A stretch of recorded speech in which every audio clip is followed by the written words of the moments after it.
Audio Reading presents The Enchanted April by Elizabeth von Arnim. Chapter 1. It began in a woman's club in London on a February afternoon, an uncomfortable club, and a miserable afternoon, when Mrs. Wilkins, who had come down from Hampstead to shop and had lunched at her club, took up the Times from the table in the smoking room and running her listless eye down the agony column saw this. To those who appreciate wisteria and sunshine, small medieval Italian castle on the shores of the Mediterranean to be let furnished for the month of April. Necessary servants remain. Z. Box 1000, The Times. That was its conception. Yet, as in the case of many another, the conceiver was unaware of it at the moment. So entirely unaware was Mrs. Wilkins that her April for that year had then and there been settled for her, that she dropped the newspaper with a gesture that was both irritated and resigned, and went over to the window and stared drearily out at the dripping street. Not for her were medieval castles, even those that are specially described as small. Not for her the shores in April of the Mediterranean and the wisteria and sunshine. Such delights were only for the rich. Yet the advertisement had been addressed to persons who appreciate these things, so that it had been anyhow addressed to her, for she certainly appreciated them. More than anybody knew, more than she had ever told. But she was poor. In the whole world she possessed of her very own only £90, saved from year to year, put by carefully pound by pound, out of her dress allowance. She had scraped this sum together at the suggestion of her husband as a shield and refuge against a rainy day. Her dress allowance given her by her father was £100 a year, so that Mrs. Wilkins's clothes were what her husband, urging her to save, called modest and becoming, and her acquaintance to each other, when they spoke of her at all, which was seldom for she was very negligible, called a perfect sight. Mr. Wilkins, a solicitor, encouraged thrift, except that branch of it which got into his food. He did not call that thrift, he called it bad housekeeping. But for the thrift which, like moth, penetrated into Mrs. Wilkins's clothes and spoiled them, he had much praise. "You never know," he said, "when there will be a rainy day, and you may be very glad to find you have a nest egg. Indeed, we both may." Looking out of the club window into Shaftesbury Avenue, hers was an economical club, but convenient for Hampstead, where she lived, and for Shoolbred's, where she shopped. Mrs. Wilkins, having stood there some time very drearily, her mind's eye on the Mediterranean in April, and the wisteria, and the enviable opportunities of the rich, while her bodily eye watched the really extremely horrible sooty rain falling steadily on the hurrying umbrellas and splashing omnibuses, suddenly wondered whether perhaps this was not the rainy day Mellersh was Mr. Wilkins had so often encouraged her to prepare for, and whether to get out of such a climate and into the small medieval castle wasn't perhaps what Providence had all along intended her to do with her savings. Part of her savings, of course. Perhaps quite a small part. The castle, being medieval, might also be dilapidated, and dilapidations were surely cheap. She wouldn't in the least mind a few of them, because you didn't pay for dilapidations which were already there. On the contrary, by reducing the price you had to pay, they really paid you.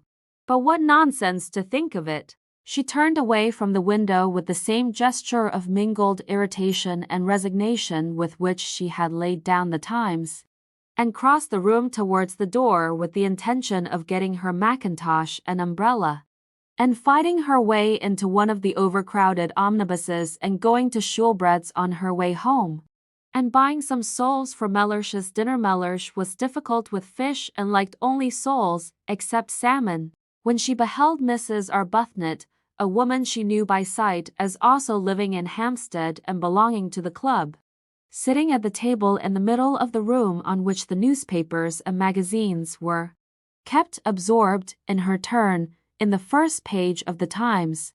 Mrs. Wilkins had never yet spoken to Mrs. Arbuthnot, who belonged to one of the various church sets, and who analyzed, classified, divided, and registered the poor. Whereas she and Mellersh, when they did go out, went to the parties of impressionist painters, of whom in Hampstead there were many. Mellersh had a sister who had married one of them and lived up on the Heath. And because of this alliance Mrs. Wilkins was drawn into a circle which was highly unnatural to her, and she had learned to dread pictures. She had to say things about them, and she didn't know what to say. She used to murmur, marvelous, and feel that it was not enough. But nobody minded, nobody listened, nobody took any notice of Mrs. Wilkins. She was the kind of person who is not noticed at parties. Her clothes, infested by thrift, made her practically invisible. Her face was non-arresting. Her conversation was reluctant. She was shy, and if one's clothes and face and conversation are all negligible, thought Mrs. Wilkins, who recognized her disabilities, what, at parties, is there left of one? Also, she was always with Wilkins, that clean-shaven, fine-looking man who gave a party, merely by coming to it, a great air. Wilkins was very respectable. He was known to be highly thought of by his senior partners. His sister's circle admired him. He pronounced adequately intelligent judgments on art and artists. He was pithy, he was prudent, he never said a word too much, nor, on the other hand, did he ever say a word too little. He produced the impression of keeping copies of everything he said, and he was so obviously reliable that it often happened that people who met him at these parties became discontented with their own solicitors, and after a period of restlessness extricated themselves and went to Wilkins. Naturally, Mrs. Wilkins was blotted out. She, said his sister, with something herself of the judicial, the digested, and the final in her manner, should stay at home. But Wilkins could not leave his wife at home. He was a family solicitor, and all such have wives and show them. With his in the week he went to parties, and with his on Sundays he went to church. Being still fairly young, he was 39 and ambitious of old ladies, of whom he had not yet acquired in his practice a sufficient number. He could not afford to miss church. And it was there that Mrs. Wilkins became familiar, though never through words, with Mrs. Arbuthnot. She saw her marshalling the children of the poor into pews. She would come in at the head of the procession from the Sunday school exactly 5 minutes before the choir, and get her boys and girls neatly fitted into their allotted seats, and down on their little knees in their preliminary prayer, and up again on their feet just as, to the swelling organ, the vestry door opened, and the choir and clergy, big with the litanies and commandments they were presently to roll out, emerged. She had a sad face, yet she was evidently efficient. The combination used to make Mrs. Wilkins wonder, for she had been told by Mellersh, on days when she had only been able to get place, that if one were efficient one wouldn't be depressed, and that if one does one's job well one becomes automatically bright and brisk. About Mrs. Arbuthnot there was nothing bright and brisk, though much in her way with the Sunday school children that was automatic. But when Mrs. Wilkins, turning from the window, caught sight of her in the club, she was not being automatic at all, but was looking fixedly at one portion of the first page of the Times, holding the paper quite still, her eyes not moving. She was just staring, and her face, as usual, was the face of a patient and disappointed Madonna. Obeying an impulse she wondered at, even while obeying it, Mrs. Wilkins, the shy and the reluctant, instead of proceeding as she had intended to the cloakroom and from thence to Schoolbread's in search of Mellersh's fish, stopped at the table and sat down exactly opposite Mrs. Arbuthnot, to whom she had never yet spoken in her life. It was one of those long, narrow refectory tables, so that they were quite close to each other. Mrs. Arbuthnot, however, did not look up. She continued to gaze, with eyes that seemed to be dreaming, at one spot only of the Times. Mrs. Wilkins watched her a minute, trying to screw up courage to speak to her. She wanted to ask her if she had seen the advertisement. She did not know why she wanted to ask her this, but she wanted to. How stupid not to be able to speak to her. She looked so kind, she looked so unhappy. Why couldn't unhappy people refresh each other on their way through this dusty business of life? By a little talk, real, natural talk, about what they felt, what they would have liked, what they still tried to hope. And she could not help thinking that Mrs. Arbuthnot, too, was reading that very same advertisement. Her eyes were on the very part of the paper. Was she, too, picturing what it would be like, the color, the fragrance, the light, the soft lapping of the sea among little hot rocks? Color, fragrance, light, sea. Instead of Shaftesbury Avenue, and the wet omnibuses, and the fish department at Shoolbred's, and the tube to Hampstead. And dinner, and tomorrow the same, and the day after the same, and always the same. Suddenly Mrs. Wilkins found herself leaning across the table. "Are you reading about the medieval castle and the wisteria?" she heard herself asking. Naturally Mrs. Arbuthnot was surprised, but she was not half so much surprised as Mrs. Wilkins was at herself for asking. Mrs. Arbuthnot had not yet to her knowledge set eyes on the shabby, lank, loosely put-together figure sitting opposite her, with its small freckled face and big gray eyes almost disappearing under a smashed-down wet weather hat, and she gazed at her a moment without answering.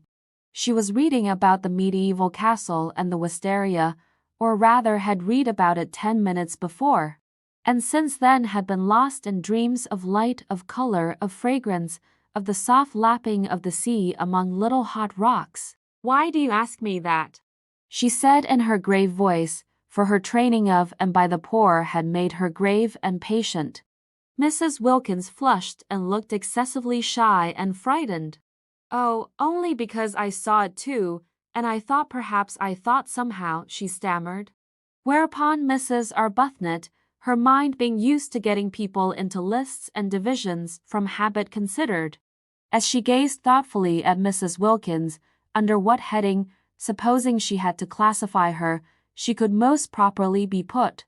"And I know you by sight," went on Mrs. Wilkins, who, like all the shy, once she was started, plunged on, frightening herself to more and more speech by the sheer sound of what she had said last in her ears. "Every Sunday I see you, every Sunday in church." "In church?" echoed Mrs. Arbuthnot. "And this seems such a wonderful thing, this advertisement about the wisteria and—" Mrs. Wilkins, who must have been at least 30, broke off and wriggled in her chair with the movement of an awkward and embarrassed schoolgirl. "It seems so wonderful," she went on in a kind of burst, "and it is such a miserable day." And then she sat looking at Mrs. Arbuthnot with the eyes of an imprisoned dog. This poor thing, thought Mrs. Arbuthnot, whose life was spent in helping and alleviating, needs advice. She accordingly prepared herself patiently to give it. "If you see me in church," she said, kindly and attentively, "I suppose you live in Hampstead too?" "Oh yes," said Mrs. Wilkins. And she repeated, her head on its long thin neck drooping a little as if the recollection of Hampstead bowed her, "Oh yes." "Where?" asked Mrs. Arbuthnot, who, when advice was needed, naturally first proceeded to collect the facts. But Mrs. Wilkins, laying her hand softly and caressingly on the part of the Times where the advertisement was, as though the mere printed words of it were precious, only said, "Perhaps that's why this seems so wonderful." "No, I think that's wonderful anyhow," said Mrs. Arbuthnot, forgetting facts and faintly sighing. "Then you were reading it?" "Yes," said Mrs. Arbuthnot, her eyes going dreamy again. "Wouldn't it be wonderful?" murmured Mrs. Wilkins. "Wonderful," said Mrs. Arbuthnot. Her face, which had lit up, faded into patience again. "Very wonderful," she said. "But it's no use wasting one's time thinking of such things." "Oh, but it is," was Mrs. Wilkins's quick, surprising reply. Surprising because it was so much unlike the rest of her, the characterless coat and skirt, the crumpled hat, the undecided wisp of hair straggling out. and just the considering of them is worthwhile in itself, such a change from Hampstead. And sometimes I really do believe, if one considers hard enough one gets things. Mrs. Arbuthnot observed her patiently. In what category would she, supposing she had to, put her? Perhaps, she said, leaning forward a little, you will tell me your name. If we are to be friends, she smiled her grave smile, as I hope we are, we had better begin at the beginning. Oh yes, how kind of you. I'm Mrs. Wilkins, said Mrs. Wilkins. I don't expect, she added, flushing as Mrs. Arbuthnot said nothing, that it conveys anything to you. Sometimes it doesn't seem to convey anything to me either. But she looked round with a movement of seeking help. I am Mrs. Wilkins. She did not like her name. It was a mean, small name, with a kind of facetious twist, she thought, about its end like the upward curve of a pug dog's tail. There it was, however. There was no doing anything with it. Wilkins she was, and Wilkins she would remain. And though her husband encouraged her to give it on all occasions as Mrs. Mellersh Wilkins, she only did that when he was within earshot. For she thought Mellersh made Wilkins worse, emphasizing it in the way Chatsworth on the gate-posts of a villa emphasizes the villa. When first he suggested she should add Mellersh, she had objected for the above reason. And after a pause, Mellersh was much too prudent to speak except after a pause, during which presumably he was taking a careful mental copy of his coming observation. He said, much displeased, but I am not a villa, and looked at her as he looks who hopes, for perhaps the 100th time, that he may not have married a fool. Of course he was not a villa, Mrs. Wilkins assured him. She had never supposed he was. She had not dreamed of meaning. She was only just thinking.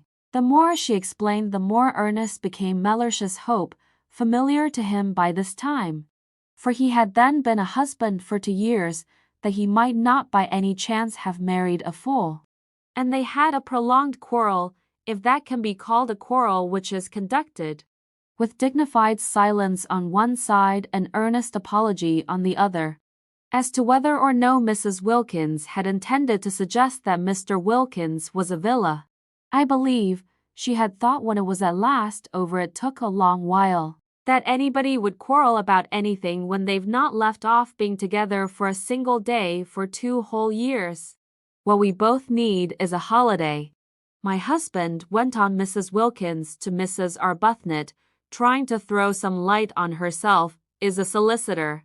She cast about for something she could say elucidatory of Mellersh, and found, he's very handsome. Well, said Mrs. Arbuthnot kindly, that must be a great pleasure to you. Why? Asked Mrs. Wilkins. Because, said Mrs. Arbuthnot, a little taken aback, for constant intercourse with the poor had accustomed her to have her pronouncements accepted without question. Because beauty, handsomeness, is a gift like any other, and if it is properly used. She trailed off into silence. Mrs. Wilkins's great grey eyes were fixed on her, and it seemed suddenly to Mrs. Arbuthnot that perhaps she was becoming crystallized into a habit of exposition, and of exposition after the manner of nursemaids, through having an audience that couldn't but agree, that would be afraid, if it wished, to interrupt, that didn't know, that was, in fact, at her mercy. But Mrs. Wilkins was not listening. For just then, absurd as it seemed, a picture had flashed across her brain. And there were 2 figures in it sitting together under a great trailing wisteria that stretched across the branches of a tree she didn't know, and it was herself and Mrs. Arbuthnot. She saw them. And behind them, bright in sunshine, were old grey walls, the medieval castle. She saw it, they were there. She therefore stared at Mrs. Arbuthnot and did not hear a word she said. And Mrs. Arbuthnot stared too at Mrs. Wilkins, arrested by the expression on her face, which was swept by the excitement of what she saw, and was as luminous and tremulous under it as water in sunlight when it is ruffled by a gust of wind. At this moment, if she had been at a party, Mrs. Wilkins would have been looked at with interest. They stared at each other. Mrs. Arbuthnot surprised, inquiringly, Mrs. Wilkins with the eyes of someone who has had a revelation. Of course, that was how it could be done. She by herself, couldn't afford it, and wouldn't be able, even if she could afford it, to go there all alone. But she and Mrs. Arbuthnot together. She leaned across the table. "Why don't we try and get it?" she whispered. Mrs. Arbuthnot became even more wide-eyed. "Get it?" she repeated. "Yes," said Mrs. Wilkins, still as though she were afraid of being overheard. "Not just sit here and say how wonderful, and then go home to Hampstead without having put out a finger. Go home just as usual. And see about the dinner and the fish just as we've been doing for years and years and will go on doing for years and years." "In fact," said Mrs. Wilkins, flushing to the roots of her hair, for the sound of what she was saying, of what was coming pouring out, frightened her, and yet she couldn't stop, "I see no end to it. There is no end to it, so that there ought to be a break, there ought to be intervals in everybody's interests. Why, it would really be being unselfish to go away and be happy for a little, because we would come back so much nicer. You see, after a bit everybody needs a holiday." "But how do you mean, get it?" asked Mrs. Arbuthnot. "Take it," said Mrs. Wilkins. "Take it? Rent it, hire it, have it." "But do you mean you and I?" "Yes, between us. Share, then it would only cost half, and you look exactly as if you wanted it just as much as I do, as if you ought to have a rest, have something happy happen to you." "Why, but we don't know each other." "But just think how well we would if we went away together for a month. And I've saved for a rainy day, and I expect so have you, and this is the rainy day. Look at it." She is unbalanced, thought Mrs. Arbuthnot. Yet she felt strangely stirred. Think of getting away for a whole month from everything to heaven. She shouldn't say things like that, thought Mrs. Arbuthnot. The vicar, yet she felt strangely stirred. It would indeed be wonderful to have a rest, a cessation. Habit, however, steadied her again. And years of intercourse with the poor made her say, with the slight though sympathetic superiority of the explainer, "But then, you see, heaven isn't somewhere else. It is here and now, we are told so." She became very earnest, just as she did when trying patiently to help and enlighten the poor. "Heaven is within us," she said in her gentle low voice. "We are told that on the very highest authority. And you know the lines about the kindred points, don't you?" "Oh yes, I know them," interrupted Mrs. Wilkins impatiently. "The kindred points of heaven and home," continued Mrs. Arbuthnot, who was used to finishing her sentences. "Heaven is in our home." "It isn't," said Mrs. Wilkins, again surprisingly. Mrs. Arbuthnot was taken aback. Then she said gently, "Oh, but it is. It is there if we choose, if we make it." "I do choose, and I do make it, and it isn't," said Mrs. Wilkins. Then Mrs. Arbuthnot was silent, for she too sometimes had doubts about homes. She sat and looked uneasily at Mrs. Wilkins, feeling more and more the urgent need to getting her classified. If she could only classify Mrs. Wilkins, get her safely under her proper heading, she felt that she herself would regain her balance, which did seem very strangely to be slipping all to one side. For neither had she had a holiday for years, and the advertisement when she saw it had set her dreaming. And Mrs. Wilkins's excitement about it was infectious, and she had the sensation, as she listened to her impetuous, odd talk and watched her lit-up face, that she was being stirred out of sleep. Clearly Mrs. Wilkins was unbalanced, but Mrs. Arbuthnot had met the unbalanced before. Indeed, she was always meeting them, and they had no effect on her own stability at all. Whereas this one was making her feel quite wobbly, quite as though to be off and away. Away from her compass points of God, husband, home and duty. She didn't feel as if Mrs. Wilkins intended Mr. Wilkins to come too, and just for once be happy, would be both good and desirable. Which of course it wasn't. Which certainly of course it wasn't. She also had a nest egg invested gradually in the post office savings bank. But to suppose that she would ever forget her duty to the extent of drawing it out and spending it on herself was surely absurd. Surely she couldn't, she wouldn't ever do such a thing. Surely she couldn't ever forget her poor, forget misery and sickness as completely as that. No doubt a trip to Italy would be extraordinarily delightful. But there were many delightful things one would like to do, and what was strength given to one for except to help one not to do them? Steadfast as the points of the compass to Mrs. Arbuthnot were the great four facts of life: God, husband, home, duty. She had gone to sleep on these facts years ago, after a period of much misery, her head resting on them as on a pillow.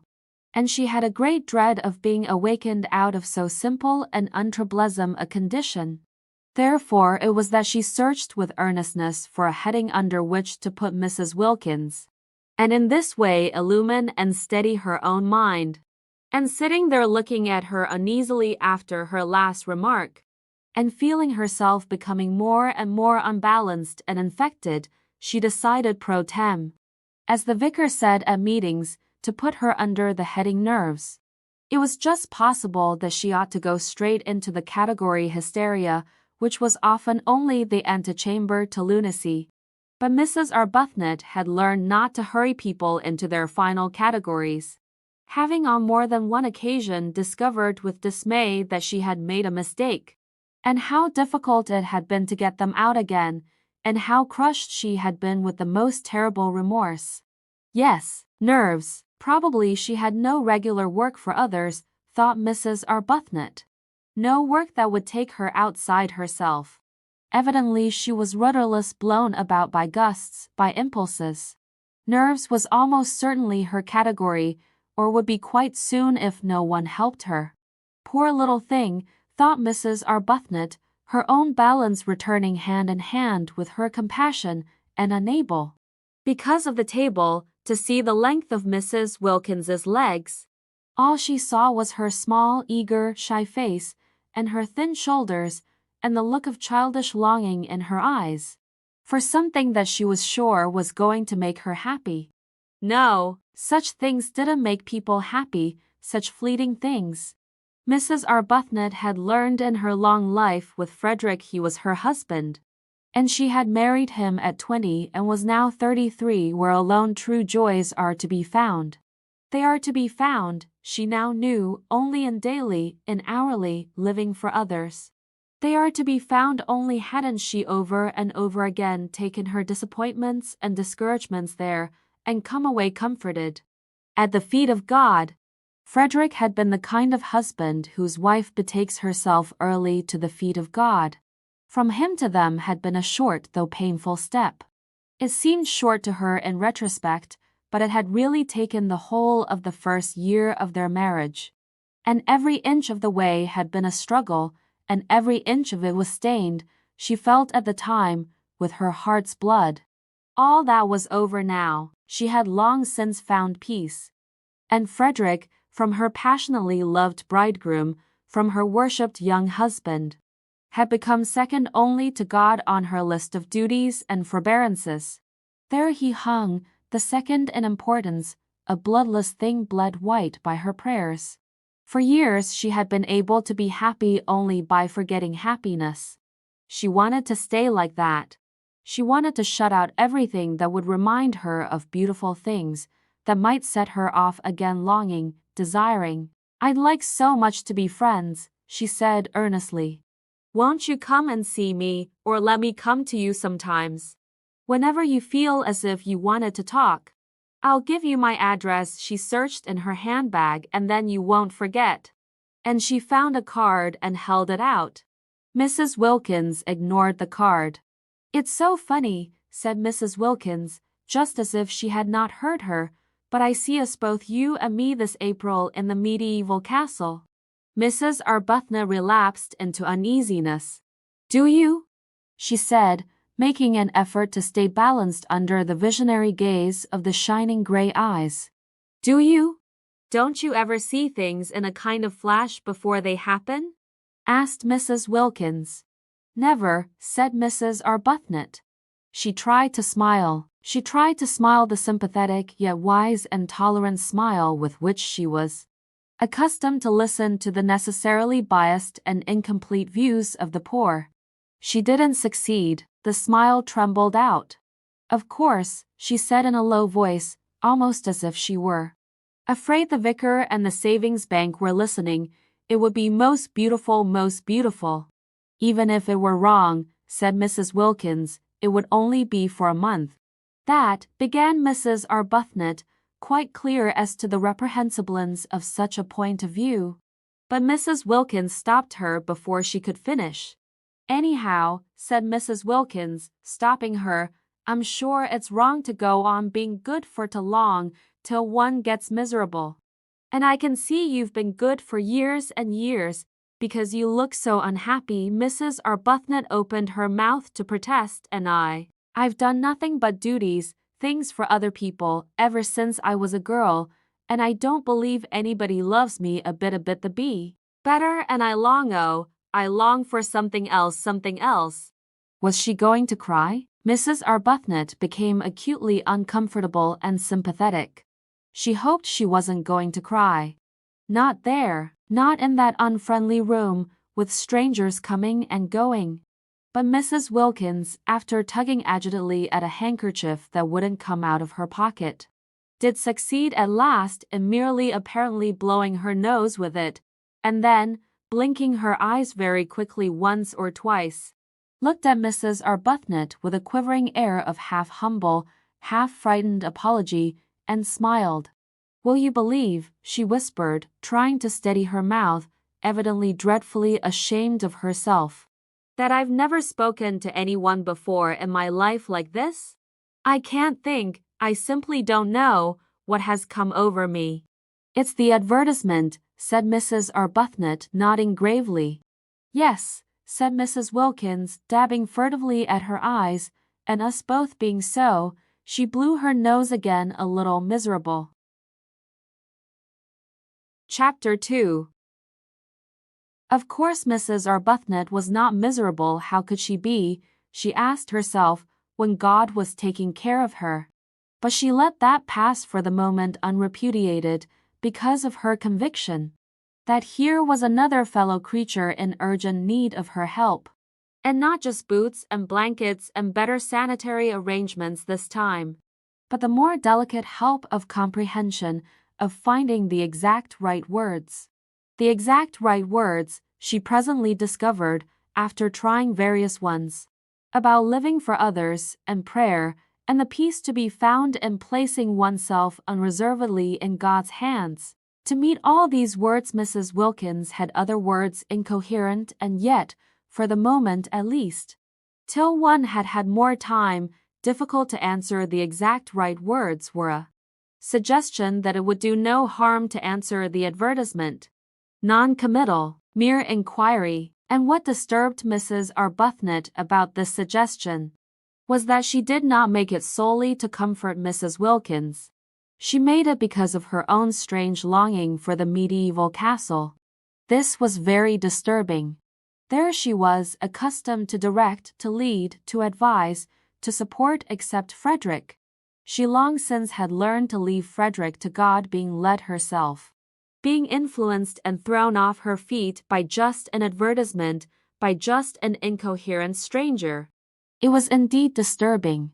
She failed to understand her sudden longing for what was, after all, self-indulgence, when for years no such desire had entered her heart. "There's no harm in simply asking," she said in a low voice, as if the vicar and the savings bank and all her waiting and dependent poor were listening and condemning. "It isn't as if it committed us to anything," said Mrs. Wilkins, also in a low voice, but her voice shook. They got up simultaneously. Mrs. Arbuthnot had a sensation of surprise that Mrs. Wilkins should be so tall, and went to a writing table. And Mrs. Arbuthnot wrote to Z. Box 1000, The Times, for particulars.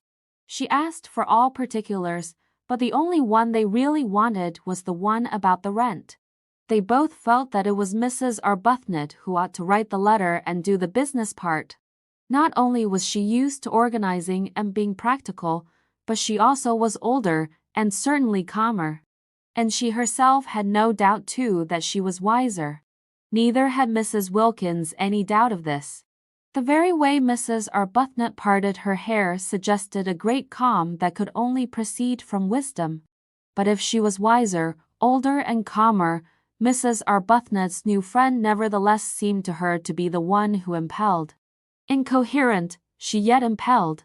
She appeared to have, apart from her need of help, an upsetting kind of character. She had a curious infectiousness.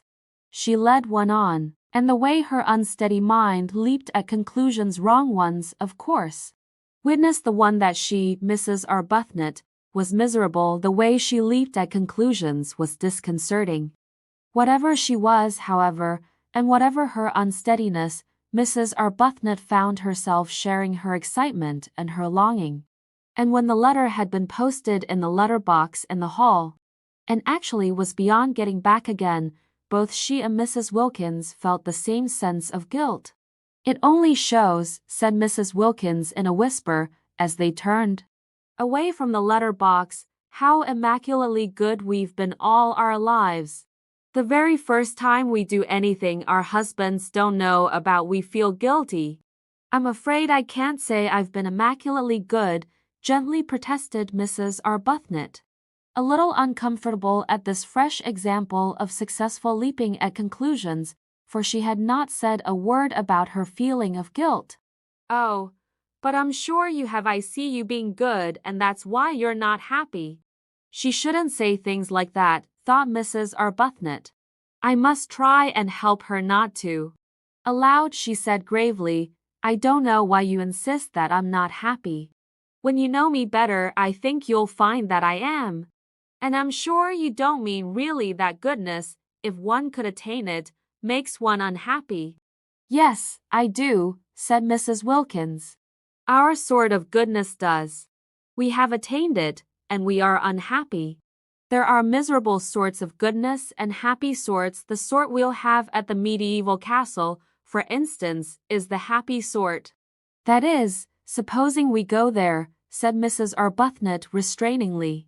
She felt that Mrs. Wilkins needed holding on to. "After all, we've only written just to ask. Anybody may do that. I think it quite likely we shall find the conditions impossible. And even if they were not, probably by tomorrow we shall not want to go." "I see us there," was Mrs. Wilkins's answer to that. All this was very unbalancing. Mrs. Arbuthnot, as she presently splashed through the dripping streets on her way to a meeting she was to speak at, was in an unusually disturbed condition of mind. She had, she hoped, shown herself very calm to Mrs. Wilkins, very practical and sober, concealing her own excitement. But she was really extraordinarily moved, and she felt happy, and she felt guilty, and she felt afraid, and she had all the feelings. Though this she did not know, of a woman who has come away from a secret meeting with her lover. That, indeed, was what she looked like when she arrived late on her platform. She, the open-browed, looked almost furtive as her eyes fell on the staring wooden faces waiting to hear her try and persuade them to contribute to the alleviation of the urgent needs of the Hampstead poor, each one convinced that they needed contributions themselves. She looked as though she were hiding something discreditable but delightful. Certainly her customary clear expression of candor was not there, and its place was taken by a kind of suppressed and frightened pleasedness which would have led a more worldly-minded audience to the instant conviction of recent and probably impassioned love-making. "Beauty, beauty, beauty." The words kept ringing in her ears as she stood on the platform talking of sad things to the sparsely attended meeting. She had never been to Italy. Was that really what her nest egg was to be spent on after all? Though she couldn't approve of the way Mrs. Wilkins was introducing the idea of predestination into her immediate future. just as if she had no choice, just as if to struggle, or even to reflect, were useless, it yet influenced her. Mrs. Wilkins's eyes had been the eyes of a seer. Some people were like that, Mrs. Arbuthnot knew.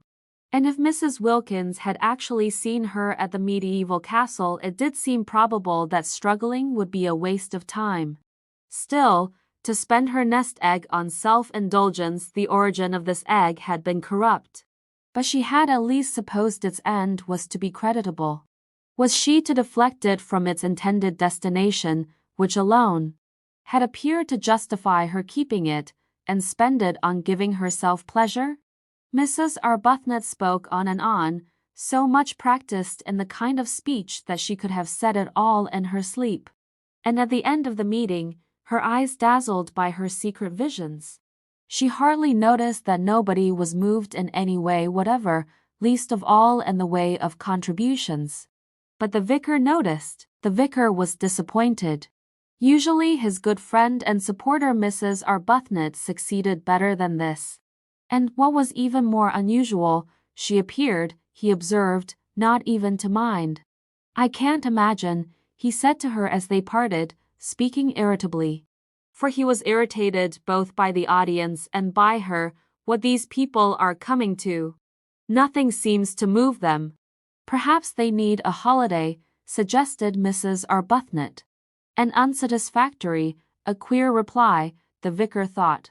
"In February?" he called after her sarcastically. "Oh no, not till April," said Mrs. Arbuthnot over her shoulder. Very odd, thought the vicar, very odd indeed. And he went home and was not perhaps quite Christian to his wife. That night in her prayers Mrs. Arbuthnot asked for guidance. She felt she ought really to ask, straight out and roundly. That the medieval castle should already have been taken by someone else and the whole thing thus be settled, but her courage failed her. Suppose her prayer were to be answered? No, she couldn't ask it, she couldn't risk it, and after all she almost pointed this out to God. If she spent her present nest egg on a holiday she could quite soon accumulate another. Frederick pressed money on her, and it would only mean, while she rolled up a second egg, that for a time her contributions to the parish charities would be less. And then it could be the next nest egg whose original corruption would be purged away by the use to which it was finally put. For Mrs. Arbuthnot, who had no money of her own, was obliged to live on the proceeds of Frederick's activities. And her very nest egg was the fruit, posthumously ripened, of ancient sin. The way Frederick made his living was one of the standing distresses of her life. He wrote immensely popular memoirs regularly every year of the mistresses of kings. There were in history numerous kings who had had mistresses, and there were still more numerous mistresses who had had kings, so that he had been able to publish a book of memoirs during each year of his married life. And even so, there were great further piles of these ladies waiting to be dealt with. Mrs. Arbuthnot was helpless. Whether she liked it or not, she was obliged to live on the proceeds. He gave her a dreadful sofa once, after the success of his Du Barry memoir, with swollen cushions and soft, receptive lap. And it seemed to her a miserable thing that there, in her very home, should flaunt this reincarnation of a dead old French sinner. Simply good, convinced that morality is the basis of happiness. The fact that she and Frederick should draw their sustenance from guilt, however much purged by the passage of centuries, was one of the secret reasons of her sadness. The more the memoired lady had forgotten herself, the more his book about her was read and the more free-handed he was to his wife. And all that he gave her was spent, after adding slightly to her nest egg, for she did hope and believe that some day people would cease to want to read of wickedness. And then Frederick would need supporting on helping the poor. The parish flourished because, to take a handful at random, of the ill behavior of the ladies Du Barry, Montespan, Pompadour, Ninon de L'Enclos, and even of learned Maintenon, the poor were the filter through which the money was passed, to come out, Mrs. Arbuthnot hoped, purified. She could do no more. She had tried in days gone by to think the situation out, to discover the exact right course for her to take, but had found it, as she had found Frederick, too difficult, and had left it, as she had left Frederick, to God. Nothing of this money was spent on her house or dress. Those remained, except for the great soft sofa, austere. It was the poor who profited. Their very boots were stout with sins.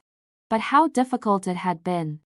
Mrs. Arbuthnot, groping for guidance, prayed about it to exhaustion. Ought she perhaps to refuse to touch the money, to avoid it as she would have avoided the sins which were its source? But then what about the parish's boots? She asked the vicar what he thought, and through much delicate language, evasive and cautious, it did finally appear that he was for the boots. At least she had persuaded Frederick. When first he began his terrible successful career, he only began it after their marriage. When she married him, he had been a blameless official attached to the library of the British Museum, to publish the memoirs under another name, so that she was not publicly branded. Hampstead read the books with glee, and had no idea that their writer lived in its midst. Frederick was almost unknown, even by sight, in Hampstead. He never went to any of its gatherings. Whatever it was he did in the way of recreation was done in London, but he never spoke of what he did or whom he saw. He might have been perfectly friendless for any mention he ever made of friends to his wife. Only the vicar knew where the money for the parish came from, and he regarded it, he told Mrs. Arbuthnot, as a matter of honor not to mention it. And at least her little house was not haunted by the loose-lived ladies, for Frederick did his work away from home. He had 2 rooms near the British Museum, which was the scene of his exhumations. And there he went every morning, and he came back long after his wife was asleep. Sometimes he did not come back at all. Sometimes she did not see him for several days together. Then he would suddenly appear at breakfast, having let himself in with his latchkey the night before. Very jovial and good-natured and free-handed and glad if she would allow him to give her something, a well-fed man, contented with the world. A jolly, full-blooded, satisfied man. And she was always gentle and anxious that his coffee should be as he liked it. He seemed very happy. Life, she often thought, however much one tabulated, was yet a mystery. There were always some people it was impossible to place. Frederick was one of them. He didn't seem to bear the remotest resemblance to the original Frederick. He didn't seem to have the least need of any of the things he used to say were so important and beautiful: love, home, complete communion of thoughts, complete immersion in each other's interests. After those early painful attempts to hold him up to the point from which they had hand in hand so splendidly started, attempts in which she herself had got terribly hurt and the Frederick she supposed she had married was mangled out of recognition, she hung him up finally by her bedside as the chief subject of her prayers, and left him, except for those, entirely to God. She had loved Frederick too deeply to be able now to do anything but pray for him. He had no idea that he never went out of the house without her blessing going with him too, hovering, like a little echo of finished love, round that once dear head. She didn't dare think of him as he used to be, as he had seemed to her to be, in those marvelous first days of their love-making, of their marriage. Her child had died. She had nothing, nobody of her own to lavish herself on. The poor became her children, and God the object of her love. What could be happier than such a life, she sometimes asked herself. But her face, and particularly her eyes, continued sad. Perhaps when we're old, perhaps when we are both quite old, she would think wistfully. Chapter 3. The owner of the medieval castle was an Englishman, a Mr. Briggs, who was in London at the moment and wrote that it had beds enough for 8 people, exclusive of servants, 3 sitting rooms, battlements, dungeons, and electric light. The rent was £60 for the month, the servants' wages were extra, and he wanted references. He wanted assurances that the second half of his rent would be paid, the first half being paid in advance. And he wanted assurances of respectability from a solicitor or a doctor or a clergyman. He was very polite in his letter, explaining that his desire for references was what was usual and should be regarded as a mere formality. Mrs. Arbuthnot and Mrs. Wilkins had not thought of references, and they had not dreamed a rent could be so high. In their minds had floated sums like 3 guineas a week, or less, seeing that the place was small and old. £60 for a single month. It staggered them. Before Mrs. Arbuthnot's eyes rose up boots, endless vistas, all the stout boots that £60 would buy. And besides the rent there would be the servants' wages, and the food, and the railway journeys out and home. While as for references, these did indeed seem a stumbling block. It did seem impossible to give any without making their plan more public than they had intended. They had both, even Mrs. Arbuthnot, lured for once away from perfect candor by the realization of the great saving of trouble and criticism an imperfect explanation would produce. They had both thought it would be a good plan to give out, each to her own circle, their circles being luckily distinct. That each was going to stay with a friend who had a house in Italy. It would be true as far as it went. Mrs. Wilkins asserted that it would be quite true. But Mrs. Arbuthnot thought it wouldn't be quite, and it was the only way, Mrs. Wilkins said, to keep Mellersh even approximately quiet. To spend any of her money just on the mere getting to Italy would cause him indignation. What he would say if he knew she was renting part of a medieval castle on her own account, Mrs. Wilkins preferred not to think. It would take him days to say it all. And this although it was her very own money, and not a penny of it had ever been his. But I expect, she said, your husband is just the same. I expect all husbands are alike in the long run. Mrs. Arbuthnot said nothing, because her reason for not wanting Frederick to know was the exactly opposite one. Frederick would be only too pleased for her to go. He would not mind it in the very least.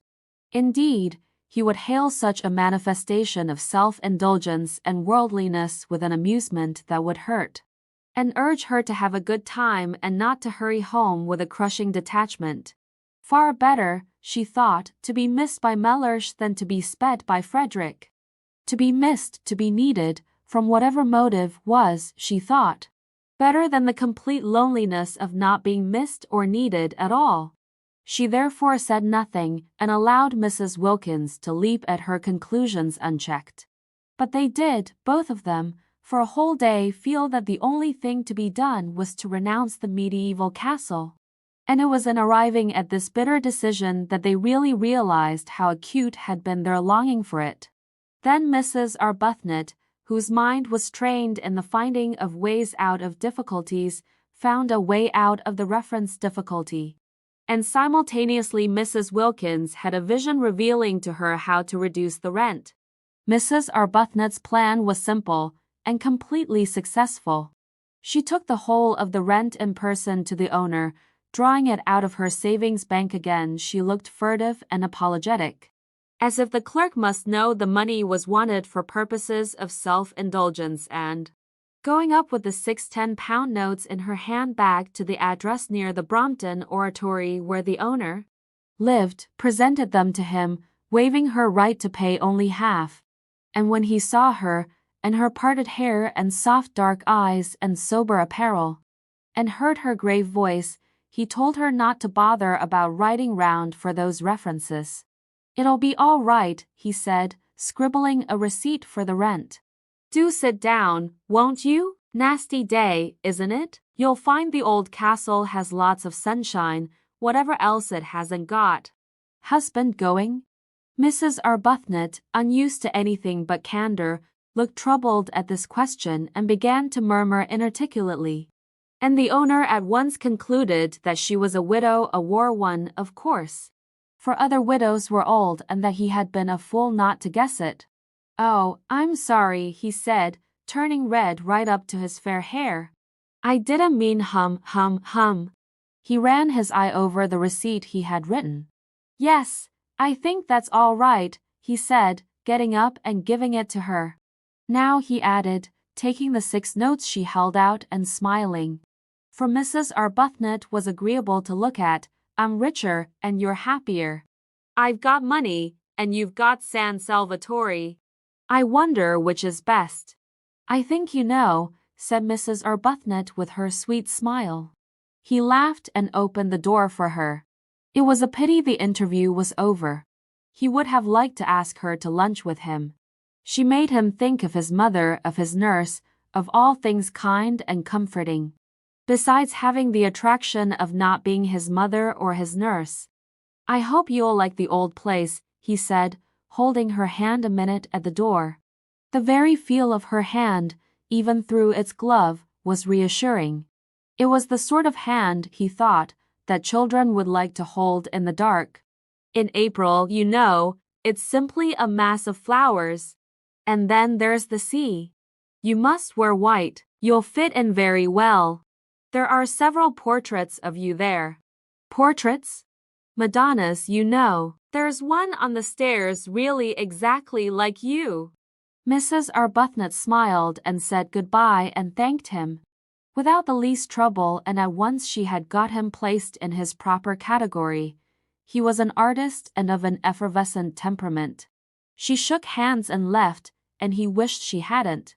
After she was gone, he supposed that he ought to have asked for those references, if only because she would think him so unbusinesslike not to. But he could as soon have insisted on references from a saint in a nimbus as from that grave, sweet lady. Rose Arbuthnot. Her letter, making the appointment, lay on the table. Pretty name. That difficulty, then, was overcome. But there still remained the other one, the really annihilating effect of the expense on the nest eggs. And especially on Mrs. Wilkins's, which was in size, compared with Mrs. Arbuthnot's as the egg of the plover to that of the duck. And this in its turn was overcome by the vision vouchsafed to Mrs. Wilkins, revealing to her the steps to be taken for its overcoming.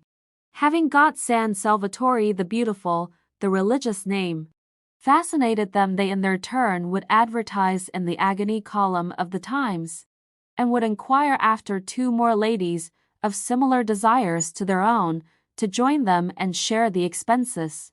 At once the strain of the nest eggs would be reduced from half to a quarter. Mrs. Wilkins was prepared to fling her entire egg into the adventure, but she realized that if it were to cost even 6pence over her £90, her position would be terrible. Imagine going to Mellersh and saying, I owe. It would be awful enough if some day circumstances forced her to say, I have no nest egg. But at least she would be supported in such a case by the knowledge that the egg had been her own. She therefore, though prepared to fling her last penny into the adventure, was not prepared to fling into it a single farthing that was not demonstrably her own. And she felt that if her share of the rent was reduced to £15 only, she would have a safe margin for the other expenses. Also, they might economize very much on food, gather olives off their own trees and eat them, for instance, and perhaps catch fish. Of course, as they pointed out to each other, they could reduce the rent to an almost negligible sum by increasing the number of sharers. They could have 6 more ladies instead of 2 if they wanted to, seeing that there were 8 beds. But supposing the 8 beds were distributed in couples and for rooms, it would not be altogether what they wanted, to find themselves shut up at night with a stranger. Besides, they thought that perhaps having so many would not be quite so peaceful. After all, they were going to San Salvatore for peace and rest and joy. And 6 more ladies, especially if they got into one's bedroom, might a little interfere with that. However, there seemed to be only 2 ladies in England at that moment who had any wish to join them, for they had only 2 answers to their advertisement. Well, we only want 2, said Mrs. Wilkins, quickly recovering, for she had imagined a great rush. I think a choice would have been a good thing, said Mrs. Arbuthnot. You mean because then we needn't have had Lady Caroline Dester. I didn't say that, gently protested Mrs. Arbuthnot. We needn't have her, said Mrs. Wilkins. Just one more person would help us a great deal with the rent. We're not obliged to have two. But why should we not have her? She seems really quite what we want. Yes, she does from her letter, said Mrs. Wilkins doubtfully. She felt she would be terribly shy of Lady Caroline. Incredible as it may seem, seeing how they get into everything, Mrs. Wilkins had never come across any members of the aristocracy. They interviewed Lady Caroline, and they interviewed the other applicant, a Mrs. Fisher. Lady Caroline came to the club in Shaftesbury Avenue, and appeared to be wholly taken up by one great longing, a longing to get away from everybody she had ever known. When she saw the club, and Mrs. Arbuthnot, and Mrs. Wilkins, she was sure that here was exactly what she wanted. She would be in Italy, a place she adored. She would not be in hotels, places she loathed. She would not be staying with friends, persons she disliked. And she would be in the company of strangers who would never mention a single person she knew, for the simple reason that they had not, could not have, and would not come across them. She asked a few questions about the fourth woman, and was satisfied with the answers. Mrs. Fisher, of Prince of Wales Terrace. A widow, she too would be unacquainted with any of her friends. Lady Caroline did not even know where Prince of Wales Terrace was. It's in London, said Mrs. Arbuthnot. Is it? Said Lady Caroline. It all seemed most restful. Mrs. Fisher was unable to come to the club because, she explained by letter, she could not walk without a stick. Therefore Mrs. Arbuthnot and Mrs. Wilkins went to her. But if she can't come to the club, how can she go to Italy? Wondered Mrs. Wilkins aloud. We shall hear that from her own lips, said Mrs. Arbuthnot. From Mrs. Fisher's lips they merely heard, in reply to delicate questioning, that sitting in trains was not walking about. And they knew that already. Except for the stick, however, she appeared to be a most desirable fourth, quiet, educated, elderly. She was much older than they or Lady Caroline. Lady Caroline had informed them she was 28, but not so old as to have ceased to be active-minded. She was very respectable indeed, and still wore a complete suit of black, though her husband had died, she told them, 11 years before. Her house was full of signed photographs of illustrious Victorian dead, all of whom she said she had known when she was little. Her father had been an eminent critic, and in his house she had seen practically everybody who was anybody in letters and art. Carlyle had scowled at her. Matthew Arnold had held her on his knee. Tennyson had sonorously rallied her on the length of her pigtail. She animatedly showed them the photographs, hung everywhere on her walls, pointing out the signatures with her stick. And she neither gave any information about her own husband nor asked for any about the husbands of her visitors, which was the greatest comfort. Indeed, she seemed to think that they also were widows, for on inquiring who the fourth lady was to be, and being told it was a Lady Caroline Dester, she said, "Is she a widow too?" And on their explaining that she was not, because she had not yet been married, observed with abstracted amiability, all in good time. But Mrs. Fisher's very abstractedness, and she seemed to be absorbed chiefly in the interesting people she used to know, and in their memorial photographs, and quite a good part of the interview was taken up by reminiscent anecdote of Carlyle, Meredith, Matthew Arnold, Tennyson, and a host of others. Her very abstractedness was a recommendation. She only asked, she said, to be allowed to sit quiet in the sun and remember. That was all Mrs. Arbuthnot and Mrs. Wilkins asked of their sharers. It was their idea of a perfect sharer that she should sit quiet in the sun and remember, rousing herself on Saturday evenings sufficiently to pay her share. Mrs. Fisher was very fond too, she said, of flowers, and once when she was spending a week-end with her father at Box Hill. Who lived at Box Hill? Interrupted Mrs. Wilkins, who hung on Mrs. Fisher's reminiscences. intensely excited by meeting somebody who had actually been familiar with all the really and truly and undoubtedly great, actually seen them, heard them talking, touched them. Mrs. Fisher looked at her over the top of her glasses in some surprise.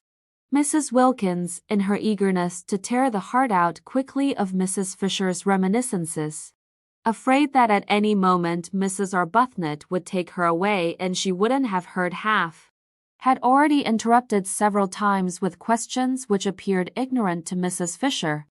"Meredith, of course," said Mrs. Fisher rather shortly. "I remember a particular weekend," she continued. "My father often took me, but I always remember this weekend particularly." "Did you know Keats?"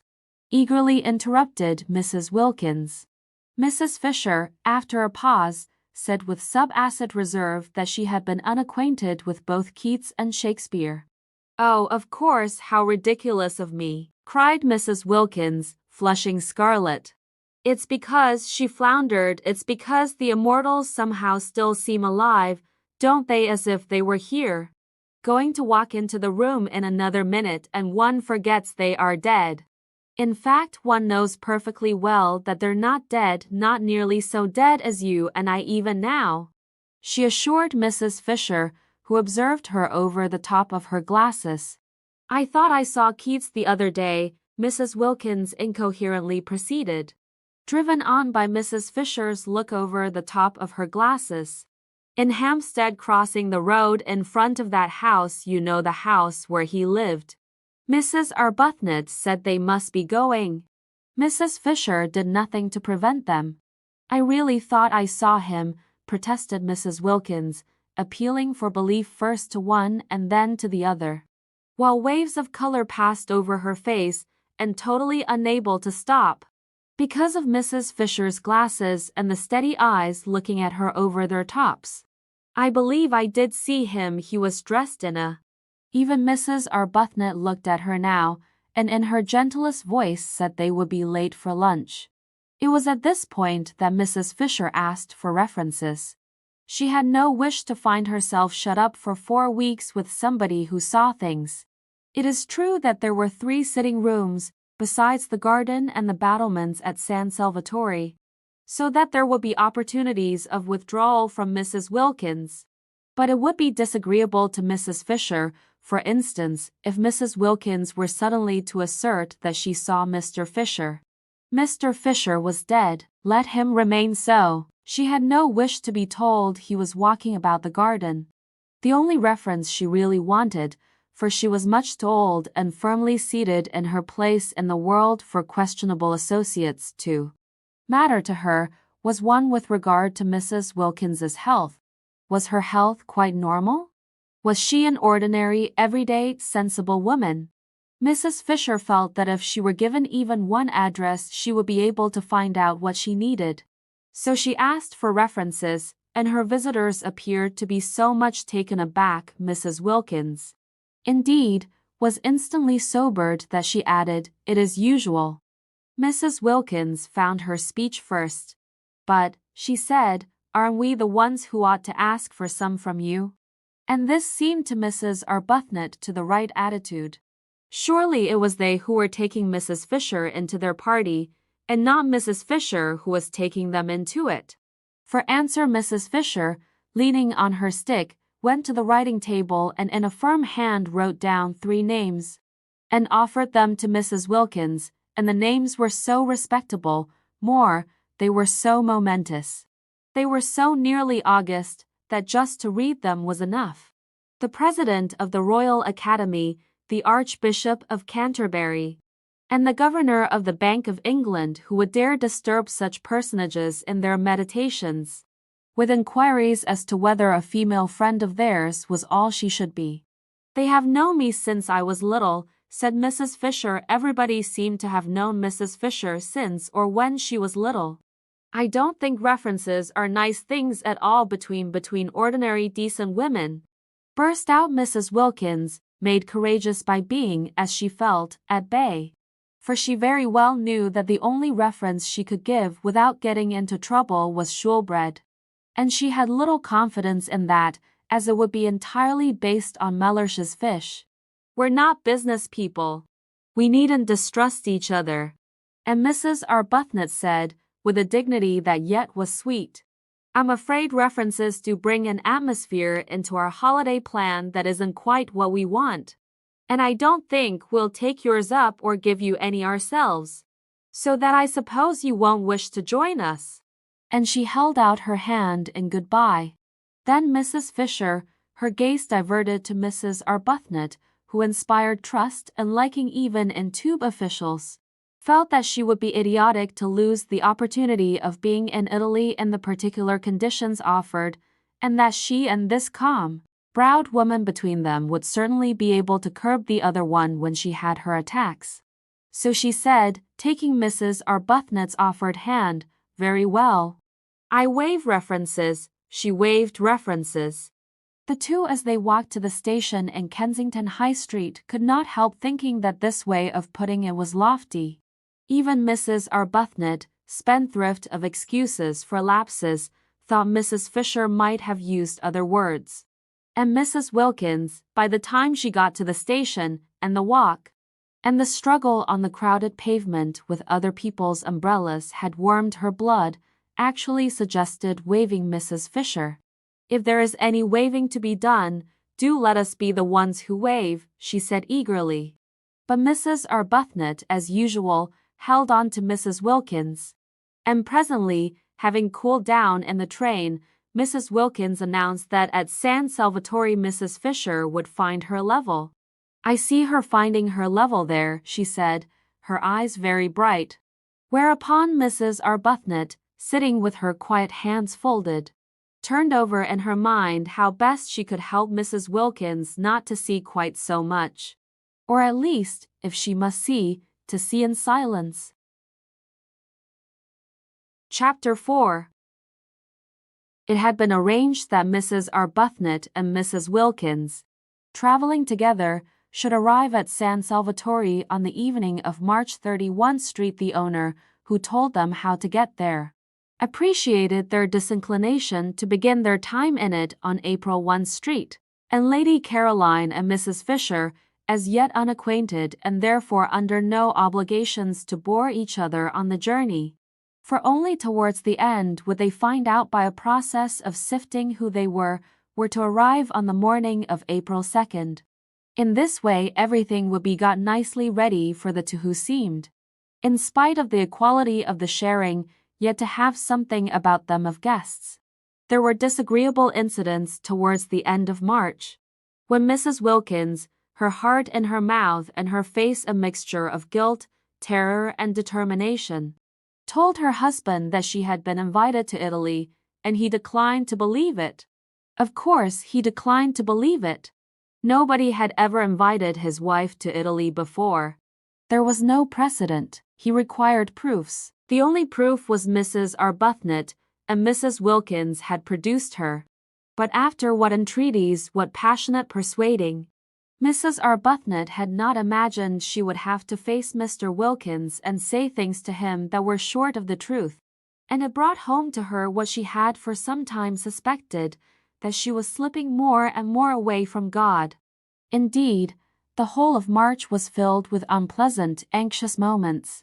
It was an uneasy month. Mrs. Arbuthnot's conscience, made supersensitive by years of pampering, could not reconcile what she was doing with its own high standard of what was right. It gave her little peace.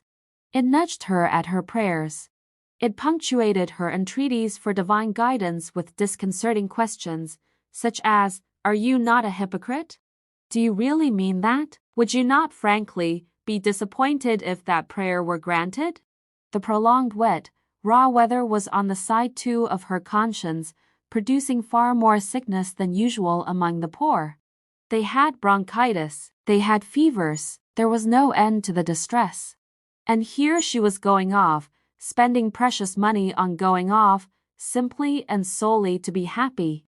One woman being happy, and these piteous multitudes. She was unable to look the vicar in the face. He did not know, nobody knew, what she was going to do, and from the very beginning she was unable to look anybody in the face. She excused herself from making speeches appealing for money. How could she stand up and ask people for money when she herself was spending so much on her own selfish pleasure? Nor did it help her or quiet her that, having actually told Frederick, in her desire to make up for what she was squandering, that she would be grateful if he would let her have some money, he instantly gave her a check for 100. He asked no questions. She was scarlet. He looked at her a moment and then looked away. It was a relief to Frederick that she should take some money. She gave it all immediately to the organization she worked with and found herself more tangled in doubts than ever. Mrs. Wilkins, on the contrary, had no doubts. She was quite certain that it was a most proper thing to have a holiday, and altogether right and beautiful to spend one's own hard-collected savings on being happy. "Think how much nicer we shall be when we come back," she said to Mrs. Arbuthnot, encouraging that pale lady. No, Mrs. Wilkins had no doubts, but she had fears. And March was for her too an anxious month, with the unconscious Mr. Wilkins coming back daily to his dinner and eating his fish in the silence of imagined security. Also, things happened so awkwardly. It really is astonishing how awkwardly they happen. Mrs. Wilkins, who was very careful all this month to give Mellersh only the food he liked, buying it and hovering over its cooking with a zeal more than common, succeeded so well that Mellersh was pleased. Definitely pleased, so much pleased that he began to think that he might, after all, have married the right wife instead of, as he had frequently suspected, the wrong one. The result was that on the third Sunday in the month Mrs. Wilkins had made up her trembling mind that on the fourth Sunday, there being 5 in that March and it being on the 5th of them that she and Mrs. Arbuthnot were to start, she would tell Mellersh of her invitation on the third Sunday. Then, after a very well-cooked lunch in which the Yorkshire pudding had melted in his mouth and the apricot tart had been so perfect that he ate it all, Mellersh, smoking his cigar by the brightly burning fire the while hail gusts banged on the window, said, "I am thinking of taking you to Italy for Easter," and paused for her astounded and grateful ecstasy. None came. The silence in the room, except for the hail hitting the windows and the gay roar of the fire, was complete. Mrs. Wilkins could not speak. She was dumbfounded. The next Sunday was the day she had meant to break her news to him, and she had not yet even prepared the form of words in which she would break it. Mr. Wilkins, who had not been abroad since before the war, and was noticing with increasing disgust, as week followed week of wind and rain, the peculiar persistent vileness of the weather, had slowly conceived a desire to get away from England for Easter. He was doing very well in his business. He could afford a trip. Switzerland was useless in April. There was a familiar sound about Easter in Italy. To Italy he would go, and as it would cause comment if he did not take his wife, take her he must besides, she would be useful. A second person was always useful in a country whose language one did not speak, for holding things, for waiting with the luggage. He had expected an explosion of gratitude and excitement. The absence of it was incredible. She could not, he concluded, have heard. Probably she was absorbed in some foolish daydream. It was regrettable how childish she remained. He turned his head. Their chairs were in front of the fire and looked at her. She was staring straight into the fire, and it was no doubt the fire that made her face so red. "I am thinking," he repeated, raising his clear, cultivated voice and speaking with acerbity, for inattention at such a moment was deplorable, "of taking you to Italy for Easter." "Did you not hear me?" Yes, she had heard him, and she had been wondering at the extraordinary coincidence, really most extraordinary. She was just going to tell him how she had been invited. A friend had invited her Easter. Easter was in April, wasn't it? Her friend had a house there. In fact, Mrs. Wilkins, driven by terror, guilt and surprise, had been more incoherent if possible than usual. It was a dreadful afternoon. Mellersh, profoundly indignant, besides having his intended treat, coming back on him like a blessing to roost, cross-examined her with the utmost severity. He demanded that she refuse the invitation. He demanded that, since she had so outrageously accepted it without consulting him, she should write and cancel her acceptance. Finding himself up against an unsuspected, shocking rock of obstinacy in her, he then declined to believe she had been invited to Italy at all. He declined to believe in this Mrs. Arbuthnot, of whom till that moment he had never heard. And it was only when the gentle creature was brought round with such difficulty, with such a desire on her part to throw the whole thing up rather than tell Mr. Wilkins less than the truth, and herself endorsed his wife's statements that he was able to give them credence. He could not but believe Mrs. Arbuthnot. She produced the precise effect on him that she did on tube officials. She hardly needed to say anything. But that made no difference to her conscience, which knew and would not let her forget that she had given him an incomplete impression. "Do you," asked her conscience, "see any real difference between an incomplete impression and a completely stated lie?" God sees none. The remainder of March was a confused bad dream. Both Mrs. Arbuthnot and Mrs. Wilkins were shattered. Try as they would not to, both felt extraordinarily guilty. And when on the morning of the 30th they did finally get off, there was no exhilaration about the departure, no holiday feeling at all. "We've been too good much too good," Mrs. Wilkins kept on murmuring as they walked up and down the platform at Victoria. "Having arrived there an hour before they need have, and that's why we feel as though we're doing wrong. We're browbeaten, we're not any longer real human beings. Real human beings aren't ever as good as we've been. Oh," she clenched her thin hands, "to think that we ought to be so happy now, here on the very station, actually starting, and we're not. And it's being spoiled for us just simply because we've spoiled them. What have we done, what have we done, I should like to know?" she inquired of Mrs. Arbuthnot indignantly. "Except for once want to go away by ourselves and have a little rest from them?" Mrs. Arbuthnot, patiently pacing, did not ask who she meant by them, because she knew. Mrs. Wilkins meant their husbands, persisting in her assumption that Frederick was as indignant as Mellersh over the departure of his wife, whereas Frederick did not even know his wife had gone. Mrs. Arbuthnot, always silent about him, had said nothing of this to Mrs. Wilkins. Frederick went too deep into her heart for her to talk about him. He was having an extra bout of work finishing another of those dreadful books, and had been away practically continually the last few weeks, and was away when she left. Why should she tell him beforehand? Sure as she so miserably was that he would have no objection to anything she did. She merely wrote him a note and put it on the hall table ready for him if and when he should come home. She said she was going for a month's holiday as she needed a rest and she had not had one for so long, and that Gladys, the efficient parlour maid, had orders to see to his comforts. She did not say where she was going. There was no reason why she should. He would not be interested, he would not care. The day was wretched, blustering and wet. The crossing was atrocious, and they were very sick. But after having been very sick, just to arrive at Calais and not be sick was happiness. And it was there that the real splendor of what they were doing first began to warm their benumbed spirits.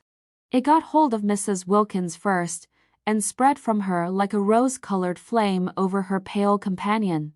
Mellersh at Calais, where they restored themselves with soles because of Mrs. Wilkins's desire to eat a sole Mellersh wasn't. Having Mellersh at Calais had already begun to dwindle and seem less important. None of the French porters knew him. Not a single official at Calais cared a fig for Mellersh.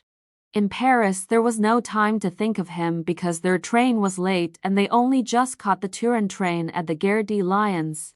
And by the afternoon of the next day when they got into Italy, England, Frederick, Mellersh, the vicar, the poor, Hampstead, the club, Shoolbred, everybody and everything. The whole inflamed sordreeriness had faded to the dimness of a dream. Chapter 5. It was cloudy in Italy, which surprised them. They had expected brilliant sunshine. But never mind, it was Italy, and the very clouds looked fat. Neither of them had ever been there before. Both gazed out of the windows with rapt faces. The hours flew as long as it was daylight, and after that there was the excitement of getting nearer, getting quite near, getting there. At Genoa it had begun to rain. Genoa.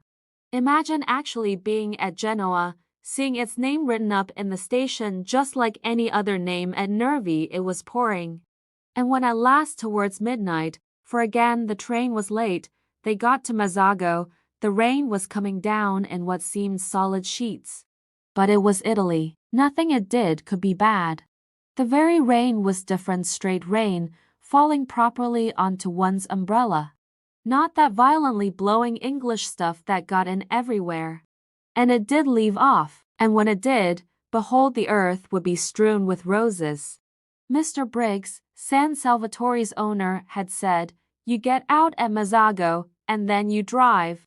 But he had forgotten what he amply knew, that trains in Italy are sometimes late. And he had imagined his tenants arriving at Mezzago at 8 o'clock and finding a string of flies to choose from. The train was 4 hours late, and when Mrs. Arbuthnot and Mrs. Wilkins scrambled down the ladder like high steps of their carriage into the black downpour, their skirts sweeping off great pools of sooty wet because their hands were full of suitcases. If it had not been for the vigilance of Domenico, the gardener at San Salvatore, they would have found nothing for them to drive in. All ordinary flies had long since gone home. Domenico, foreseeing this, had sent his aunt's fly, driven by her son his cousin. And his aunt and her fly lived in Castagneto, the village crouching at the feet of San Salvatore. And therefore, however late the train was, the fly would not dare come home without containing that which it had been sent to fetch. Domenico's cousin's name was Beppo, and he presently emerged out of the dark where Mrs. Arbuthnot and Mrs. Wilkins stood, uncertain what to do next after the train had gone on, for they could see no porter, and they thought from the feel of it that they were standing not so much on a platform as in the middle of the permanent way. Beppo, who had been searching for them, emerged from the dark with a kind of pounce and talked Italian to them vociferously. Beppo was a most respectable young man, but he did not look as if he were, especially not in the dark, and he had a dripping hat slouched over one eye. They did not like the way he seized their suitcases. He could not be, they thought, a porter. However, they presently from out of his streaming talk discerned the words San Salvatore, and after that they kept on saying them to him, for it was the only Italian they knew. As they hurried after him, unwilling to lose sight of their suitcases, stumbling across rails and through puddles out to where in the road a small, high fly stood. Its hood was up, and its horse was in an attitude of thought. They climbed in, and the minute they were in Mrs. Wilkins, indeed, could hardly be called in. The horse awoke with a start from its reverie and immediately began going home rapidly. Without Beppo, without the suitcases. Beppo darted after him, making the night ring with his shouts, and caught the hanging reins just in time. He explained proudly, and as it seemed to him with perfect clearness, that the horse always did that, being a fine animal full of corn and blood, and cared for by him, Beppo, as if he were his own son. And the ladies must not be alarmed, he had noticed they were clutching each other. But clear and loud, and profuse of words though he was, they only looked at him blankly. He went on talking, however, while he piled the suitcases up round them, sure that sooner or later they must understand him, especially as he was careful to talk very loud, and illustrate everything he said with the simplest elucidatory gestures, but they both continued only to look at him. They both, he noticed sympathetically, had white faces, fatigued faces, and they both had big eyes, fatigued eyes. They were beautiful ladies, he thought, and their eyes, looking at him over the tops of the suitcases, watching his every movement, There were no trunks, only numbers of suitcases were like the eyes of the Mother of God. The only thing the ladies said, and they repeated it at regular intervals even after they had started, gently prodding him as he sat on his box to call his attention to it, was San Salvatore? And each time he answered vociferously, encouragingly, S. San Salvatore. We don't know, of course, if he's taking us there, said Mrs. Arbuthnot at last in a low voice. After they had been driving as it seemed to them a long while, and had got off the paving stones of the sleep-shrouded town and were out on a winding road with what they could just see was a low wall on their left, beyond which was a great black emptiness and the sound of the sea. On their right was something close and steep and high and black rocks. They whispered to each other. Huge rocks. No, we don't know, agreed Mrs. Wilkins, a slight coldness passing down her spine. They felt very uncomfortable. It was so late, it was so dark, the road was so lonely. Suppose a wheel came off. Suppose they met fascisti, or the opposite of fascisti. How sorry they were now that they had not slept at Genoa and come on the next morning in daylight. But that would have been the 1st of April, said Mrs. Wilkins in a low voice. It is that now, said Mrs. Arbuthnot beneath her breath. So it is, murmured Mrs. Wilkins. They were silent. Beppo turned round on his box, a disquieting habit already noticed, for surely his horse ought to be carefully watched, and again addressed them with what he was convinced was lucidity, no patois, and the clearest explanatory movements. How much they wished their mothers had made them learn Italian when they were little. If only now they could have said, please sit round the right way and look after the horse. They did not even know what horse was in Italian. It was contemptible to be so ignorant. In their anxiety, for the road twisted round great jutting rocks, and on their left was only the low wall to keep them out of the sea should anything happen. They too began to gesticulate, waving their hands at Beppo, pointing ahead. They wanted him to turn round again and face his horse, that was all. He thought they wanted him to drive faster. And there followed a terrifying 10 minutes during which, as he supposed, he was gratifying them. He was proud of his horse, and it could go very fast. He rose in his seat, the whip cracked, the horse rushed forward, the rocks leaped towards them, the little fly swayed. The suitcases heaved, Mrs. Arbuthnot and Mrs. Wilkins clung. In this way they continued, swaying, heaving, clattering, clinging, till at a point near Castagneto there was a rise in the road. And on reaching the foot of the rise the horse, who knew every inch of the way, stopped suddenly, throwing everything in the fly into a heap, and then proceeded up at the slowest of walks. Beppo twisted himself round to receive their admiration, laughing with pride in his horse. There was no answering laugh from the beautiful ladies. Their eyes, fixed on him, seemed bigger than ever, and their faces against the black of the night showed milky. But here at least, once they were up the slope, were houses. The rocks left off, and there were houses. The low wall left off, and there were houses. The sea shrunk away, and the sound of it ceased, and the loneliness of the road was finished. No lights anywhere, of course, nobody to see them pass. And yet Beppo, when the houses began, after looking over his shoulder and shouting Castagneto at the ladies, once more stood up and cracked his whip and once more made his horse dash forward. We shall be there in a minute, Mrs. Arbuthnot said to herself, holding on. We shall soon stop now, Mrs. Wilkins said to herself, holding on. They said nothing aloud, because nothing would have been heard above the whip cracking and the wheel clattering, and the boisterous inciting noises Beppo was making at his horse. Anxiously they strained their eyes for any sight of the beginning of San Salvatore. They had supposed and hoped that after a reasonable amount of village a medieval archway would loom upon them, and through it they would drive into a garden and draw up at an open, welcoming door, with lights streaming from it and those servants standing in it who, according to the advertisement, remained. Instead, the fly suddenly stopped. Peering out, they could see they were still in the village street, with small dark houses each side. And Beppo, throwing the reins over the horse's back as if completely confident, this time that he would not go any farther, got down off his box. At the same moment, springing as it seemed out of nothing, a man and several half-grown boys appeared on each side of the fly and began dragging out the suitcases. "No, no, San Salvatore, San Salvatore," exclaimed Mrs. Wilkins, trying to hold on to what suitcases she could. San Salvatore," they all shouted, pulling.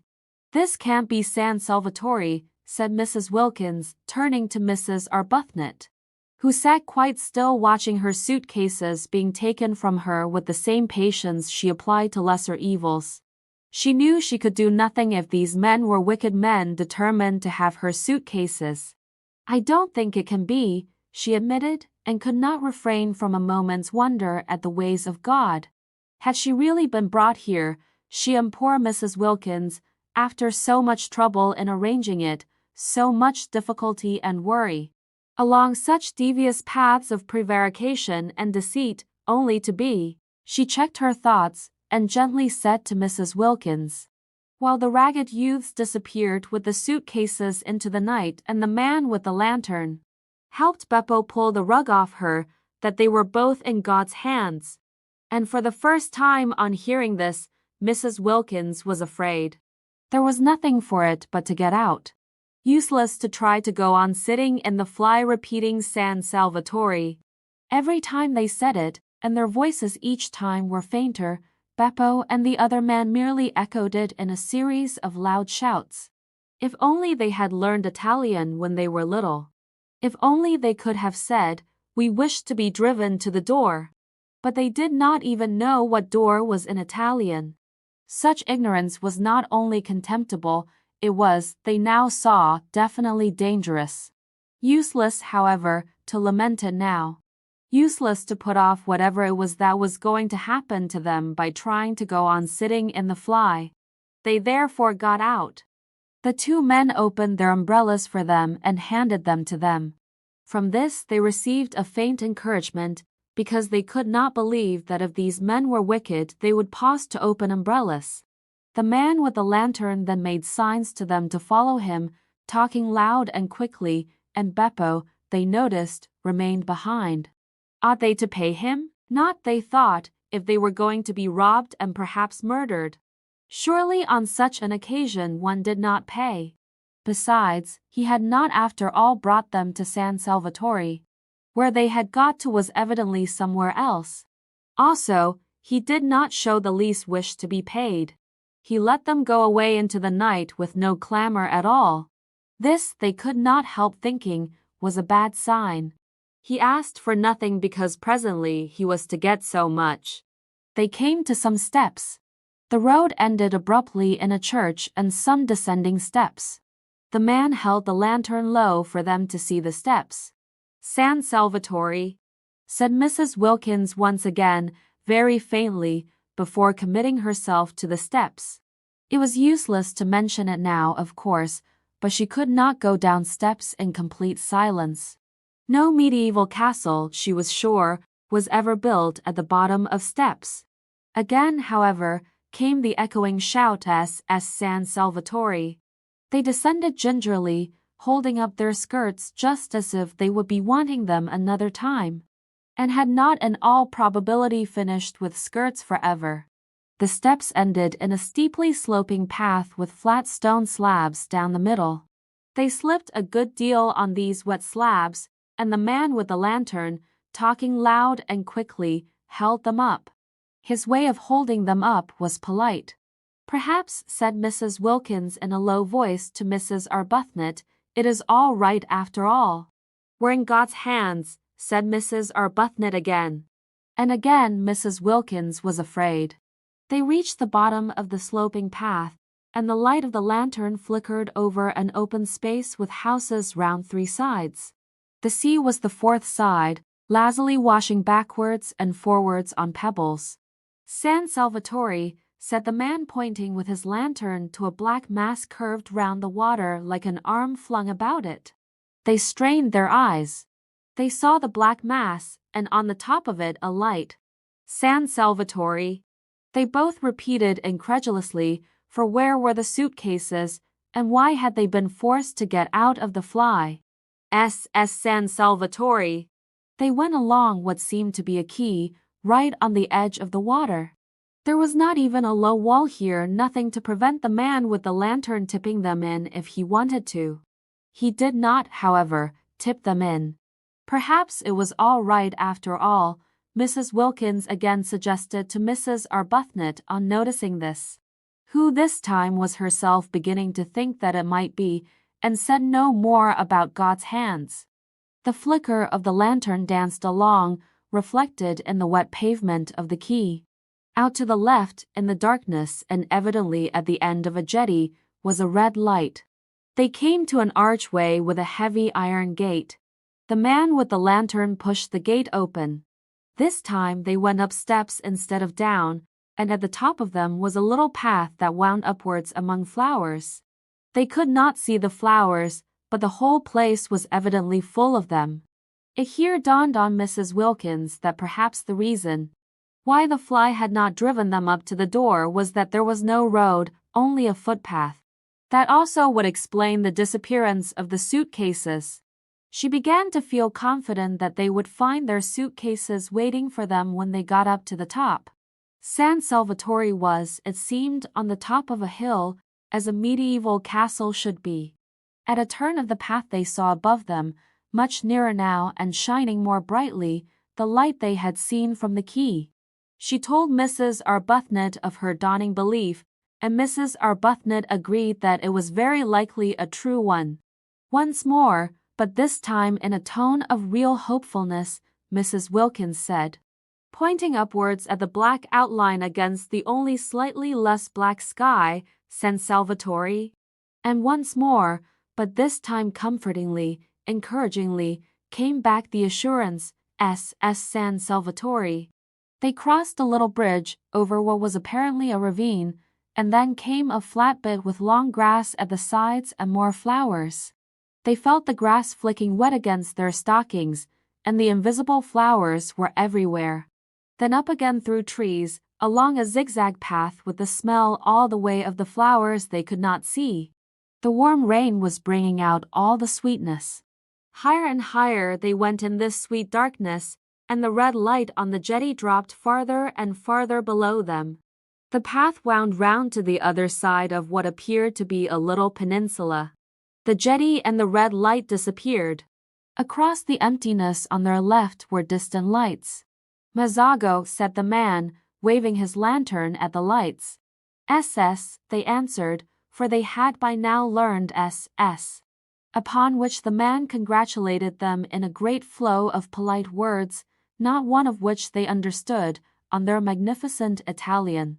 For this was Domenico, the vigilant and accomplished gardener of San Salvatore, the prop and stay of the establishment, the resourceful, the gifted, the eloquent, the courteous, the intelligent Domenico.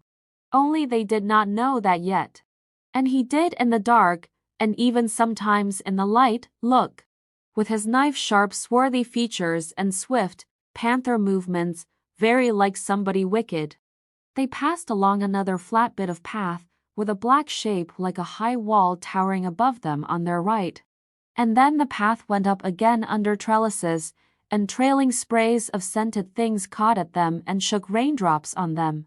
And the light of the lantern flickered over lilies, and then came a flight of ancient steps worn with centuries, and then another iron gate. And then they were inside, though still climbing a twisting flight of stone steps, with old walls on either side like the walls of dungeons, and with a vaulted roof.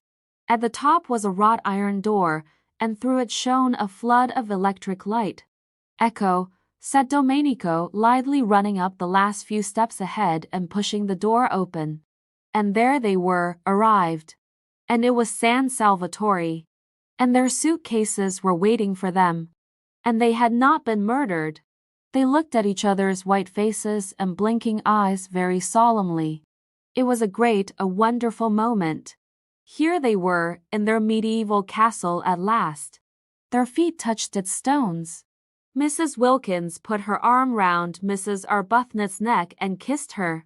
"The first thing to happen in this house," she said softly, solemnly, "shall be a kiss."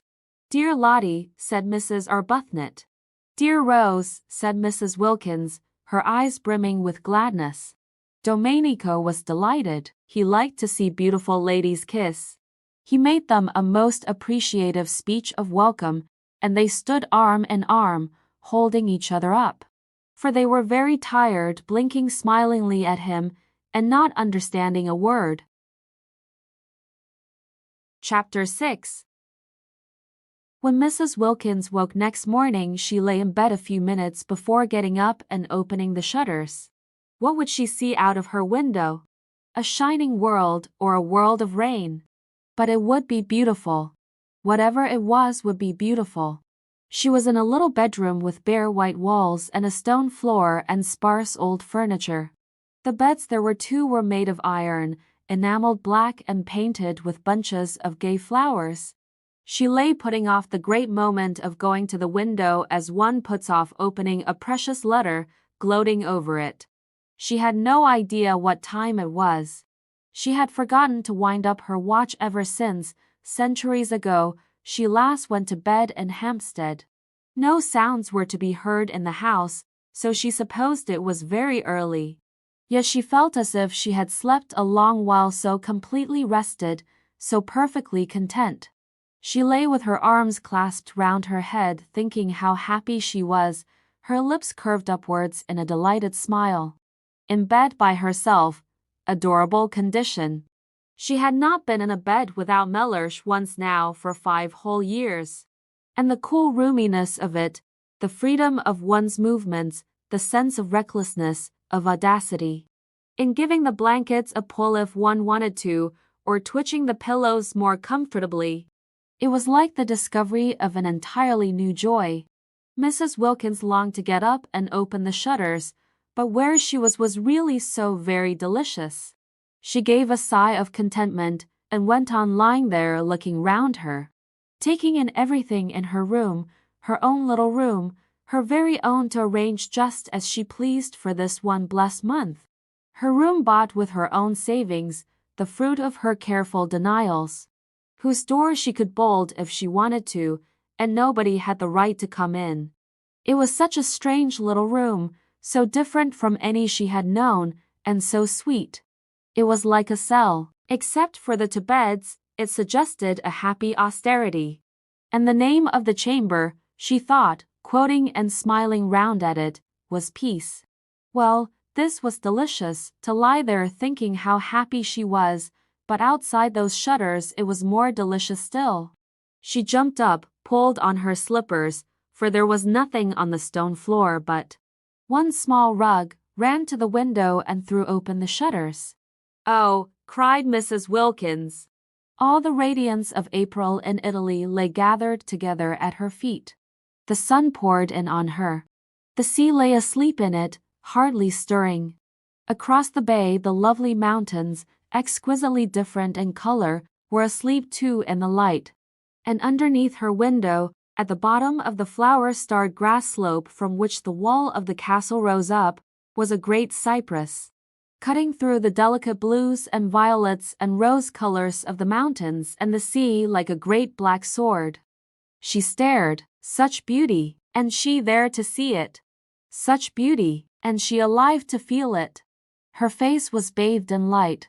Lovely scents came up to the window and caressed her. A tiny breeze gently lifted her hair. Far out in the bay a cluster of almost motionless fishing boats hovered like a flock of white birds on the tranquil sea. How beautiful, how beautiful! Not to have died before this, to have been allowed to see, breathe, feel this.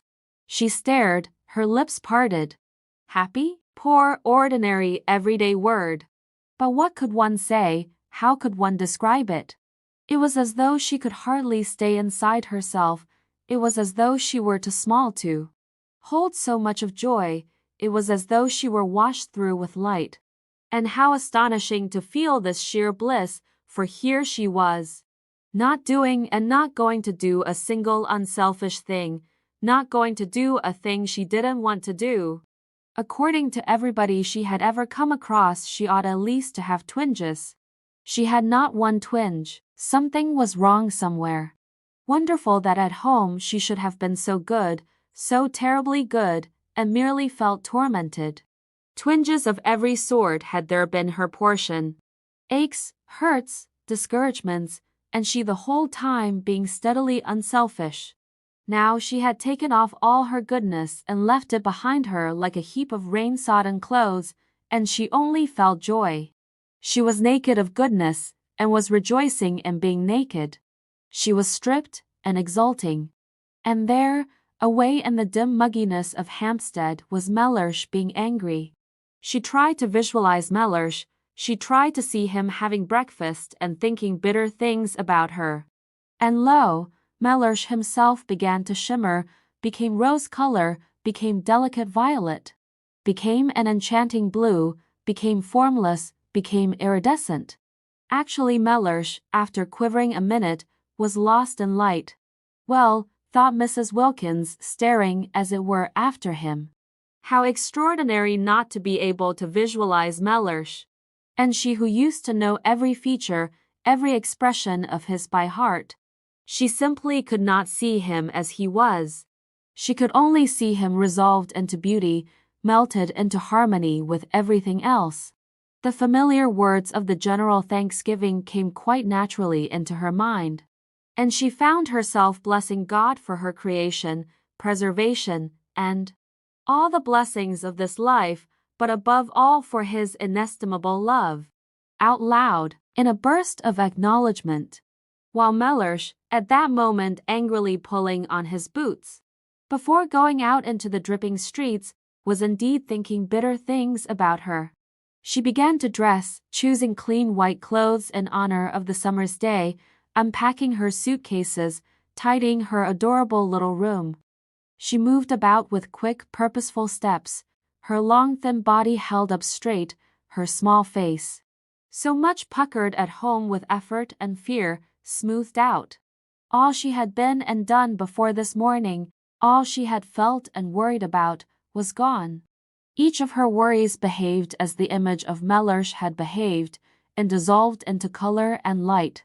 And she noticed things she had not noticed for years when she was doing her hair. In front of the glass she noticed it, and thought, why, what pretty stuff. For years she had forgotten she had such a thing as hair, plaiting it in the evening, and unplaiting it in the morning with the same hurry and indifference with which she laced and unlaced her shoes. Now she suddenly saw it, and she twisted it round her fingers before the glass, and was glad it was so pretty. Mellersh couldn't have seen it either, for he had never said a word about it. Well, when she got home she would draw his attention to it. Mellersh, she would say, look at my hair. Aren't you pleased you've got a wife with hair like curly honey? She laughed. She had never said anything like that to Mellersh yet, and the idea of it amused her. But why had she not? Oh yes, she used to be afraid of him. Funny to be afraid of anybody. And especially of one's husband, whom one saw in his more simplified moments, such as asleep, and not breathing properly through his nose. When she was ready she opened her door to go across to see if Rose, who had been put the night before by a sleepy maidservant into a cell opposite, were awake. She would say good morning to her, and then she would run down and stay with that cypress tree till breakfast was ready. And after breakfast she wouldn't so much as look out of a window, till she had helped Rose get everything ready for Lady Caroline and Mrs. Fisher. There was much to be done that day, settling in, arranging the rooms. She mustn't leave Rose to do it alone. They would make it all so lovely for the two to come, have such an entrancing vision ready for them of little cells bright with flowers. She remembered she had wanted Lady Caroline not to come. Fancy wanting to shut someone out of heaven because she thought she would be shy of her. And as though it mattered if she were, and as though she would be anything so self-conscious as shy. Besides, what a reason, she could not accuse herself of goodness over that. And she remembered she had wanted not to have Mrs. Fisher either, because she had seemed lofty. How funny of her, so funny to worry about such little things, making them important. The bedrooms and 2 of the sitting rooms at San Salvatore were on the top floor, and opened into a roomy hall with a wide glass window at the north end. San Salvatore was rich in small gardens in different parts and on different levels. The garden this window looked down on was made on the highest part of the walls, and could only be reached through the corresponding spacious hall on the floor below. When Mrs. Wilkins came out of her room, this window stood wide open, and beyond it in the sun was a Judas tree in full flower. There was no sign of anybody, no sound of voices or feet. Tubs of arum lilies stood about on the stone floor, and on a table flamed a huge bunch of fierce nasturtiums. Spacious, flowery, silent, with the wide window at the end opening into the garden, and the Judas tree absurdly beautiful in the sunshine, it seemed to Mrs. Wilkins, arrested on her way across to Mrs. Arbuthnot, too good to be true. Was she really going to live in this for a whole month? Up to now she had had to take what beauty she could as she went along, snatching at little bits of it when she came across it, a patch of daisies on a fine day in a Hampstead field, a flash of sunset between 2 chimney pots. She had never been in definitely, completely beautiful places. She had never been even in a venerable house, and such a thing as a profusion of flowers in her rooms was unattainable to her. Sometimes in the spring she had bought 6 tulips at Shoolbred's, unable to resist them, conscious that Mellersh, if he knew what they had cost, would think it inexcusable. But they had soon died, and then there were no more. As for the Judas tree, she hadn't an idea what it was, and gazed at it out there against the sky, with the rapt expression of one who sees a heavenly vision. Mrs. Arbuthnot, coming out of her room, found her there like that, standing in the middle of the hall staring. Now what does she think she sees now? Thought Mrs. Arbuthnot. We are in God's hands, said Mrs. Wilkins, turning to her, speaking with extreme conviction. Oh, said Mrs. Arbuthnot quickly, her face, which had been covered with smiles when she came out of her room, falling. Why, what has happened? For Mrs. Arbuthnot had woken up with such a delightful feeling of security, of relief. And she did not want to find she had not after all escaped from the need of refuge. She had not even dreamed of Frederick.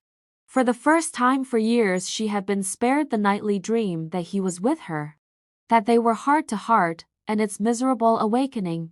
She had slept like a baby, and had woken up confident. She had found there was nothing she wished to say in her morning prayer except thank you. It was disconcerting to be told she was after all in God's hands. I hope nothing has happened? She asked anxiously. Mrs. Wilkins looked at her a moment and laughed. How funny, she said, kissing her. What is funny?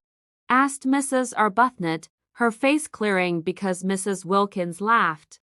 We are. This is everything. It's all so wonderful. It's so funny and so adorable that we should be in it. I dare say when we finally reach heaven, the one they talk about so much, we shan't find it a bit more beautiful. Mrs. Arbuthnot relaxed to smiling security again. Isn't it divine? She said.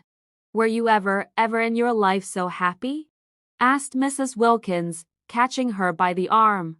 No, said Mrs. Arbuthnot. Nor had she been. Not ever, not even in her first love days with Frederick. Because always pain had been close at hand in that other happiness, ready to torture with doubts, to torture even with the very excess of her love, while this was the simple happiness of complete harmony with her surroundings, the happiness that asks for nothing, that just accepts, just breathes, just is. Let's go and look at that tree close, said Mrs. Wilkins. I don't believe it can only be a tree. And arm in arm they went along the hall, and their husbands would not have known them, their faces were so young with eagerness. And together they stood at the open window, and when their eyes, having feasted on the marvelous pink thing, wandered farther among the beauties of the garden, they saw sitting on the low wall at the east edge of it, gazing out over the bay, her feet in lilies, Lady Caroline.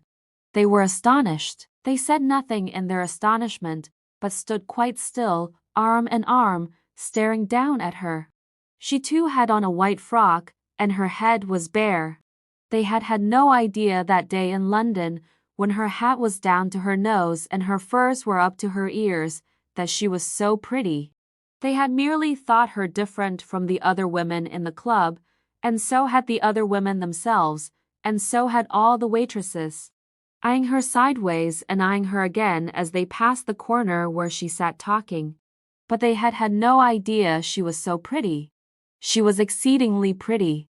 Everything about her was very much that which it was. Her fair hair was very fair, her lovely grey eyes were very lovely and grey.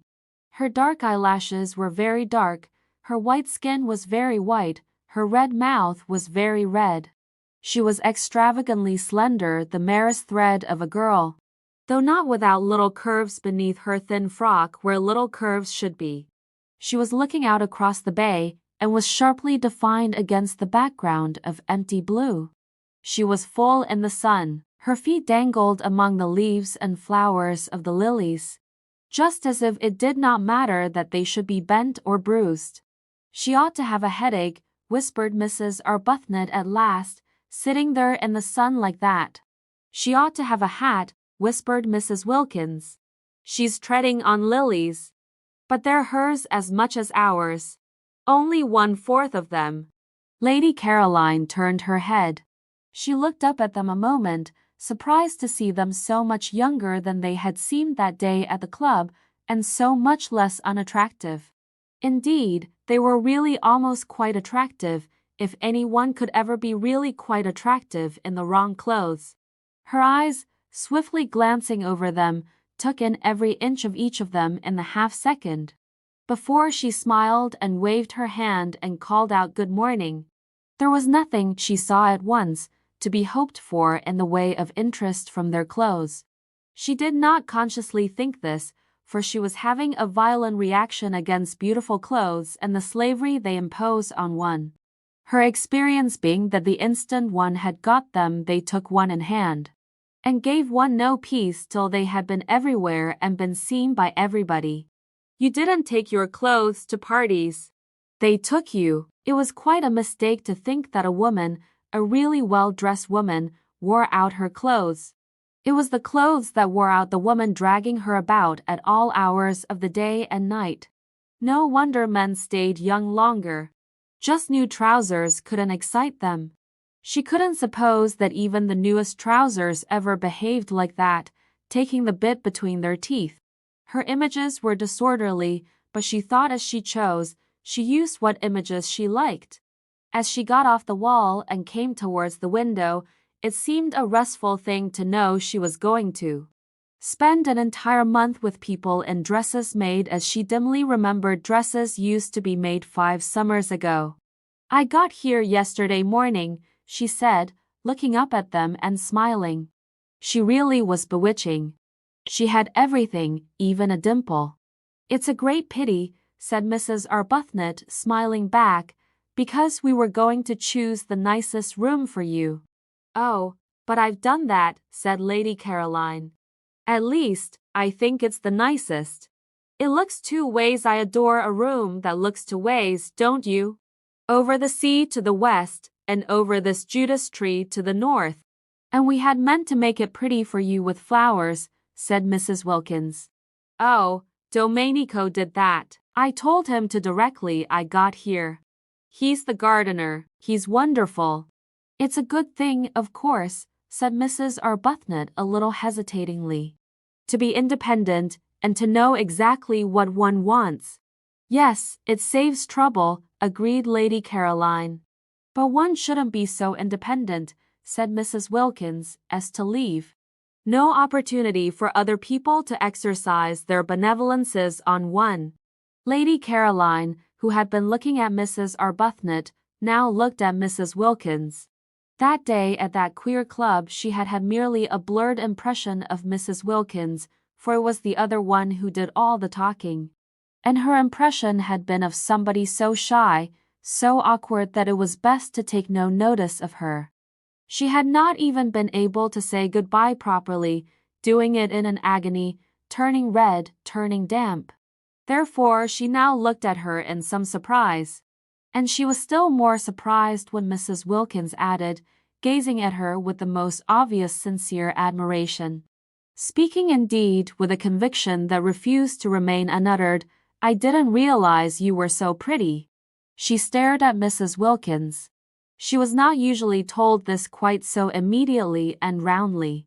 Abundantly as she was used to it impossible not to be after 28 solid years. It surprised her to be told it with such bluntness, and by a woman. "It's very kind of you to think so," she said. "Why, you're lovely," said Mrs. Wilkins. Quite lovely." "I hope," said Mrs. Arbuthnot pleasantly, "you make the most of it." Lady Caroline then stared at Mrs. Arbuthnot. "Oh yes," she said, "I make the most of it. I've been doing that ever since I can remember." "Because," said Mrs. Arbuthnot, smiling and raising a warning forefinger, "it won't last." Then Lady Caroline began to be afraid these two were originals. If so, she would be bored. Nothing bored her so much as people who insisted on being original, who came and buttonholed her and kept her waiting while they were being original. And the one who admired her, it would be tiresome if she dogged her about in order to look at her. What she wanted of this holiday was complete escape from all she had had before. She wanted the rest of complete contrast. Being admired, being dogged, wasn't contrast, it was repetition. And as for originals, to find herself shut up with two on the top of a precipitous hill in a medieval castle, built for the express purpose of preventing easy-goings out and in, would not, she was afraid, be especially restful.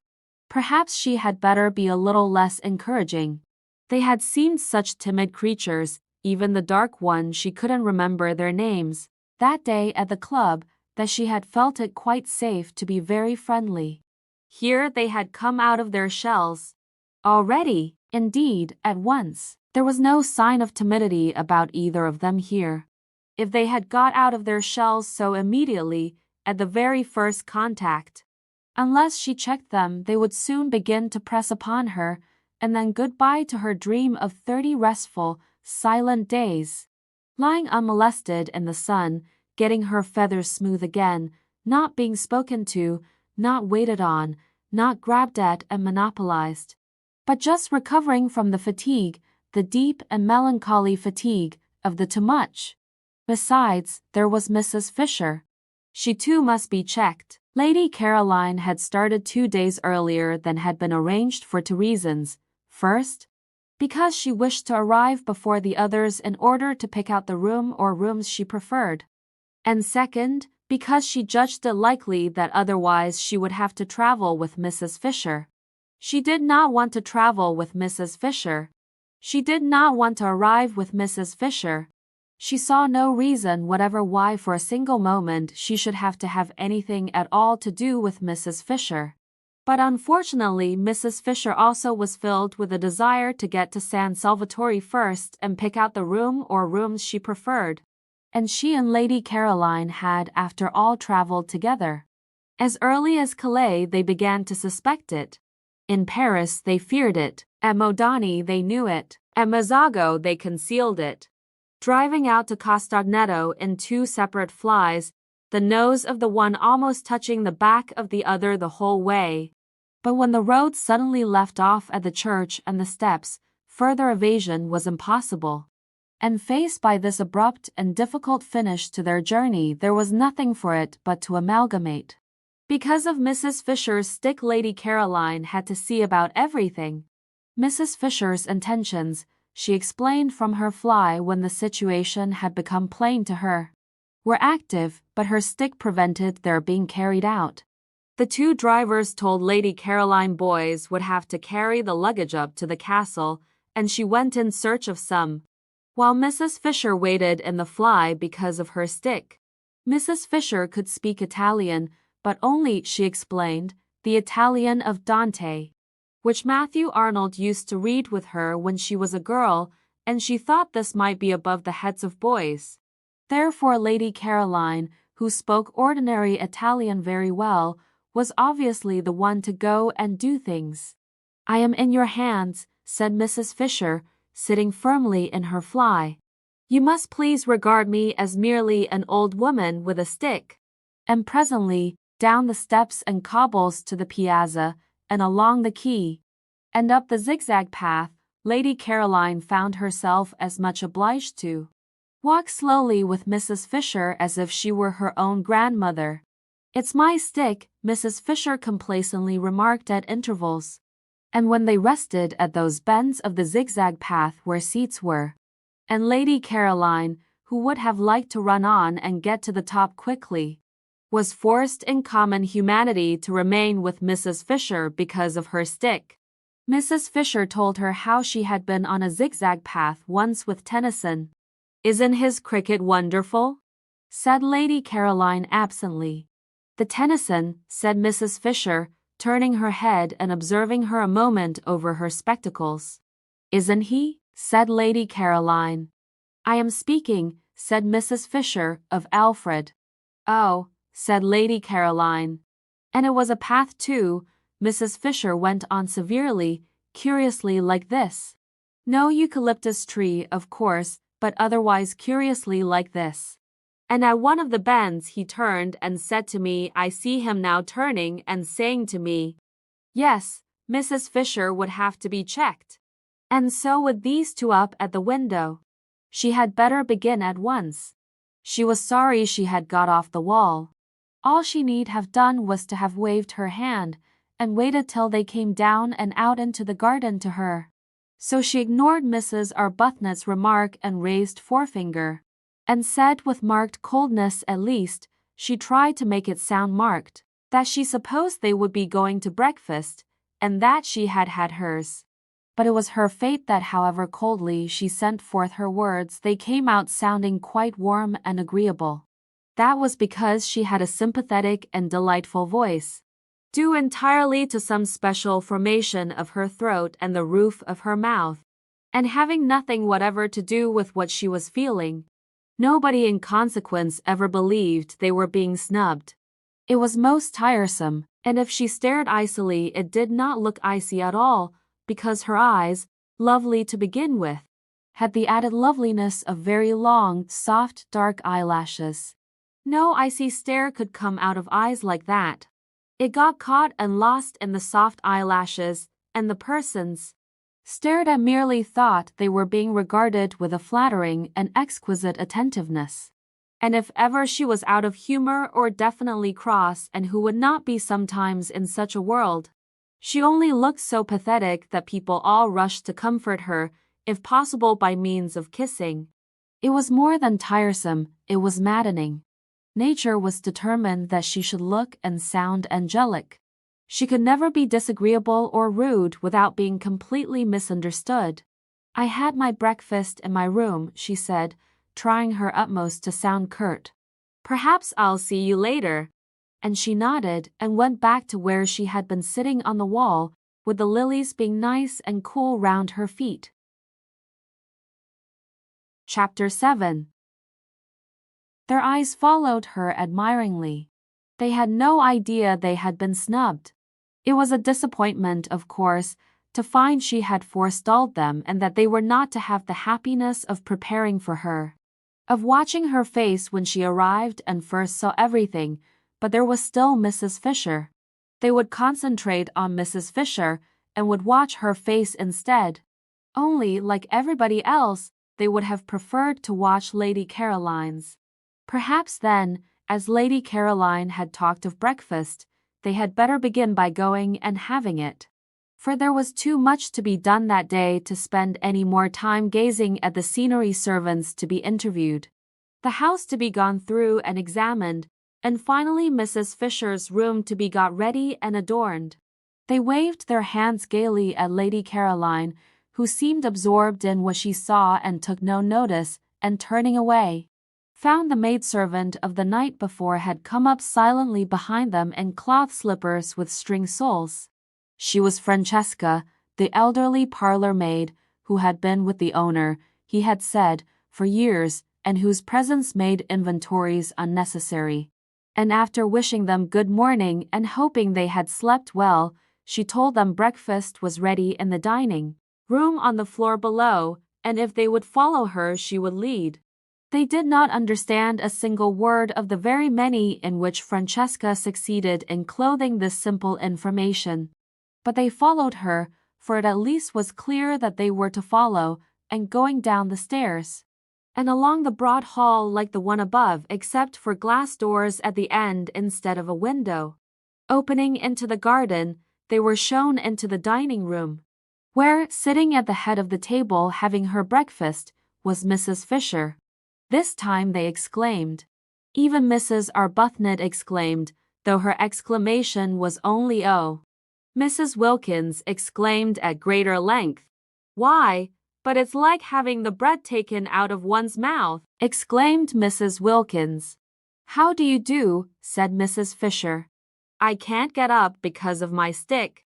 And she stretched out her hand across the table. They advanced and shook it. "We had no idea you were here," said Mrs. Arbuthnot. "Yes," said Mrs. Fisher, resuming her breakfast. "Yes, I am here." And with composure she removed the top of her egg. "It's a great disappointment," said Mrs. Wilkins. "We had meant to give you such a welcome." This was the one, Mrs. Fisher remembered, briefly glancing at her, who when she came to Prince of Wales Terrace said she had seen Keats. She must be careful with this one, curb her from the beginning. She therefore ignored Mrs. Wilkins and said gravely, with a downward face of impenetrable calm bent on her egg, "Yes. I arrived yesterday with Lady Caroline." "It's really dreadful," said Mrs. Wilkins, exactly as if she had not been ignored. "There's nobody left to get anything ready for now. I feel thwarted. I feel as if the bread had been taken out of my mouth just when I was going to be happy swallowing it." "Where will you sit?" asked Mrs. Fisher of Mrs. Arbuthnot, markedly of Mrs. Arbuthnot. The comparison with the bread seemed to her most unpleasant. "Oh, thank you," said Mrs. Arbuthnot, sitting down rather suddenly next to her. There were only two places she could sit down in, the places laid on either side of Mrs. Fisher. She therefore sat down in one, and Mrs. Wilkins sat down opposite her in the other. Mrs. Fisher was at the head of the table. Round her was grouped the coffee and the tea.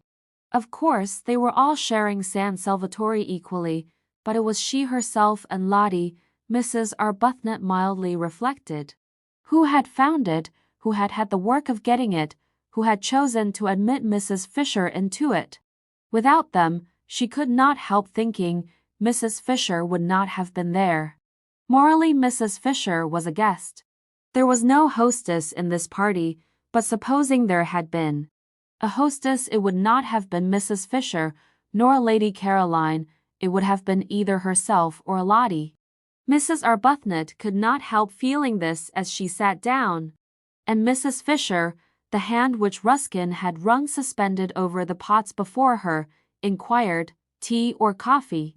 She could not help feeling it even more definitely when Mrs. Fisher touched a small gong on the table beside her, as though she had been used to that gong and that table ever since she was little, and, on Francesca's appearing, bade her in the language of Dante bring more milk.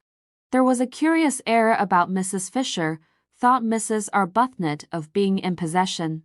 And if she herself had not been so happy she would have perhaps minded. Mrs. Wilkins noticed it too, but it only made her discursive brain think of cuckoos.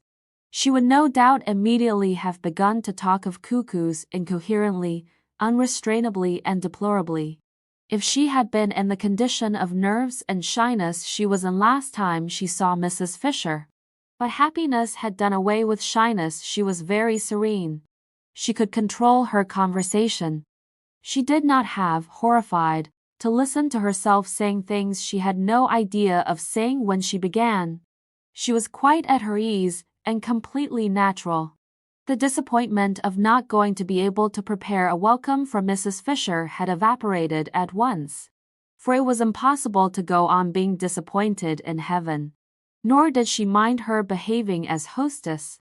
What did it matter? You did not mind things in heaven. She and Mrs. Arbuthnot, therefore, sat down more willingly than they otherwise would have done, one on either side of Mrs. Fisher. And the sun, pouring through the two windows facing east across the bay, flooded the room.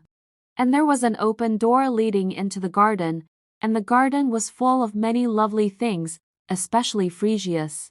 The delicate and delicious fragrance of the freesias came in through the door and floated round Mrs. Wilkins's enraptured nostrils. Freesias in London were quite beyond her. Occasionally she went into a shop and asked what they cost, so as just to have an excuse for lifting up a bunch and smelling them, well knowing that it was something awful like a shilling for about 3 flowers. Here they were everywhere, bursting out of every corner and carpeting the rose beds. Imagine it having freesias to pick in armsful if you wanted to, and with glorious sunshine flooding the room. And in your summer frock, and it's being only the 1st of April. I suppose you realize, don't you, that we've got to heaven? She said, beaming at Mrs. Fisher with all the familiarity of a fellow angel.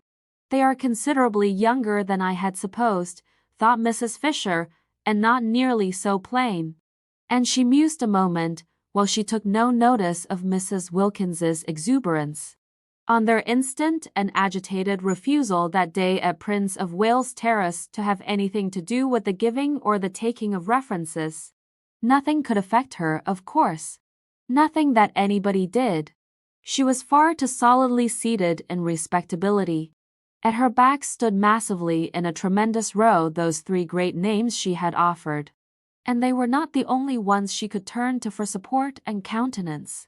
Even if these young women, she had no grounds for believing the one out in the garden to be really Lady Caroline Dester. She had merely been told she was, even if these young women should all turn out to be what Browning used to call, how well she remembered his amusing and delightful way of putting things, fly-by-nights, what could it possibly, or in any way matter to her? Let them fly by night if they wished. One was not 65 for nothing.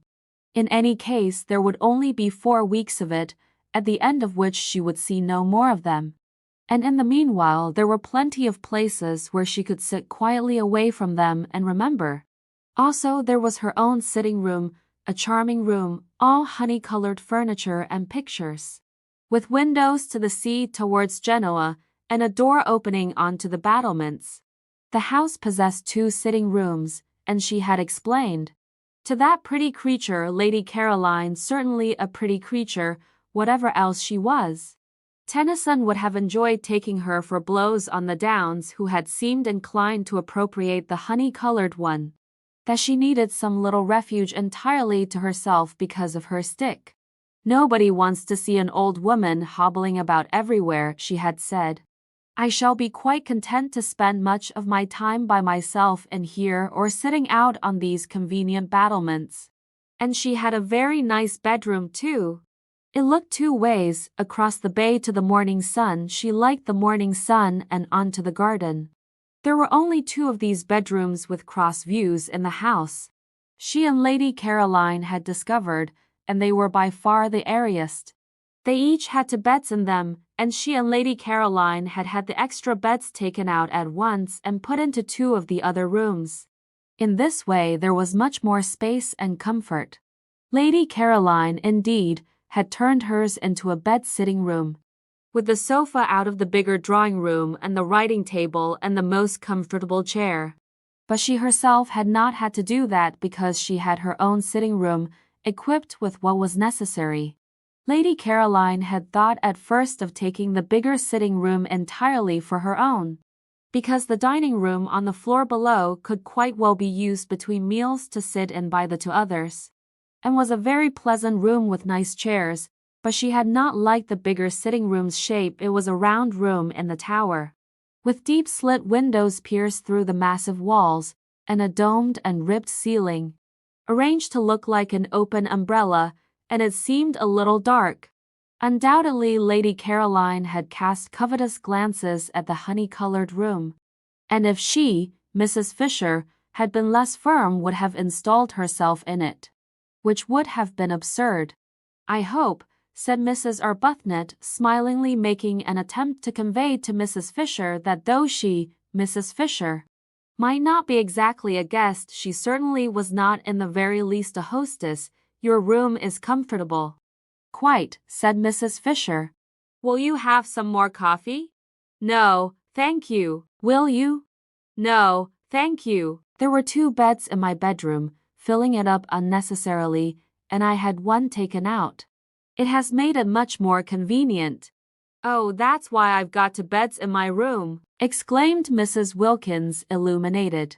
The second bed in her little cell had seemed an unnatural and inappropriate object from the moment she saw it. "I gave no directions," said Mrs. Fisher, addressing Mrs. Arbuthnot. "I merely asked Francesca to remove it." "I have 2 in my room as well," said Mrs. Arbuthnot. "Your second one must be Lady Caroline's." "She had hers removed too," said Mrs. Fisher. "It seems foolish to have more beds in a room than there are occupiers." "But we haven't got any husbands here either," said Mrs. Wilkins. "And I don't see any use in extra beds in one's room if one hasn't got husbands to put in them. Can't we have them taken away too?" "Beds," said Mrs. Fisher coldly, "cannot be removed from one room after another. They must remain somewhere." Mrs. Wilkins's remarks seemed to Mrs. Fisher persistently unfortunate. Each time she opened her mouth she said something best left unsaid. Loose talk about husbands had never in Mrs. Fisher's circle been encouraged. In the 80s, when she chiefly flourished, husbands were taken seriously as the only real obstacles to sin. Beds, too, if they had to be mentioned, were approached with caution, and a decent reserve prevented them and husbands ever being spoken of in the same breath. She turned more markedly than ever to Mrs. Arbuthnot. "Do let me give you a little more coffee," she said. "No, thank you, but won't you have some more?" "No, indeed. I never have more than 2 cups at breakfast. Would you like an orange?" "No, thank you." "Would you?" "No, I don't eat fruit at breakfast. It is an American fashion which I am too old now to adopt." "Have you had all you want?" "Quite. Have you?" Mrs. Fisher paused before replying. Was this a habit, this trick of answering a simple question with the same question? If so, it must be curbed, for no one could live for 4 weeks in any real comfort with somebody who had a habit. She glanced at Mrs. Arbuthnot, and her parted hair and gentle brow reassured her. No, it was accident, not habit, that had produced those echoes. She could as soon imagine a dove having tiresome habits as Mrs. Arbuthnot. Considering her, she thought what a splendid wife she would have been for poor Carlyle. So much better than that horrid clever Jane. She would have soothed him.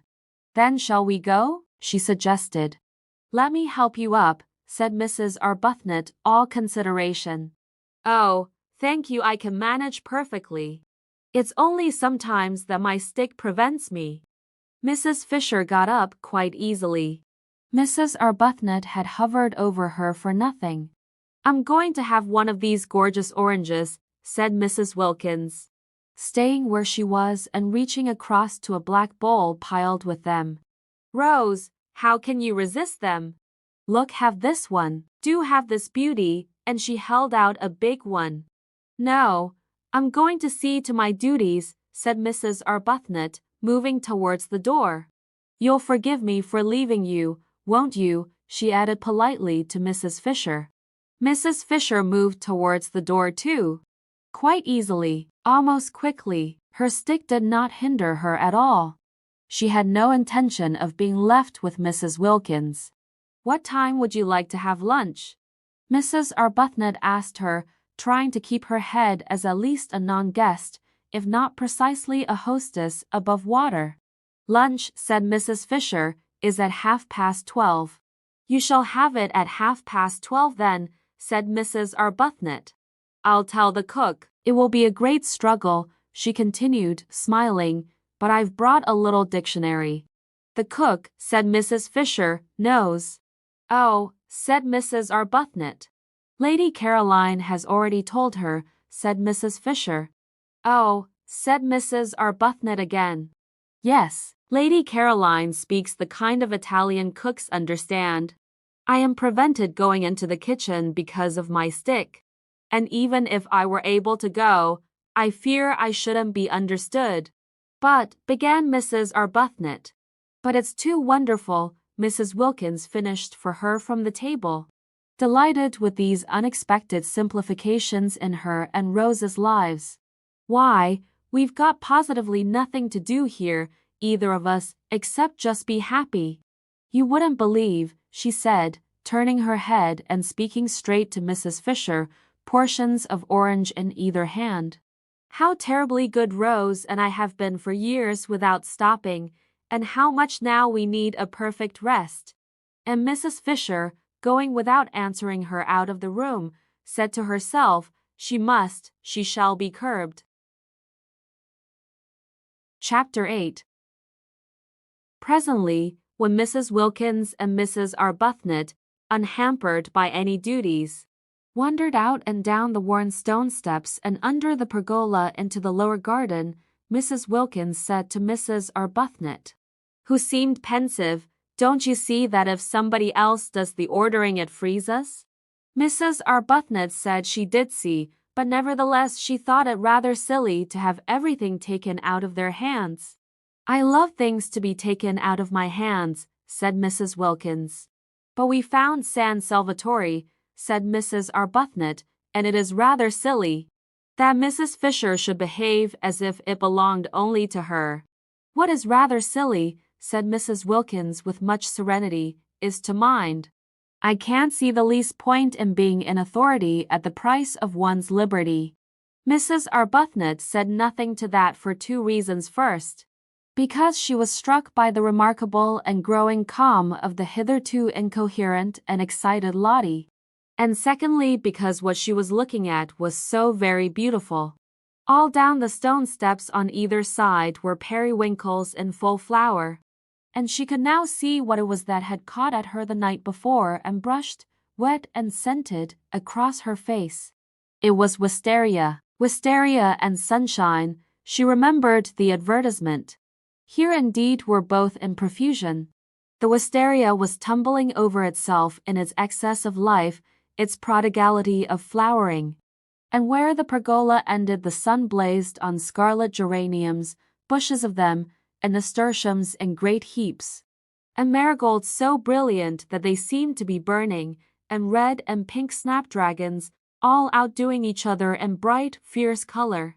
The ground behind these flaming things dropped away in terraces to the sea, each terrace a little orchard, where among the olives grew vines on trellises and fig trees and peach trees and cherry trees.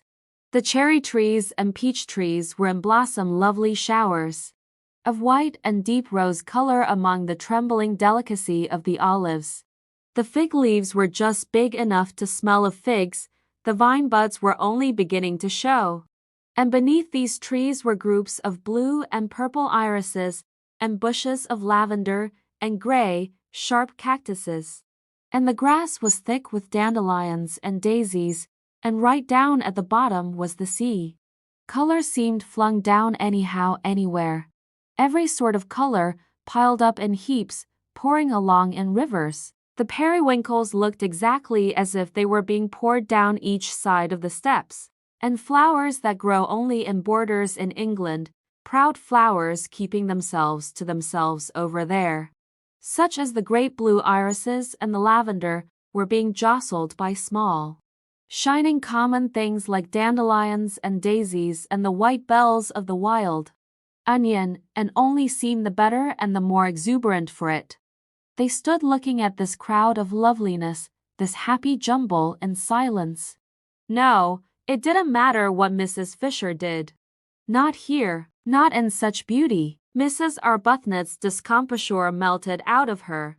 In the warmth and light of what she was looking at, of what to her was a manifestation, an entirely new side of God, how could one be discomposed?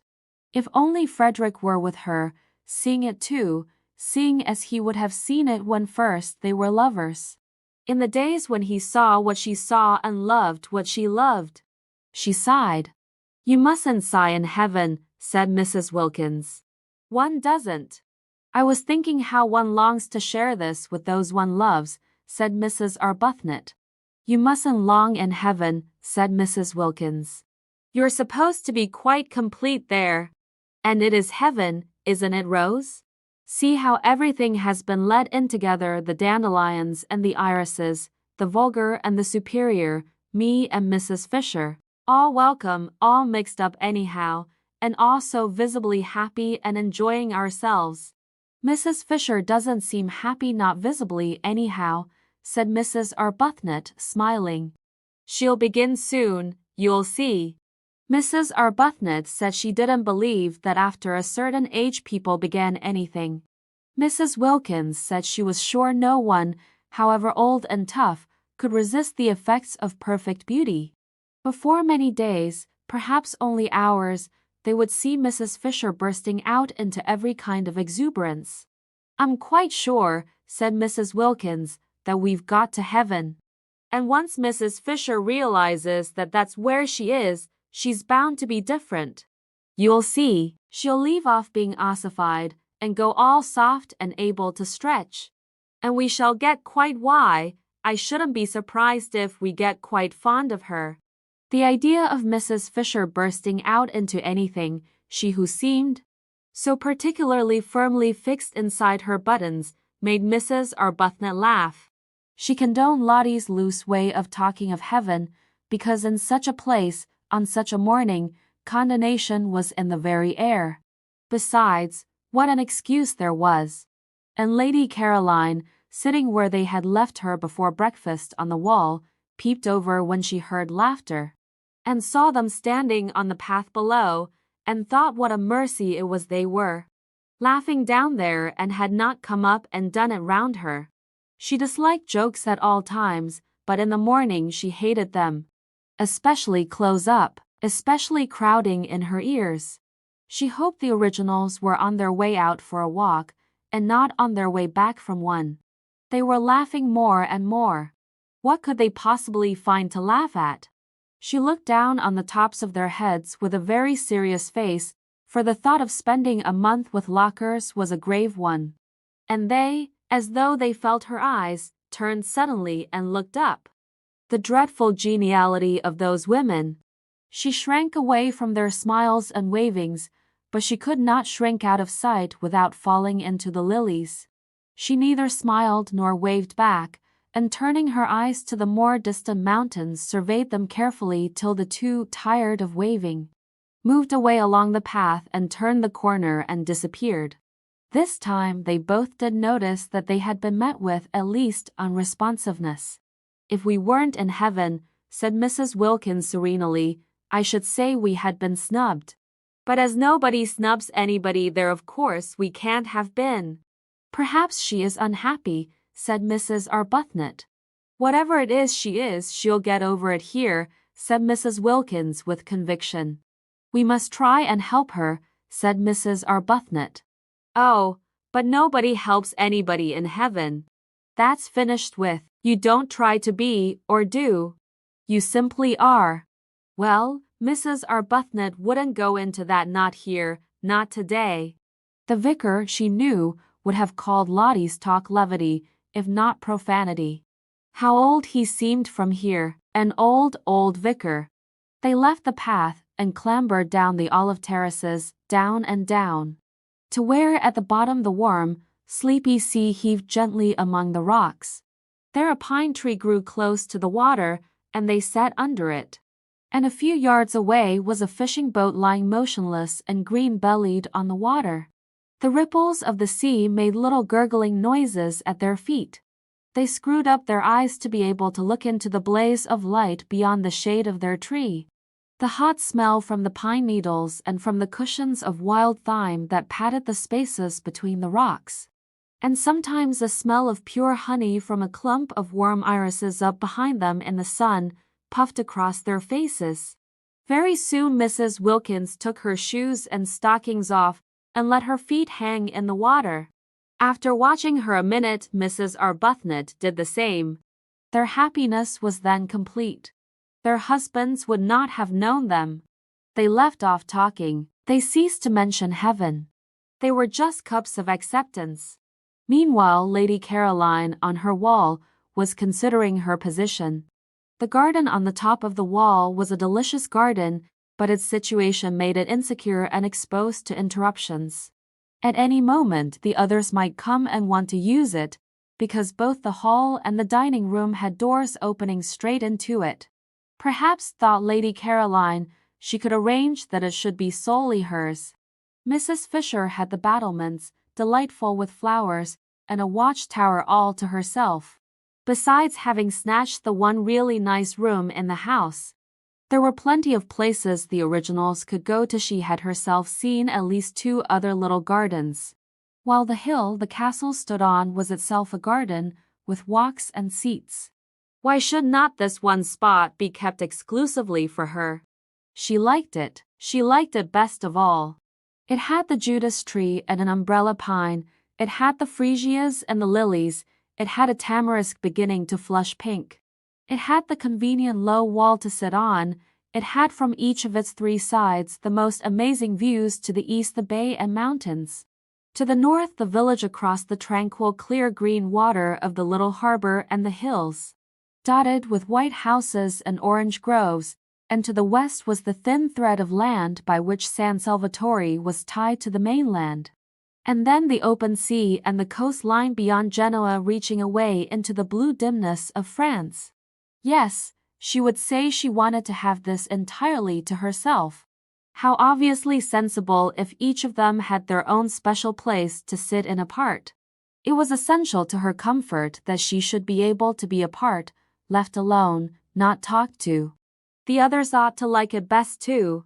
Why heard? One had enough of that in England, with one's relations and friends, oh, the numbers of them, pressing on one continually. Having successfully escaped them for 4 weeks, why continue, and with persons having no earthly claim on one, to herd? She lit a cigarette. She began to feel secure. Those 2 had gone for a walk. There was no sign of Mrs. Fisher. How very pleasant this was. Somebody came out through the glass doors, just as she was drawing a deep breath of security. Surely it couldn't be Mrs. Fisher wanting to sit with her? Mrs. Fisher had her battlements. She ought to stay on them, having snatched them. It would be too tiresome if she wouldn't, and wanted not only to have them in her sitting room but to establish herself in this garden as well. No, it wasn't Mrs. Fisher, it was the cook. She frowned. Was she going to have to go on ordering the food? Surely one or other of those 2 waving women would do that now. The cook, who had been waiting in increasing agitation in the kitchen, watching the clock getting nearer to lunchtime while she still was without knowledge of what lunch was to consist of, had gone at last to Mrs. Fisher, who had immediately waved her away. She then wandered about the house seeking a mistress, any mistress, who would tell her what to cook, and finding none.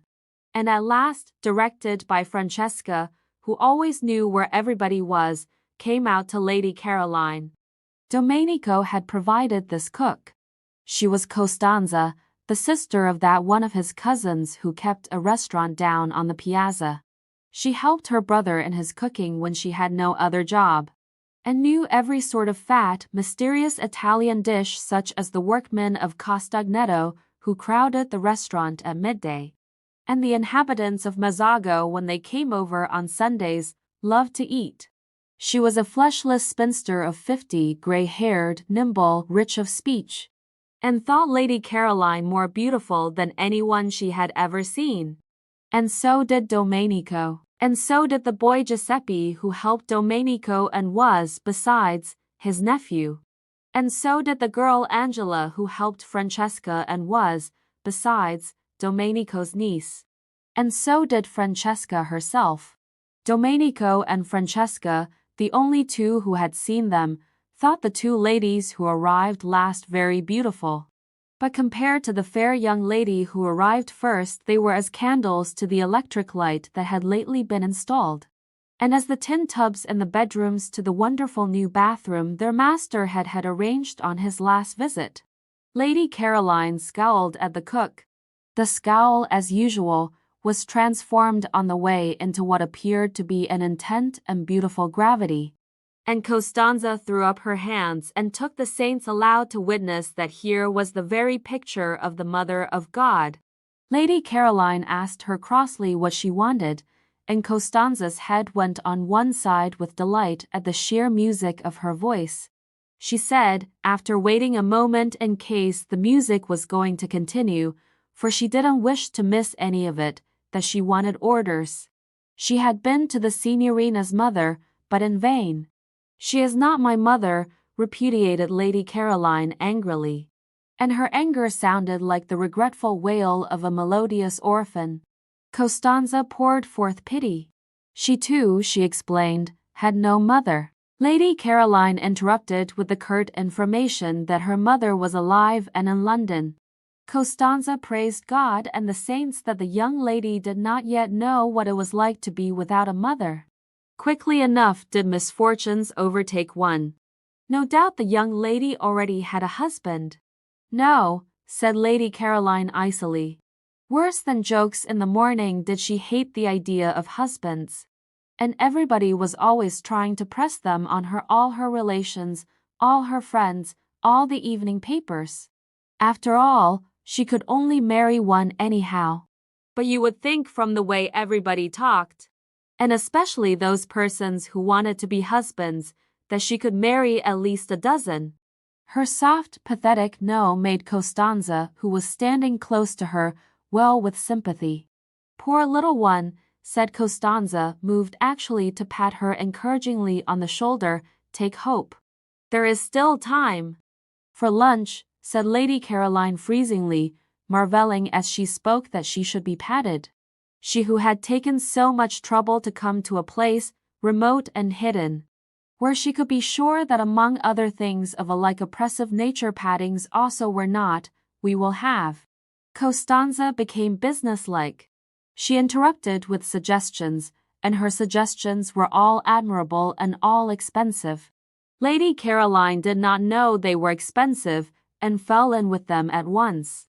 They sounded very nice. Every sort of young vegetables and fruits came into them, and much butter and a great deal of cream and incredible numbers of eggs. Costanza said enthusiastically at the end, as a tribute to this acquiescence, that of the many ladies and gentlemen she had worked for on temporary jobs such as this, she preferred the English ladies and gentlemen. She more than preferred them, they roused devotion in her. For they knew what to order. They did not skimp, they refrained from grinding down the faces of the poor. From this Lady Caroline concluded that she had been extravagant, and promptly countermanded the cream. Costanza's face fell, for she had a cousin who had a cow, and the cream was to have come from them both. And perhaps we had better not have chickens, said Lady Caroline. Costanza's face fell more, for her brother at the restaurant kept chickens in his backyard, and many of them were ready for killing.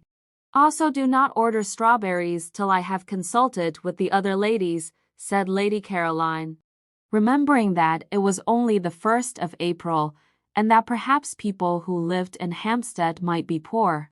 Indeed, must be poor, or why live in Hampstead? It is not I who am mistress here. Is it the old one? Asked Costanza, her face very long. No, said Lady Caroline. Which of the other two ladies is it? Neither, said Lady Caroline. Then Costanza's smiles returned, for the young lady was having fun with her and making jokes. She told her so, in her friendly Italian way, and was genuinely delighted. I never make jokes, said Lady Caroline briefly. You had better go, or lunch will certainly not be ready by 12:30. And these curt words came out sounding so sweet that Costanza felt as if kind compliments were being paid her, and forgot her disappointment about the cream and the chickens, and went away all gratitude and smiles. This, thought Lady Caroline, will never do. I haven't come here to housekeep, and I won't. She called Costanza back. Costanza came running. The sound of her name in that voice enchanted her. I have ordered the lunch for today, said Lady Caroline, with the serious angel face that was hers when she was annoyed. And I have also ordered the dinner, but from now on you will go to one of the other ladies for orders. I give no more. The idea that she would go on giving orders was too absurd. She never gave orders at home. Nobody there dreamed of asking her to do anything. That such a very tiresome activity should be thrust upon her here, simply because she happened to be able to talk Italian, was ridiculous. Let the originals give orders if Mrs. Fisher refused to. Mrs. Fisher, of course, was the one nature intended for such a purpose. She had the very air of a competent housekeeper. Her clothes were the clothes of a housekeeper, and so was the way she did her hair. Having delivered herself of her ultimatum with an acerbity that turned sweet on the way, and accompanied it by a peremptory gesture of dismissal that had the grace and loving kindness of a benediction, it was annoying that Costanza should only stand still with her head on one side gazing at her in obvious delight. Oh, go away, exclaimed Lady Caroline in English, suddenly exasperated. There had been a fly in her bedroom that morning which had stuck just as Costanza was sticking. Only one, but it might have been a myriad. It was so tiresome from daylight on. It was determined to settle on her face, and she was determined it should not. Its persistence was uncanny. It woke her, and would not let her go to sleep again. She hit at it, and it eluded her without fuss or effort and with an almost visible blandness, and she had only hit herself. It came back again instantly, and with a loud buzz alighted on her cheek. She hit at it again and hurt herself, while it skimmed gracefully away. She lost her temper, and sat up in bed and waited, watching to hit at it and kill it. She kept on hitting at it at last with fury and with all her strength, as if it were a real enemy deliberately trying to madden her. And it elegantly skimmed in and out of her blows, not even angry, to be back again the next instant. It succeeded every time in getting on to her face, and was quite indifferent how often it was driven away. That was why she had dressed and come out so early. Francesca had already been told to put a net over her bed, for she was not going to allow herself to be annoyed twice like that. People were exactly like flies. She wished there were nets for keeping them off too. She hit at them with words and frowns, and like the fly they slipped between her blows and were untouched. Worse than the fly, they seemed unaware that she had even tried to hit them. The fly at least did for a moment go away. With human beings the only way to get rid of them was to go away herself. That was what, so tired, she had done this April. And having got here, having got close up to the details of life at San Salvatore, it appeared that here, too, she was not to be let alone. Viewed from London there had seemed to be no details. San Salvatore from there seemed to be an empty, a delicious blank. Yet, after only 24 hours of it, she was discovering that it was not a blank at all, and that she was having to ward off as actively as ever. Already she had been much stuck to.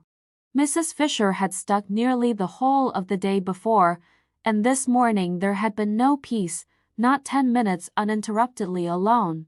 Costanza, of course, had finally to go because she had to cook, but hardly had she gone before Domenico came. He came to water and tie up. That was natural, since he was the gardener, but he watered and tied up all the things that were nearest to her. He hovered closer and closer. He watered to excess. He tied plants that were as straight and steady as arrows. Well, at least he was a man, and therefore not quite so annoying, and his smiling good morning was received with an answering smile. upon which Domenico forgot his family, his wife, his mother, his grown-up children and all his duties, and only wanted to kiss the young lady's feet.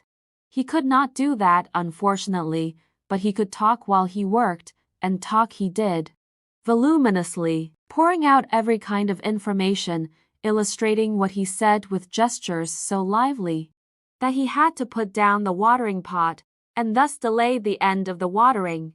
Lady Caroline bore it for a time, but presently was unable to bear it, and as he would not go, and she could not tell him to, seeing that he was engaged in his proper work, once again it was she who had to.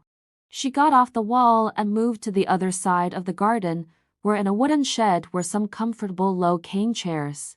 All she wanted was to turn one of these round with its back to Domenico and its front to the sea towards Genoa. Such a little thing to want. One would have thought she might have been allowed to do that unmolested. But he, who watched her every movement, when he saw her approaching the chairs darted after her, and seized one and asked to be told where to put it. Would she never get away from being waited on, being made comfortable, being asked where she wanted things put, having to say thank you? She was short with Domenico, who instantly concluded the sun had given her a headache, and ran in and fetched her a sunshade and a cushion and a footstool, and was skillful, and was wonderful, and was one of nature's gentlemen. She shut her eyes in a heavy resignation. She could not be unkind to Domenico. She could not get up and walk indoors as she would have done if it had been one of the others. Domenico was intelligent and very competent. She had at once discovered that it was he who really ran the house, who really did everything. And his manners were definitely delightful, and he undoubtedly was a charming person. It was only that she did so much long to be let alone. If only she could be left quite quiet for this 1 month, she felt that she might perhaps make something of herself after all. She kept her eyes shut, because then he would think she wanted to sleep and would go away. Domenico's romantic Italian soul melted within him at the sight, for having her eyes shut was extraordinarily becoming to her. He stood entranced, quite still, and she thought he had stolen away, so she opened them again. No, there he was, staring at her. Even he, there was no getting away from being stared at. I have a headache, she said, shutting them again. It is the sun, said Domenico, and sitting on the wall without a hat. I wish to sleep. Signorina, he said sympathetically, and went softly away. She opened her eyes with a sigh of relief. The gentle closing of the glass doors showed her that he had not only gone quite away, but had shut her out in the garden so that she should be undisturbed. Now perhaps she would be alone till lunchtime. It was very curious, and no one in the world could have been more surprised than she herself, but she wanted to think. She had never wanted to do that before. Everything else that it is possible to do without too much inconvenience she had either wanted to do, or had done at one period or another of her life, but not before had she wanted to think. She had come to San Salvatore with the single intention of lying comatose for 4 weeks in the sun, somewhere where her parents and friends were not, lapped in forgetfulness, stirring herself only to be fed. And she had not been there more than a few hours when this strange new desire took hold of her. There had been wonderful stars the evening before, and she had gone out into the top garden after dinner, leaving Mrs. Fisher alone over her nuts and wine, and sitting on the wall at the place where the lilies crowded their ghost heads. She had looked out into the gulf of the night, and it had suddenly seemed as if her life had been a noise all about nothing. She had been intensely surprised. She knew stars and darkness did produce unusual emotions because, in others, she had seen them being produced, but they had not before done it in herself. A noise all about nothing. Could she be quite well? She had wondered. For a long while past she had been aware that her life was a noise, but it had seemed to be very much about something. A noise, indeed, about so much that she felt she must get out of earshot for a little, or she would be completely and perhaps permanently deafened.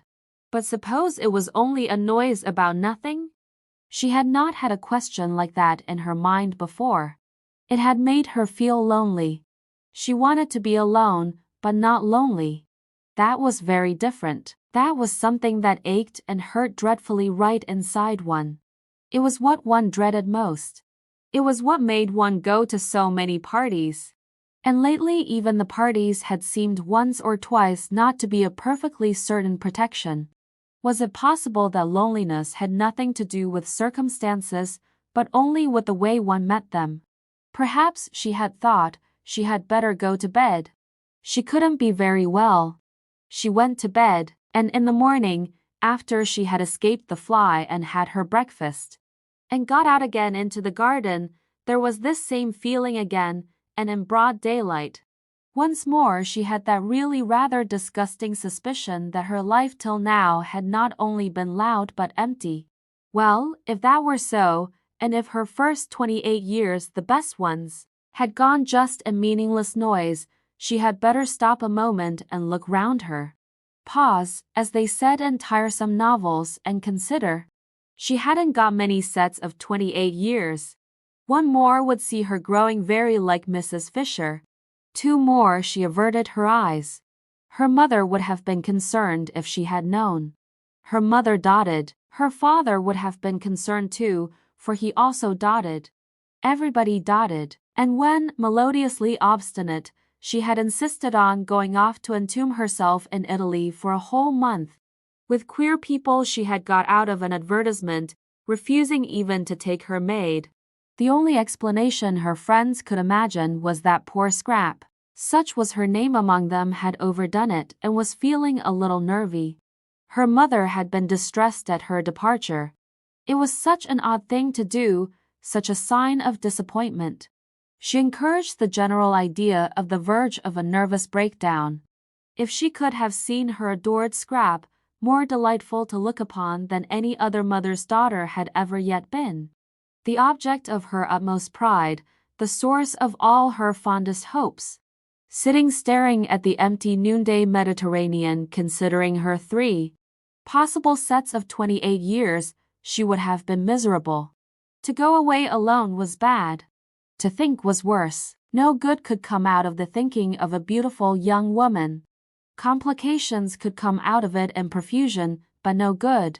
The thinking of the beautiful was bound to result in hesitations, in reluctances, in unhappiness all round. And here, if she could have seen her, sat her Scrap thinking quite hard. And such things, such old things, things nobody ever began to think till they were at least 40. Chapter 9. That one of the 2 sitting rooms which Mrs. Fisher had taken for her own was a room of charm and character. She surveyed it with satisfaction on going into it after breakfast, and was glad it was hers. It had a tiled floor, and walls the color of pale honey, and inlaid furniture, the color of amber, and mellow books, many in ivory or lemon-colored covers.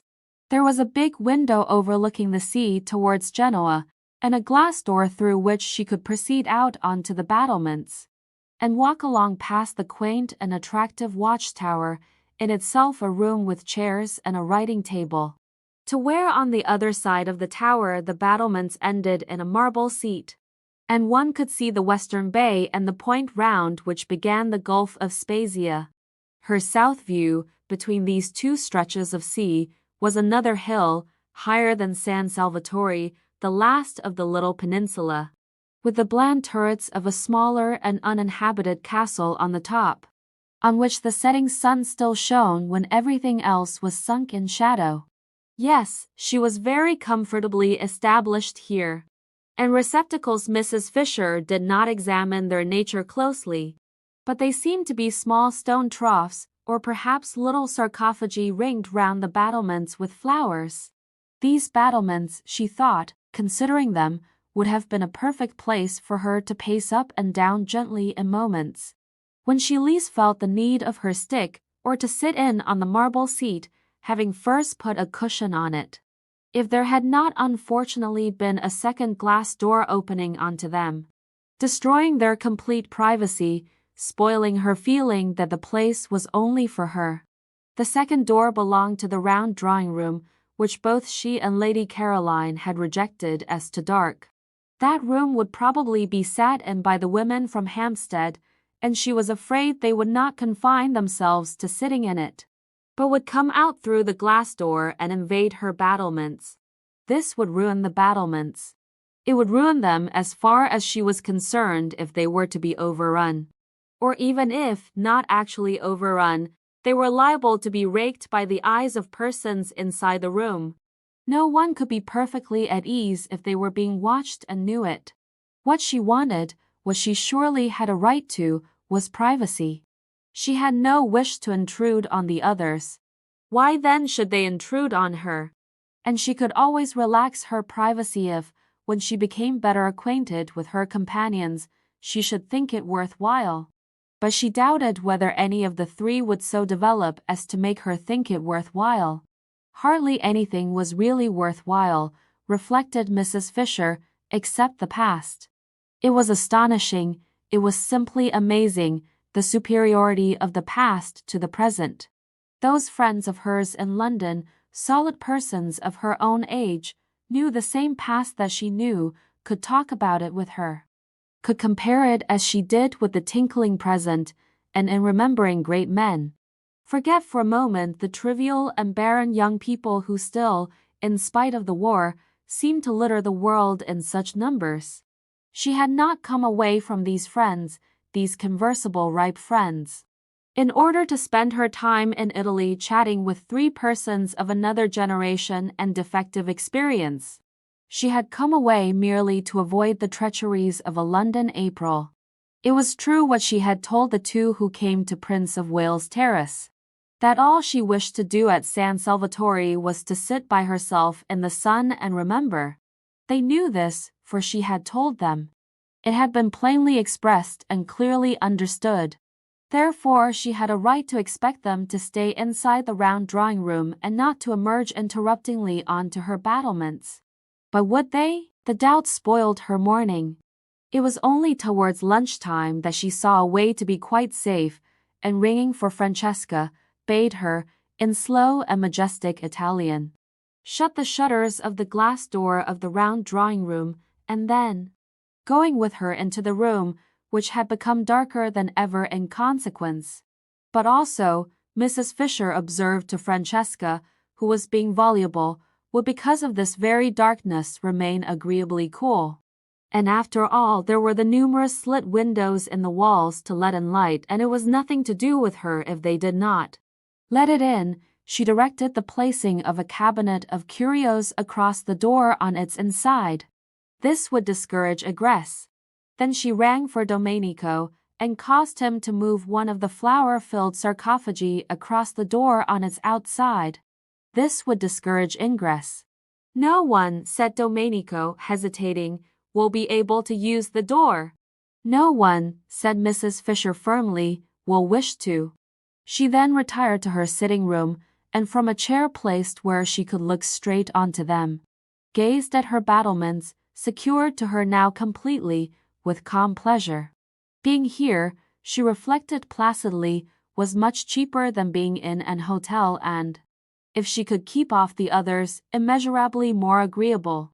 She was paying for her rooms, extremely pleasant rooms, now that she was arranged in them 3 a week, which came to about 8 shillings a day, battlements, watchtower and all. Where else abroad could she live as well for so little, and have as many baths as she liked, for 8 shillings a day? Of course, she did not yet know what her food would cost, but she would insist on carefulness over that, though she would also insist on its being carefulness combined with excellence. The two were perfectly compatible if the caterer took pains. The servants' wages, she had ascertained, were negligible, owing to the advantageous exchange, so that there was only the food to cause her anxiety. If she saw signs of extravagance, she would propose that they each hand over a reasonable sum every week to Lady Caroline, which should cover the bills, any of it that was not used to be returned, and if it were exceeded the loss to be borne by the caterer. Mrs. Fisher was well off and had the desire for comforts proper to her age, but she disliked expenses. So well off was she that, had she so chosen, she could have lived in an opulent part of London and driven from it and to it in a Rolls-Royce. She had no such wish. It needed more vitality than went with true comfort to deal with a house in an opulent spot and a Rolls-Royce. Worries attended such possessions, worries of every kind, crowned by bills. In the sober gloom of Prince of Wales Terrace she could obscurely enjoy inexpensive yet real comfort, without being snatched at by predatory men-servants or collectors for charities, and a taxi stand was at the end of the road. Her annual outlay was small. The house was inherited. Death had furnished it for her. She trod in the dining room on the Turkey carpet of her father's. She regulated her day by the excellent black marble clock on the mantelpiece which she remembered from childhood. Her walls were entirely covered by the photographs her illustrious deceased friends had given either herself or her father, with their own handwriting across the lower parts of their bodies, and the windows, shrouded by the maroon curtains of all her life, were decorated besides with the selfsame aquariums to which she owed her first lessons in sea lore, and in which still swam slowly the goldfishes of her youth. Were they the same goldfish? She did not know. Perhaps, like carp, they outlived everybody. Perhaps, on the other hand, behind the deep-sea vegetation provided for them at the bottom, they had from time to time as the years went by withdrawn and replaced themselves. Were they or were they not, she sometimes wondered, contemplating them between the courses of her solitary meals. The same goldfish that had that day been there when Carlyle, how well she remembered it, angrily strode up to them, in the middle of some argument with her father that had grown heated, and striking the glass smartly with his fist had put them to flight, shouting as they fled, "Och, ye deaf devils! Och, ye lucky deaf devils! Ye can't hear anything of the blasted, blethering, doddering, glaikit fool stuff where Maester talks, can ye?" Or words to that effect. Dear, great-souled Carlyle! Such natural gushings forth, such true freshness, such real grandeur, rugged, if you will, yes, undoubtedly sometimes rugged and startling in a drawing-room, but magnificent. Who was there now to put beside him? Who was there to mention in the same breath? Her father, than whom no one had had more flair, said, "Thomas is immortal." And here was this generation of puniness, raising its little voice in doubts, or still worse, not giving itself the trouble to raise it at all. Not. It was incredible, but it had been thus reported to her, even reading him. Mrs. Fisher did not read him either, but that was different. She had read him. She had certainly read him. Of course she had read him. There was Teufelsstrick, she quite well remembered a tailor called Teufelsstrick. So like Carlyle to call him that.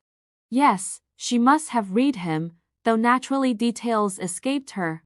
The gong sounded. Lost in reminiscence, Mrs. Fisher had forgotten time, and hastened to her bedroom to wash her hands and smooth her hair. She did not wish to be late and set a bad example, and perhaps find her seat at the head of the table taken. One could put no trust in the manners of the younger generation, especially not in those of that Mrs. Wilkins. She was, however, the first to arrive in the dining room. Francesca, in a white apron, stood ready with an enormous dish of smoking hot, glistening macaroni, but nobody was there to eat it. Mrs. Fisher sat down, looking stern. "Lax. Serve me," she said to Francesca, who showed a disposition to wait for the others. Francesca served her. Of the party she liked Mrs. Fisher least. In fact, she did not like her at all. She was the only one of the four ladies who had not yet smiled. True, she was old, true she was unbeautiful, true she therefore had no reason to smile. But kind ladies smiled, reason or no, they smiled, not because they were happy but because they wished to make happy. This one of the four ladies could not then, Francesca decided, be kind. So she handed her the macaroni, being unable to hide any of her feelings, morosely. It was very well cooked, but Mrs. Fisher had never cared for macaroni, especially not this long, worm-shaped variety. She found it difficult to eat slippery, wriggling off her fork, making her look, she felt, undignified when, having got it as she supposed into her mouth, ends of it yet hung out. Always, too, when she ate it she was reminded of Mr. Fisher. He had during their married life behaved very much like macaroni. He had slipped, he had wriggled, he had made her feel undignified. And when at last she had got him safe, as she thought, there had invariably been little bits of him that still, as it were, hung out. Francesca from the sideboard watched Mrs. Fisher's way with macaroni gloomily, and her gloom deepened when she saw her at last take her knife to it and chop it small. Mrs. Fisher really did not know how else to get hold of the stuff. She was aware that knives in this connection were improper, but one did finally lose patience. Macaroni was never allowed to appear on her table in London. Apart from its terrosomeness, she did not even like it, and she would tell Lady Caroline not to order it again. Years of practice, reflected Mrs. Fisher, chopping it up, years of actual living in Italy, would be necessary to learn the exact trick. Browning managed macaroni wonderfully. She remembered watching him one day when he came to lunch with her father, and a dish of it had been ordered as a compliment to his connection with Italy. Fascinating, the way it went in. No chasing round the plate, no slidings off the fork, no subsequent protrusions of loose ends, just one dig, one whisk, one thrust, one gulp, and lo, yet another poet had been nourished. "Shall I go and seek the young lady?" asked Francesca, unable any longer to look on a good macaroni being cut with a knife. Mrs. Fisher came out of her reminiscent reflections with difficulty. "She knows lunch is at 12:30, she said. "They all know." "She may be asleep," said Francesca. "The other ladies are further away, but this one is not far away." "Beat the gong again then," said Mrs. Fisher. What manners, she thought. What manners? It was not an hotel, and considerations were due. She must say she was surprised at Mrs. Arbuthnot, who had not looked like somebody unpunctual. Lady Caroline, too, she had seemed amiable and courteous, whatever else she might be. From the other one, of course, she expected nothing. Francesca fetched the gong and took it out into the garden and advanced, beating it as she advanced, close up to Lady Caroline, who, still stretched in her low chair, waited till she had done, and then turned her head and in the sweetest tones poured forth what appeared to be music but was really invective. Francesca did not recognize the liquid flow as invective. How was she to, when it came out sounding like that? And with her face all smiles, for she could not but smile when she looked at this young lady, she told her the macaroni was getting cold. "When I do not come to meals it is because I do not wish to come to meals," said the irritated Scrap, "and you will not in future disturb me." "Is she ill?" asked Francesca, sympathetic but unable to stop smiling. Never had she seen hair so beautiful. Like pure flax, like the hair of northern babes. On such a little head only blessing could rest, on such a little head the nimbus of the holiest saints could fitly be placed. Scrap shut her eyes and refused to answer. In this she was injudicious, for its effect was to convince Francesca, who hurried away full of concern to tell Mrs. Fisher that she was indisposed. And Mrs. Fisher, being prevented, she explained, from going out to Lady Caroline herself because of her stick, sent the two others instead, who had come in at that moment heated and breathless and full of excuses, while she herself proceeded to the next course, which was a very well-made omelette, bursting most agreeably at both its ends with young green peas. "Serve me," she directed Francesca, who again showed a disposition to wait for the others. "Oh, why won't they leave me alone? Oh, why won't they leave me alone?" Scrap asked herself when she heard more scrunchings on the little pebbles, which took the place of grass, and therefore knew someone else was approaching. She kept her eyes tight shut this time. Why should she go into lunch if she didn't want to? This wasn't a private house. She was in no way tangled up in duties towards a tiresome hostess. For all practical purposes, San Salvatore was an hotel, and she ought to be let alone to eat or not to eat exactly as if she really had been in an hotel.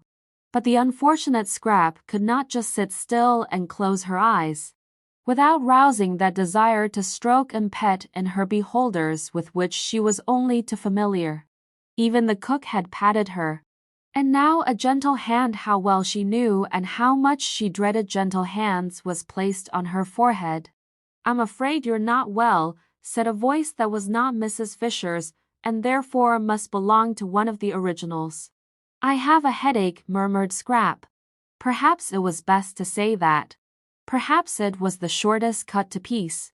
"I'm so sorry," said Mrs. Arbuthnot softly, for it was her hand being gentle. "And I," said Scrap to herself, "who thought if I came here I would escape mothers." "Don't you think some tea would do you good?" asked Mrs. Arbuthnot tenderly. Tea? The idea was abhorrent to Scrap. In this heat to be drinking tea in the middle of the day. "No," she murmured. "I expect what would really be best for her," said another voice, "is to be left quiet." How sensible, thought Scrap, and raised the eyelashes of one eye just enough to peep through and see who was speaking. It was the freckled original.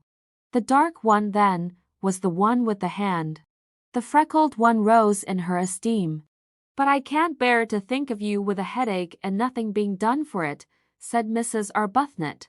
"Would a cup of strong black coffee?" Scrap said no more. She waited, motionless and dumb, till Mrs. Arbuthnot should remove her hand. After all, she couldn't stand there all day, and when she went away she would have to take her hand with her. "I do think," said the freckled one, "that she wants nothing except quiet." And perhaps the freckled one pulled the one with the hand by the sleeve, for the hold on Scrap's forehead relaxed. And after a minute's silence, during which no doubt she was being contemplated, she was always being contemplated, the footsteps began to scrunch the pebbles again, and grew fainter, and were gone. "Lady Caroline has a headache," said Mrs. Arbuthnot, re-entering the dining room and sitting down in her place next to Mrs. Fisher. "I can't persuade her to have even a little tea, or some black coffee. Do you know what aspirin is in Italian?" "The proper remedy for headaches," said Mrs. Fisher firmly, "is castor oil." "But she hasn't got a headache," said Mrs. Wilkins. "Carlyle," said Mrs. Fisher, who had finished her omelette and had leisure, while she waited for the next course, to talk, suffered at one period terribly from headaches, and he constantly took castor oil as a remedy. He took it, I should say, almost to excess, and called it, I remember, in his interesting way, the oil of sorrow.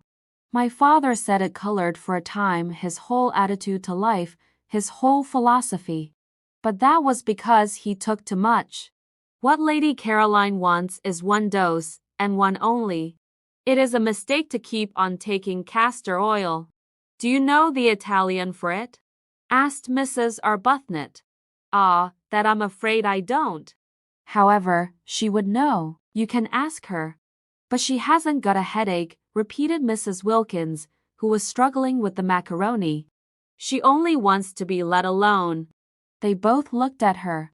The word shovel crossed Mrs. Fisher's mind in connection with Mrs. Wilkins's actions at that moment.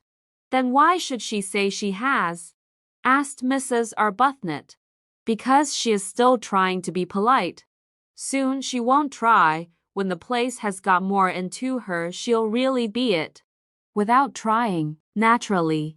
"Lottie, you see," explained Mrs. Arbuthnot, smiling to Mrs. Fisher, who sat waiting with a stony patience for her next course.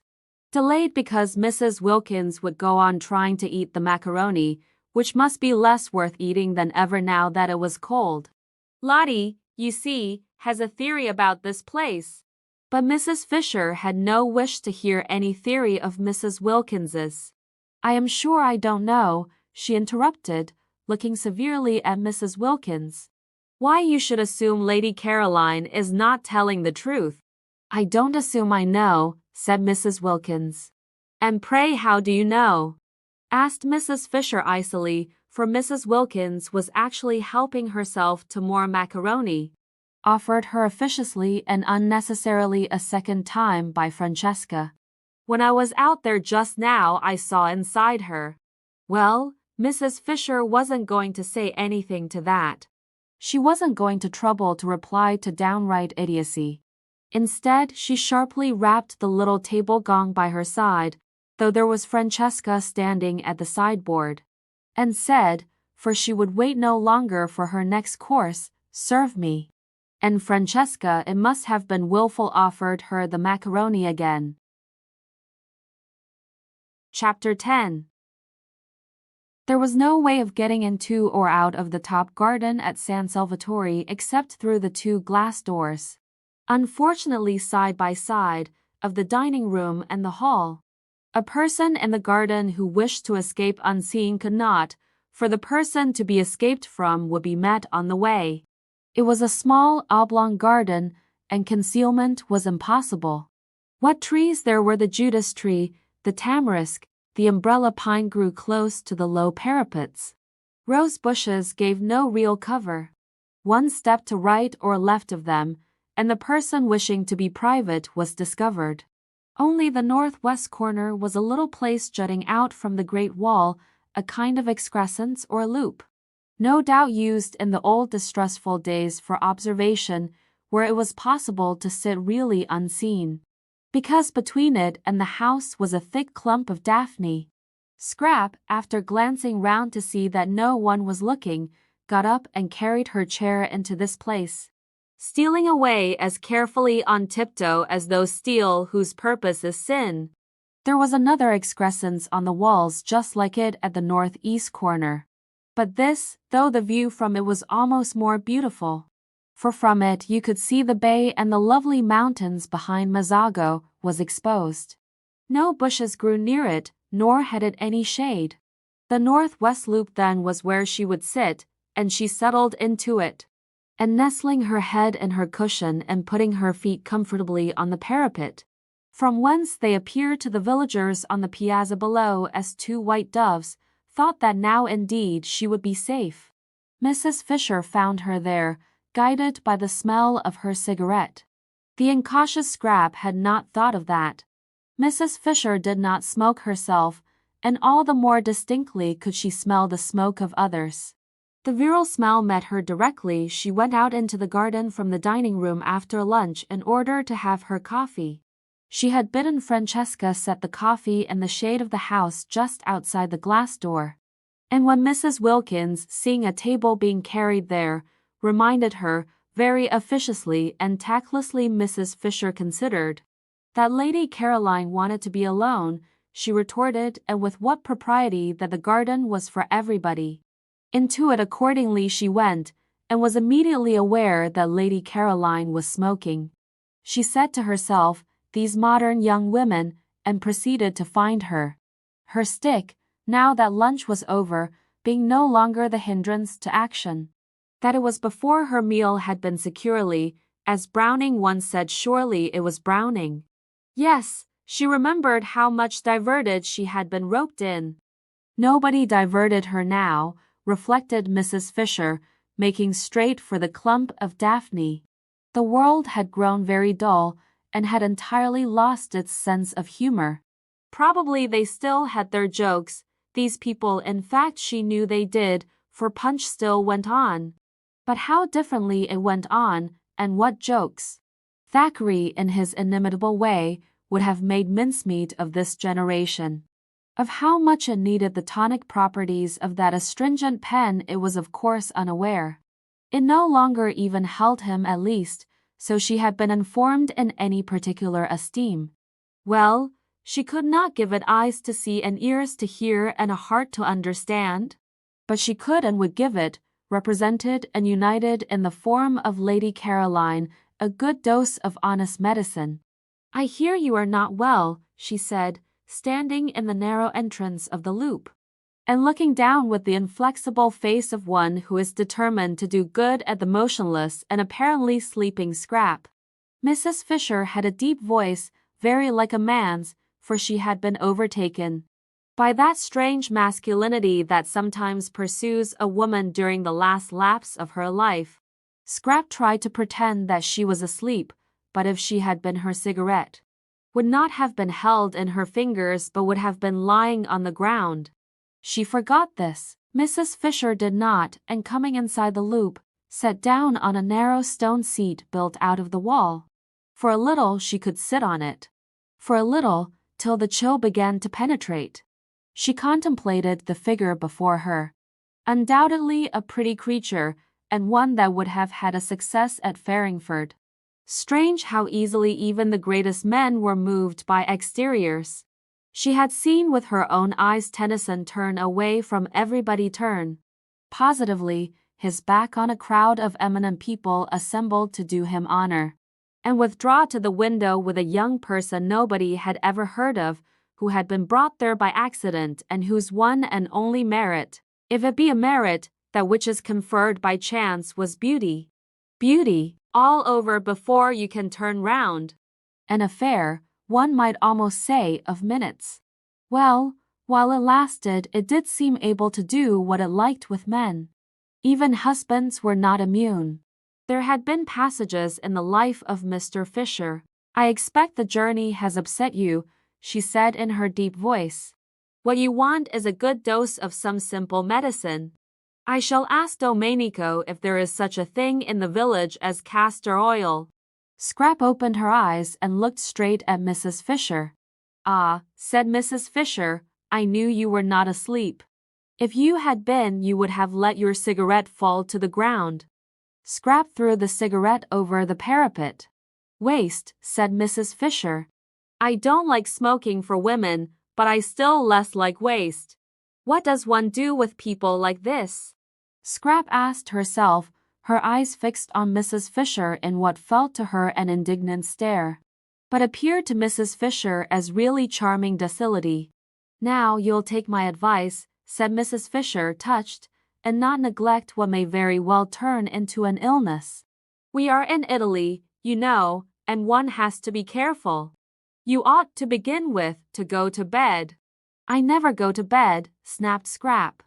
And it sounded as moving, as forlorn, as that line spoken years and years ago by an actress playing the part of poor Joe in dramatized version of Bleak House. "I'm always moving on," said poor Joe in this play, urged to do so by a policeman. And Mrs. Fisher, then a girl, had laid her head on the red velvet parapet of the front row of the dress circle and wept aloud. It was wonderful, Scrap's voice. It had given her, in the 10 years since she came out, all the triumphs that intelligence and wit can have, because it made whatever she said seem memorable.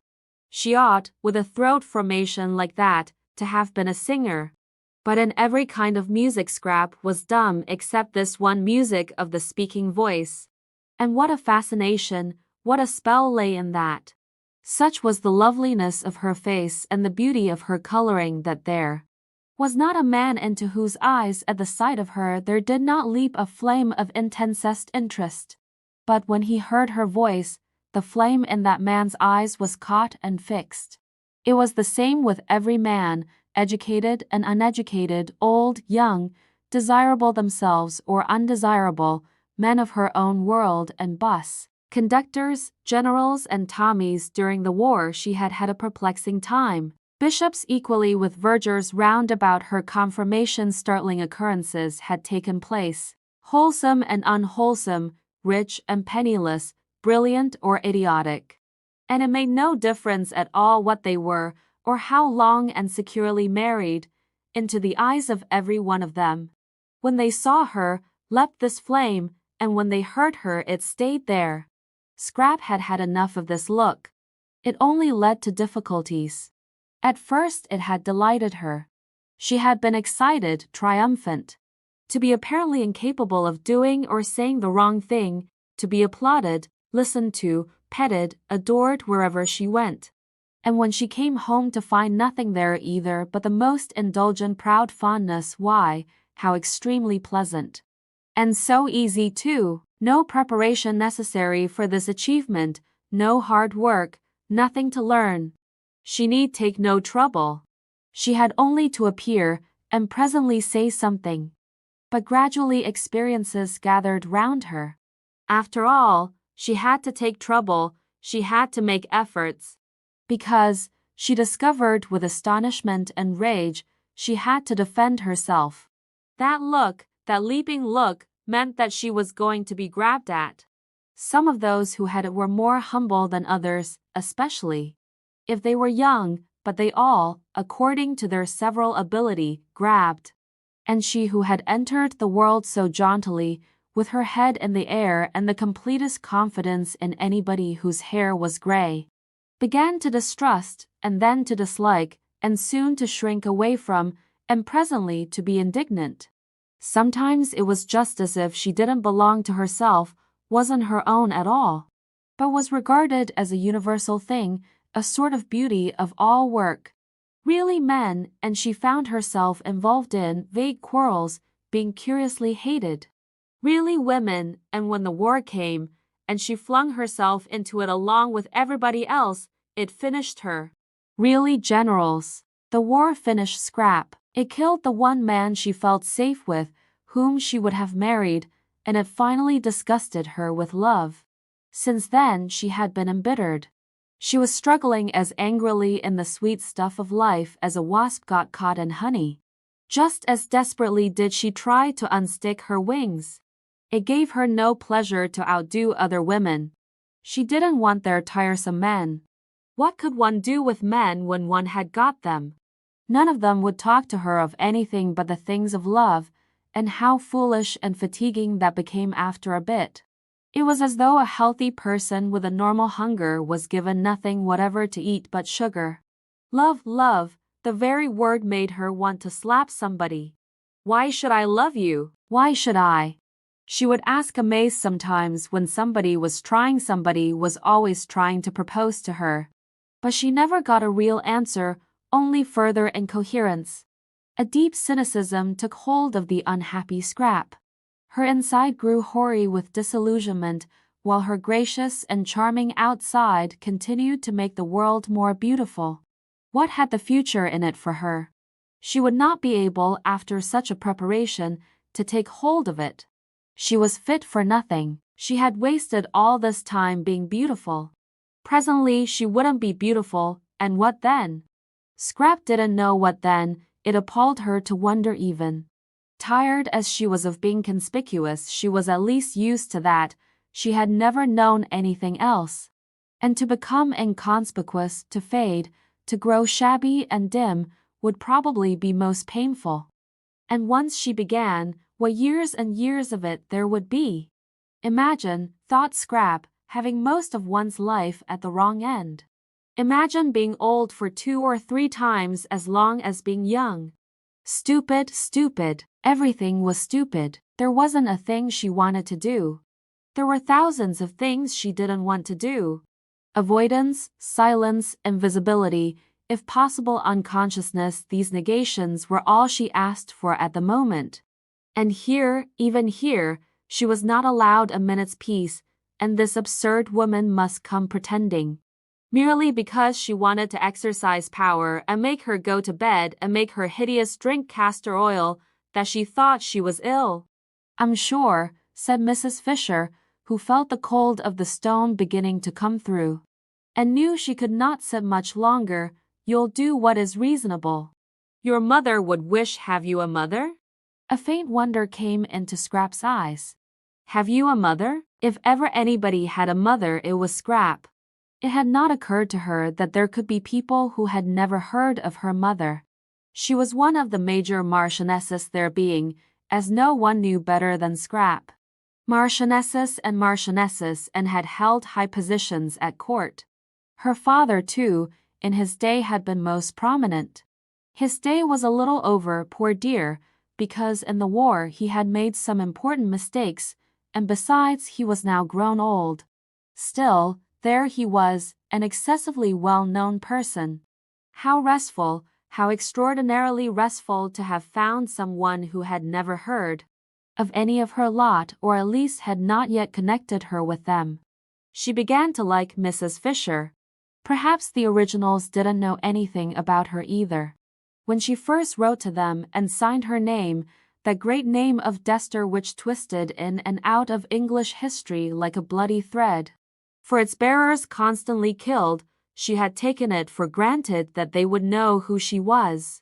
And at the interview in Shaftesbury Avenue she was sure they did know. Because they hadn't asked, as they otherwise would have, for references. Scrap began to cheer up. If nobody at San Salvatore had ever heard of her, if for a whole month she could shed herself, get right away from everything connected with herself, be allowed really to forget the clinging and the clogging and all the noise, why, perhaps she might make something of herself after all. She might really think, really clear up her mind, really come to some conclusion. What I want to do here, she said, leaning forward in her chair and clasping her hands round her knees and looking up at Mrs. Fisher, whose seat was higher than hers, almost with animation, so much pleased was she that Mrs. Fisher knew nothing about her, is to come to a conclusion. That's all. It isn't much to want, is it? Just that. She gazed at Mrs. Fisher and thought that almost any conclusion would do. The great thing was to get hold of something, catch something tight, cease to drift. Mrs. Fisher's little eyes surveyed her. I should say, she said, that what a young woman like you wants is a husband and children. Well, that's one of the things I'm going to consider, said Scrap amiably. But I don't think it would be a conclusion. And meanwhile, said Mrs. Fisher, getting up, for the cold of the stone was now through, I shouldn't trouble my head if I were you with considerings and conclusions. Women's heads weren't made for thinking, I assure you. I should go to bed and get well. I am well, said Scrap. Then why did you send a message that you were ill? I didn't. Then I've had all the trouble of coming out here for nothing. But wouldn't you prefer coming out and finding me well than coming out and finding me ill? Asked Scrap, smiling. Even Mrs. Fisher was caught by the smile. Well, you're a pretty creature, she said forgivingly. It's a pity you weren't born 50 years ago. My friends would have liked looking at you. I'm very glad I wasn't, said Scrap. I dislike being looked at. Absurd, said Mrs. Fisher, growing stern again. That's what you are made for, young women like you. For what else, pray? And I assure you that if my friends had looked at you, you would have been looked at by some very great people. I dislike very great people, said Scrap, frowning. There had been an incident quite recently, really potentates. What I dislike, said Mrs. Fisher, now as cold as the stone she had got up from, is the pose of the modern young woman. It seems to me pitiful, positively pitiful, in its silliness. And, her stick crunching the pebbles, she walked away. That's all right, Scrap said to herself, dropping back into her comfortable position with her head in the cushion and her feet on the parapet. If only people would go away, she didn't in the least mind why they went. Don't you think darling Scrap is growing a little, just a little peculiar? Her mother had asked her father a short time before that latest peculiarity of the flight to San Salvatore. Uncomfortably struck by the very odd things Scrap said and the way she had taken to slinking out of reach whenever she could, and avoiding everybody except such a sign of age, quite young men, almost boys. What? Peculiar? Well, let her be peculiar if she likes. A woman with her looks can be any damn thing she pleases, was the infatuated answer. I do let her, said her mother meekly. And indeed, if she did not, what difference would it make? Mrs. Fisher was sorry she had bothered about Lady Caroline. She went along the hall towards her private sitting room, and her stick as she went. struck the stone floor with a vigor in harmony with her feelings. Sheer silliness, these poses. She had no patience with them. Unable to be or do anything of themselves, the young of the present generation try to achieve a reputation for cleverness by decrying all that was obviously great and obviously good, and by praising everything, however obviously bad, that was different. Apes, thought Mrs. Fisher, roused. Apes, apes, and in her sitting room she found more apes, or what seemed to her in her present mood more. For there was Mrs. Arbuthnot placidly drinking coffee while at the writing table. The writing table she already looked upon as sacred, using her pen. Her own pen brought for her hand alone from Prince of Wales Terrace, sat Mrs. Wilkins writing. At the table, in her room, with her pen. "Isn't this a delightful place?" said Mrs. Arbuthnot cordially. "We have just discovered it." "I'm writing to Mellersh," said Mrs. Wilkins, turning her head and also cordially as though, Mrs. Fisher thought, she cared a straw who she was writing to and anyhow knew who the person she called Mellersh was. "He'll want to know," said Mrs. Wilkins, optimism induced by her surroundings, "that I've got here safely." Chapter 11. The sweet smells that were everywhere in San Salvatore were alone enough to produce concord. They came into the sitting room from the flowers on the battlements, and met the ones from the flowers inside the room, and almost, thought Mrs. Wilkins, could be seen greeting each other with a holy kiss. Who could be angry in the middle of such gentlenesses? Who could be acquisitive, selfish, in the old rasped London way, in the presence of this bounteous beauty? Yet Mrs. Fisher seemed to be all three of these things. There was so much beauty, so much more than enough for every one, that it did appear to be a vain activity to try and make a corner in it. Yet Mrs. Fisher was trying to make a corner in it, and had railed off a portion for her exclusive use. Well, she would get over that presently. She would get over it inevitably, Mrs. Wilkins was sure, after a day or two in the extraordinary atmosphere of peace in that place. Meanwhile, she obviously hadn't even begun to get over it. She stood looking at her and rose with an expression that appeared to be one of anger. Anger, fancy, silly old nerve-racked London feelings, thought Mrs. Wilkins, whose eyes saw the room full of kisses. And everybody in it being kissed, Mrs. Fisher as copiously as she herself, and rose. "You don't like us being in here," said Mrs. Wilkins, getting up and at once, after her manner, fixing on the truth. "Why, I should have thought," said Mrs. Fisher leaning on her stick, "you could have seen that it is my room." "You mean because of the photographs," said Mrs. Wilkins. Mrs. Arbuthnot, who was a little red and surprised, got up too. "And the notepaper," said Mrs. Fisher. "Notepaper with my London address on it. That pen," she pointed, it was still in Mrs. Wilkins's hand, "is yours." "I'm very sorry," said Mrs. Wilkins, laying it on the table. And she added, smiling, that it had just been writing some very amiable things. "But why?" asked Mrs. Arbuthnot, who found herself unable to acquiesce in Mrs. Fisher's arrangements. "Without at least a gentle struggle, ought we not to be here?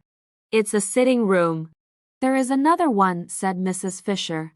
"You and your friend cannot sit in 2 rooms at once, and if I have no wish to disturb you in yours, I am unable to see why you should wish to disturb me in mine." "But why?" began Mrs. Arbuthnot again. "It's quite natural," Mrs. Wilkins interrupted, for Rose was looking stubborn. And turning to Mrs. Fisher, she said that although sharing things with friends was pleasant, she could understand that Mrs. Fisher, still steeped in the Prince of Wales Terrace attitude to life, did not yet want to, but that she would get rid of that after a bit and feel quite different. "Soon you'll want us to share," said Mrs. Wilkins reassuringly. "Why, you may even get so far as asking me to use your pen if you knew I hadn't got one." Mrs. Fisher was moved almost beyond control by this speech. To have a ramshackle young woman from Hampstead patting her on the back, as it were, in breezy certitude that quite soon she would improve, stirred her more deeply than anything had stirred her since her first discovery that Mr. Fisher was not what he seemed. Mrs. Wilkins must certainly be curbed. But how? There was a curious imperviousness about her. At that moment, for instance, she was smiling as pleasantly and with as unclouded a face as if she were saying nothing in the least impertinent. Would she know she was being curbed? If she didn't know, if she were too tough to feel it, then what? Nothing, except avoidance. Except, precisely, one's own private sitting room. "I'm an old woman," said Mrs. Fisher, "and I need a room to myself. I cannot get about, because of my stick. As I cannot get about, I have to sit. Why should I not sit quietly and undisturbed, as I told you in London I intended to? If people are to come in and out all day long, chattering and leaving doors open, you will have broken the agreement, which was that I was to be quiet." "But we haven't the least wish," began Mrs. Arbuthnot, who was again cut short by Mrs. Wilkins. "We're only too glad," said Mrs. Wilkins, "for you to have this room if it makes you happy. We didn't know about it, that's all. We wouldn't have come in if we had not till you invited us anyhow. I expect," she finished, looking down cheerfully at Mrs. Fisher, "you soon will." And picking up her letter, she took Mrs. Arbuthnot's hand and drew her towards the door. Mrs. Arbuthnot did not want to go. She, the mildest of women, was filled with a curious and surely unchristian desire to stay and fight. Not, of course, really, nor even with any definitely aggressive words. No, she only wanted to reason with Mrs. Fisher, and to reason patiently. But she did feel that something ought to be said, and that she ought not to allow herself to be rated and turned out as if she were a schoolgirl caught in ill behavior by authority. Mrs. Wilkins, however, drew her firmly to and through the door. And once again Rose wondered at Lottie, at her balance, her sweet and equable temper, she who in England had been such a thing of gusts. From the moment they got into Italy, it was Lottie who seemed the elder. She certainly was very happy. Blissful, in fact. Did happiness so completely protect one? Did it make one so untouchable, so wise? Rose was happy herself, but not anything like so happy. Evidently not, for not only did she want to fight Mrs. Fisher, but she wanted something else. Something more than this lovely place, something to complete it. She wanted Frederick. For the first time in her life she was surrounded by perfect beauty, and her one thought was to show it to him, to share it with him. She wanted Frederick. She yearned for Frederick. Ah, if only Frederick. "Poor old thing," said Mrs. Wilkins, shutting the door gently on Mrs. Fisher and her triumph. "Fancy on a day like this." "She's a very rude old thing," said Mrs. Arbuthnot. "She'll get over that. I'm sorry we chose just her room to go and sit in." "It's much the nicest," said Mrs. Arbuthnot. "And it isn't hers." "Oh, but there are lots of other places, and she's such a poor old thing. Let her have the room. Whatever does it matter?" And Mrs. Wilkins said she was going down to the village to find out where the post office was and post her letter to Mellersh, and would Rose go too? "I've been thinking about Mellersh," said Mrs. Wilkins as they walked, one behind the other, down the narrow zigzag path up which they had climbed in the rain the night before. She went first. Mrs. Arbuthnot, quite naturally now, followed.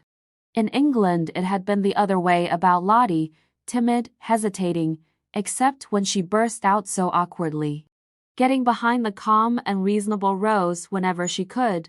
"I've been thinking about Mellersh," repeated Mrs. Wilkins over her shoulder, as Rose seemed not to have heard. "Have you?" said Rose, a faint distaste in her voice, for her experiences with Mellersh had not been of a kind to make her enjoy remembering him. She had deceived Mellersh. Therefore she didn't like him. She was unconscious that this was the reason of her dislike, and thought it was that there didn't seem to be much, if any, of the grace of God about him. And yet how wrong to feel that, she rebuked herself, and how presumptuous. No doubt Lottie's husband was far, far nearer to God than she herself was ever likely to be. Still, she didn't like him. "I've been a mean dog," said Mrs. Wilkins. "A what?" asked Mrs. Arbuthnot, incredulous of her hearing. "All this coming away and leaving him in that dreary place while I rollick in heaven. He had planned to take me to Italy for Easter himself. Did I tell you?" "No," said Mrs. Arbuthnot. And indeed she had discouraged talk about husbands. Whenever Lottie had begun to blurt out things, she had swiftly changed the conversation. One husband led to another, in conversation as well as in life, she felt, and she would not, talk of Frederick. Beyond the bare fact that he was there, he had not been mentioned. Mellersh had had to be mentioned because of his obstructiveness, but she had carefully kept him from overflowing outside the limits of necessity. "Well, he did," said Mrs. Wilkins. "He had never done such a thing in his life before, and I was horrified. Fancy, just as I had planned to come to it myself." She paused on the path and looked up at Rose. "Yes," said Rose, trying to think of something else to talk about. "Now you see why I say I've been a mean dog. He had planned a holiday in Italy with me, and I had planned a holiday in Italy leaving him at home. I think," she went on, her eyes fixed on Rose's face, "Mellersh has every reason to be both angry and hurt." Mrs. Arbuthnot was astonished. The extraordinary quickness with which, hour by hour, under her very eyes, Lottie became more selfless disconcerted her.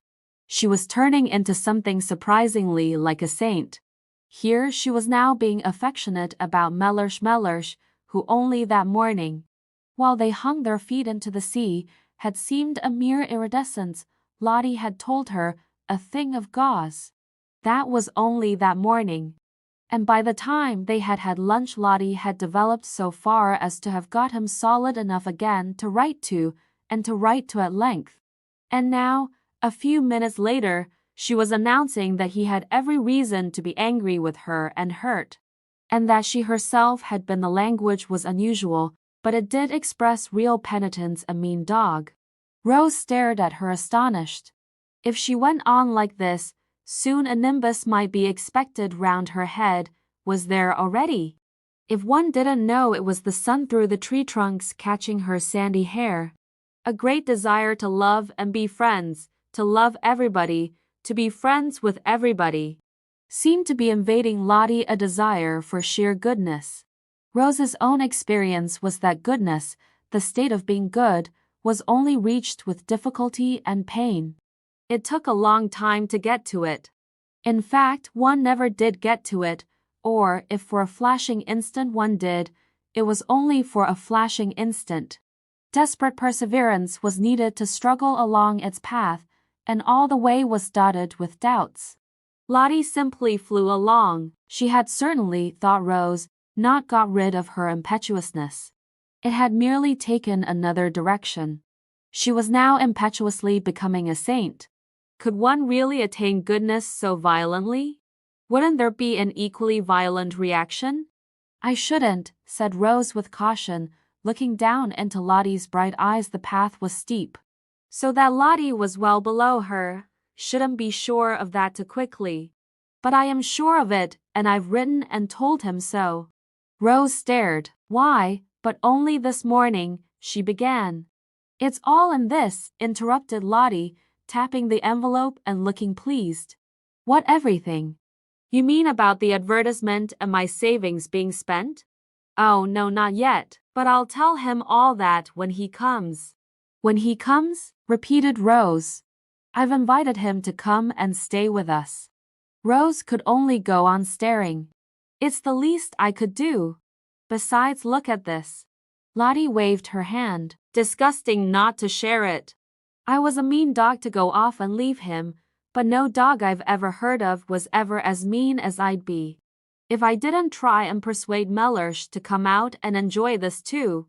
It's barest decency that he should have some of the fun out of my nest egg." After all, he has housed me and fed me for years. One shouldn't be churlish. But do you think he'll come? Oh, I hope so, said Lottie with the utmost earnestness. And added, poor lamb. At that Rose felt she would like to sit down. Mellersh a poor lamb? That same Mellersh who a few hours before was mere shimmer. There was a seat at the bend of the path, and Rose went to it and sat down. She wished to get her breath, gain time. If she had time, she might perhaps be able to catch up the leaping Lottie, and perhaps be able to stop her before she committed herself to what she probably presently would be sorry for. Mellersh at San Salvatore? Mellersh, from whom Lottie had taken such pains so recently to escape. I see him here, said Lottie, as if in answer to her thoughts. Rose looked at her with real concern, for every time Lottie said in that convinced voice, I see, what she saw came true. Then it was to be supposed that Mr. Wilkins too would presently come true. I wish, said Rose anxiously, I understood you. Don't try, said Lottie, smiling. But I must, because I love you. Dear Rose, said Lottie, swiftly bending down and kissing her. You're so quick, said Rose. I can't follow your developments. I can't keep touch. It was what happened with Freder. She broke off and looked frightened. The whole idea of our coming here, she went on again, as Lottie didn't seem to have noticed, was to get away, wasn't it? Well, we've got away, and now, after only a single day of it, you want to write to the very people. She stopped. The very people we were getting away from, finished Lottie. It's quite true, it seems idiotically illogical. But I'm so happy, I'm so well, I feel so fearfully wholesome. This place, why, it makes me feel flooded with love. And she stared down at Rose in a kind of radiant surprise. Rose was silent a moment. Then she said, and do you think it will have the same effect on Mr. Wilkins?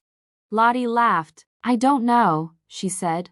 But even if it doesn't, there's enough love about to flood 50 Mr. Wilkinses, as you call him.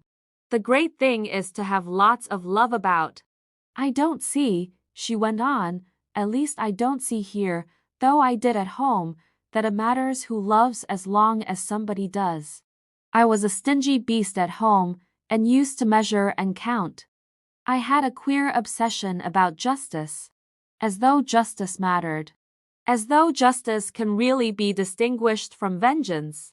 It's only love that's any good. At home I wouldn't love Mellersh unless he loved me back, exactly as much, absolute fairness. Did you ever? And as he didn't, neither did I, and the aridity of that house. The aridity. Rose said nothing, she was bewildered by Lottie. One odd effect of San Salvatore on her rapidly developing friend was her sudden free use of robust words. She had not used them in Hampstead. Beast and dog were more robust than Hampstead cared about. In words, too, Lottie had come unchained. But how she wished, oh how Rose wished, that she too could write to her husband and say come. The Wilkins age, however pompous Mellersh might be, and he had seemed to Rose pompous, was on a healthier, more natural footing than hers. Lottie could write to Mellersh and would get an answer. She couldn't write to Frederick, for only too well did she know he wouldn't answer. At least, he might answer a hurried scribble, showing how much bored he was at doing it, with perfunctory thanks for her letter. But that would be worse than no answer at all. For his handwriting, her name on an envelope addressed by him, stabbed her heart.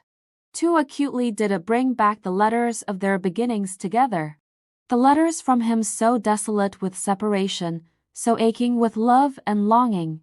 To see apparently one of these very same letters arrive, and open it and find, Dear Rose, thanks for letter. Glad you're having a good time. Don't hurry back. Say if you want any money. Everything going splendidly here. Yours. Frederick, no, it couldn't be borne. I don't think I'll come down to the village with you today, she said, looking up at Lottie with eyes suddenly gone dim. I think I want to think. "All right," said Lottie, at once starting off briskly down the path. "But don't think too long," she called back over her shoulder. "Write and invite him at once." "Invite whom?" asked Rose, startled. "Your husband." Chapter 12. At the evening meal, which was the first time the whole four sat round the dining room table together, Scrap appeared. She appeared quite punctually, and in one of those wrappers or tea gowns which are sometimes described as ravishing. This one really was ravishing. It certainly ravished Mrs. Wilkins, who could not take her eyes off the enchanting figure opposite. It was a shell-pink garment, and clung to the adorable Scrap as though it, too, loved her. "What a beautiful dress!" exclaimed Mrs. Wilkins eagerly. "What, this old rag?" said Scrap, glancing down at it as if to see which one she had got on. "I've had it 100 years." And she concentrated on her soup. "You must be very cold in it," said Mrs. Fisher, thin-lipped. For it showed a great deal of Scrap, the whole of her arms, for instance. And even where it covered her up, it was so thin that you still saw her. "Who, me?" said Scrap, looking up a moment. "Oh, no," and she continued her soup.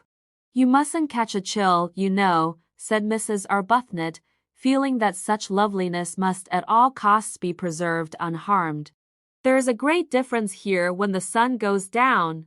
"I'm quite warm," said Scrap, industriously eating her soup. "You look as if you had nothing at all on underneath," said Mrs. Fisher. "I haven't, at least, hardly anything," said Scrap, finishing her soup. "How very imprudent," said Mrs. Fisher, "and how highly improper." Whereupon Scrap stared at her. Mrs. Fisher had arrived at dinner feeling friendly towards Lady Caroline. She at least had not intruded into her room and sat at her table and written with her pen. She did, Mrs. Fisher had supposed, know how to behave. Now it appeared that she did not know, for was this behaving, to come dressed undressed like that to a meal? Such behavior was not only exceedingly improper but also most inconsiderate. For the indelicate creature would certainly catch a chill, and then infect the entire party. Mrs. Fisher had a great objection to other people's chills. They were always the fruit of folly. And then they were handed on to her, who had done nothing at all to deserve them. Bird-brained, thought Mrs. Fisher, sternly contemplating Lady Caroline. Not an idea in her head except vanity. "But there are no men here," said Mrs. Wilkins, "so how can it be improper?" "Have you noticed?" she inquired of Mrs. Fisher, who endeavored to pretend she did not hear. "How difficult it is to be improper without men." Mrs. Fisher neither answered her nor looked at her. But Scrap looked at her, and did that with her mouth which in any other mouth would have been a faint grin. Seen from without, across the bowl of nasturtiums, it was the most beautiful of brief and dimpled smiles. She had a very alive sort of face, that one, thought Scrap, observing Mrs. Wilkins with a dawn of interest. It was rather like a field of corn swept by lights and shadows. Both she and the dark one, Scrap noticed, had changed their clothes, but only in order to put on silk jumpers. The same amount of trouble would have been enough to dress them properly, reflected Scrap. Naturally, they looked like nothing on earth in the jumpers. It didn't matter what Mrs. Fisher wore. Indeed, the only thing for her, short of plumes and ermine, was what she did wear. But these others were quite young still, and quite attractive. They really definitely had faces. How different life would be for them if they made the most of themselves instead of the least. And yet Scrap was suddenly bored, and turned away her thoughts and absently ate toast.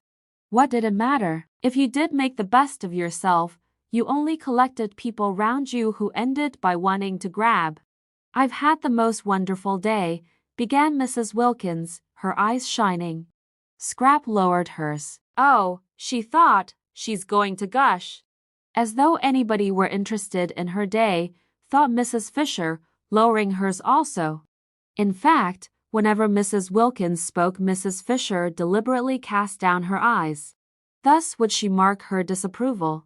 Besides, it seemed the only safe thing to do with her eyes, for no one could tell what the uncurbed creature would say next. That which she had just said, for instance, about men addressed to her, what could she mean? Better not conjecture, thought Mrs. Fisher. And her eyes, though cast down, yet saw Lady Caroline stretch out her hand to the Chianti flask and fill her glass again. Again, she had done it once already, and the fish was only just going out of the room. Mrs. Fisher could see that the other respectable member of the party, Mrs. Arbuthnot, was noticing it too. Mrs. Arbuthnot was, she hoped and believed, respectable and well-meaning. It is true she also had invaded her sitting room, but no doubt she had been dragged there by the other one. And Mrs. Fisher had little if anything against Mrs. Arbuthnot, and observed with approval that she only drank water. That was as it should be. So, indeed, to give her dues, did the freckled one.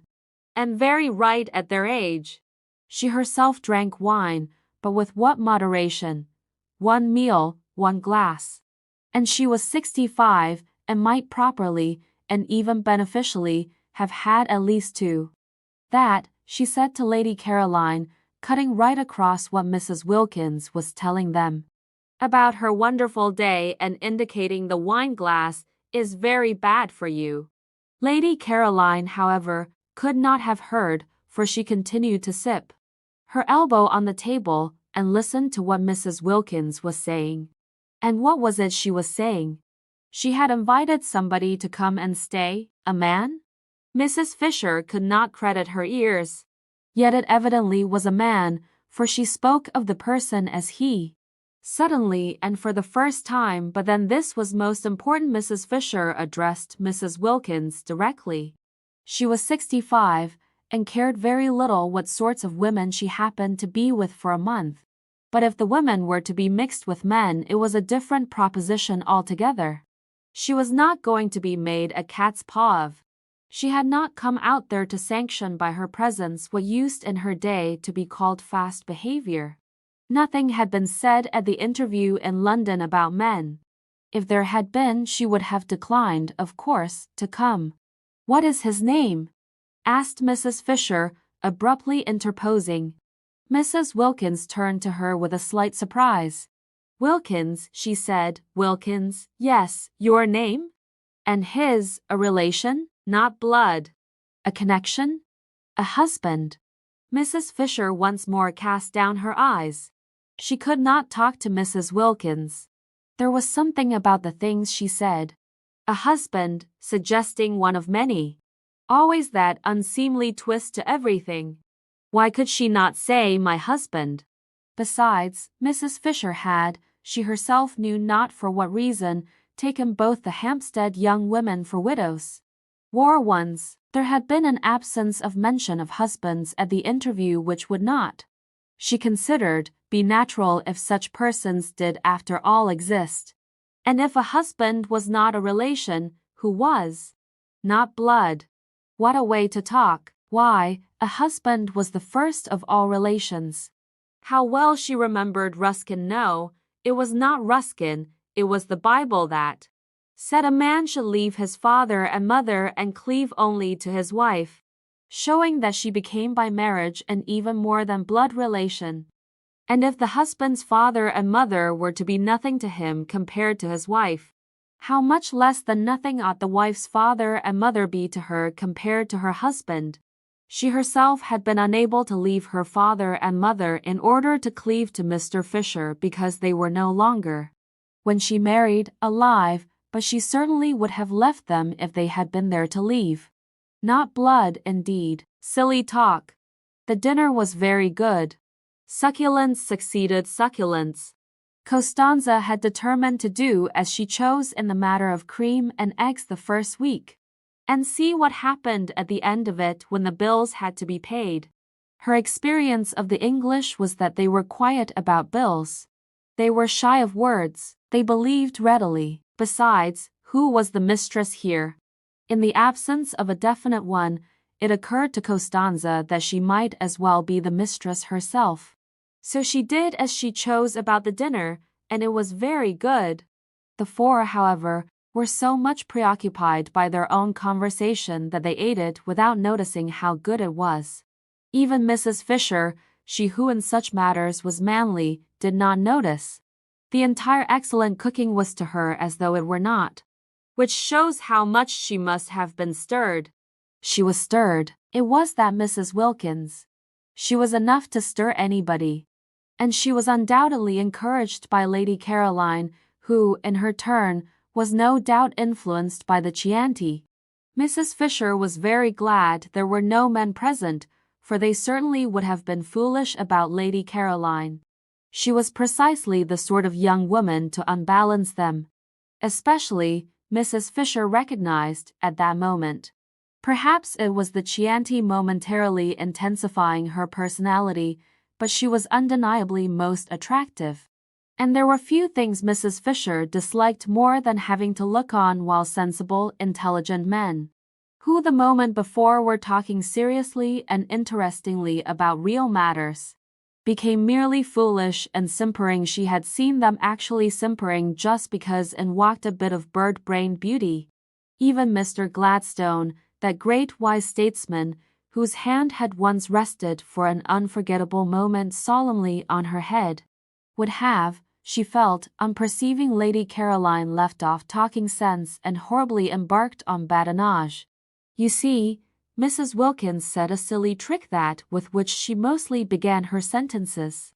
Mrs. Fisher each time wished to say, "Pardon me, I do not see, I hear, but why trouble?" "You see," said Mrs. Wilkins, leaning across towards Lady Caroline, "we arranged, didn't we, in London that if any of us wanted to we could each invite one guest. So now I'm doing it." "I don't remember that," said Mrs. Fisher, her eyes on her plate.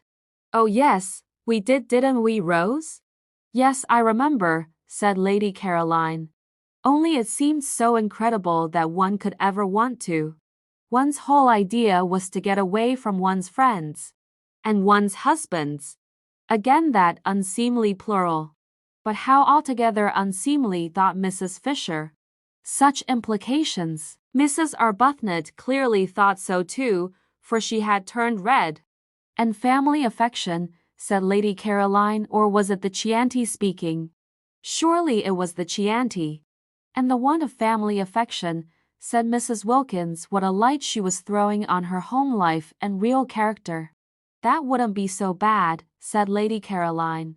"I'd stay with that. It would give one room." "Oh no, no, it's dreadful," cried Mrs. Wilkins.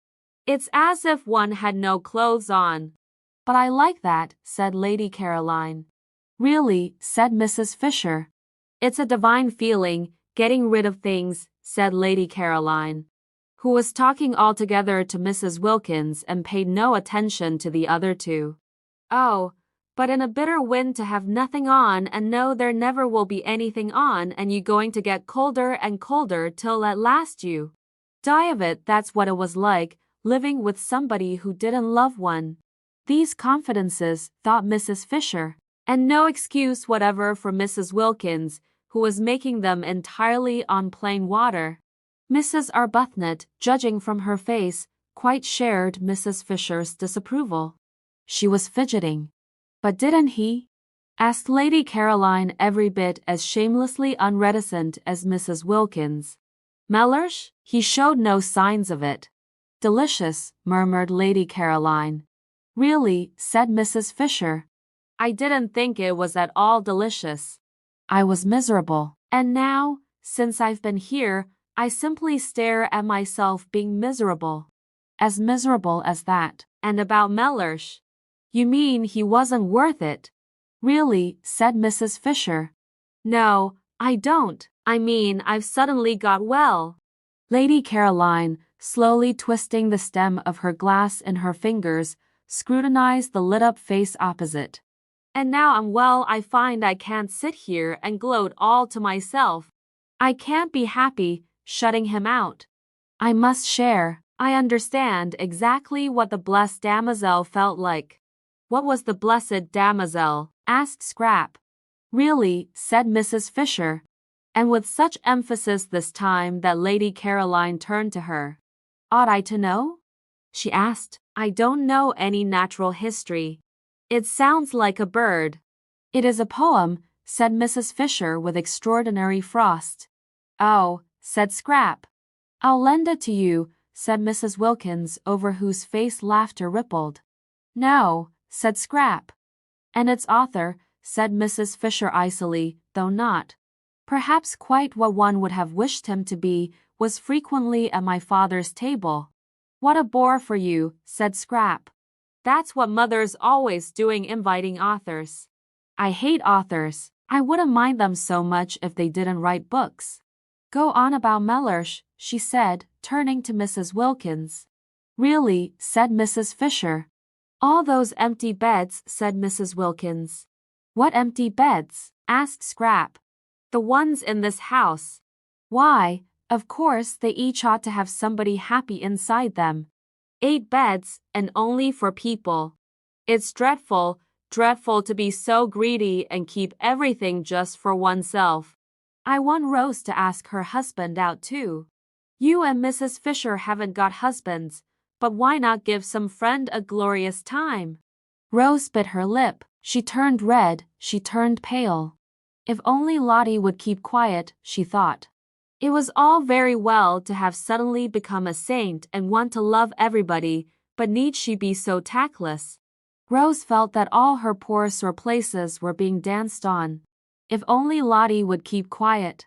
And Mrs. Fisher, with even greater frostiness than that with which she had received Lady Caroline's ignorance of the blessed damozel, said, "There is only one unoccupied bedroom in this house." "Only one?" echoed Mrs. Wilkins, astonished. "Then who are in all the others?" "We are," said Mrs. Fisher. "But we're not in all the bedrooms. There must be at least 6. That leaves to over, and the owner told us there were 8 beds, didn't he, Rose?" "There are 6 bedrooms," said Mrs. Fisher, for both she and Lady Caroline had thoroughly searched the house on arriving, in order to see which part of it they would be most comfortable in.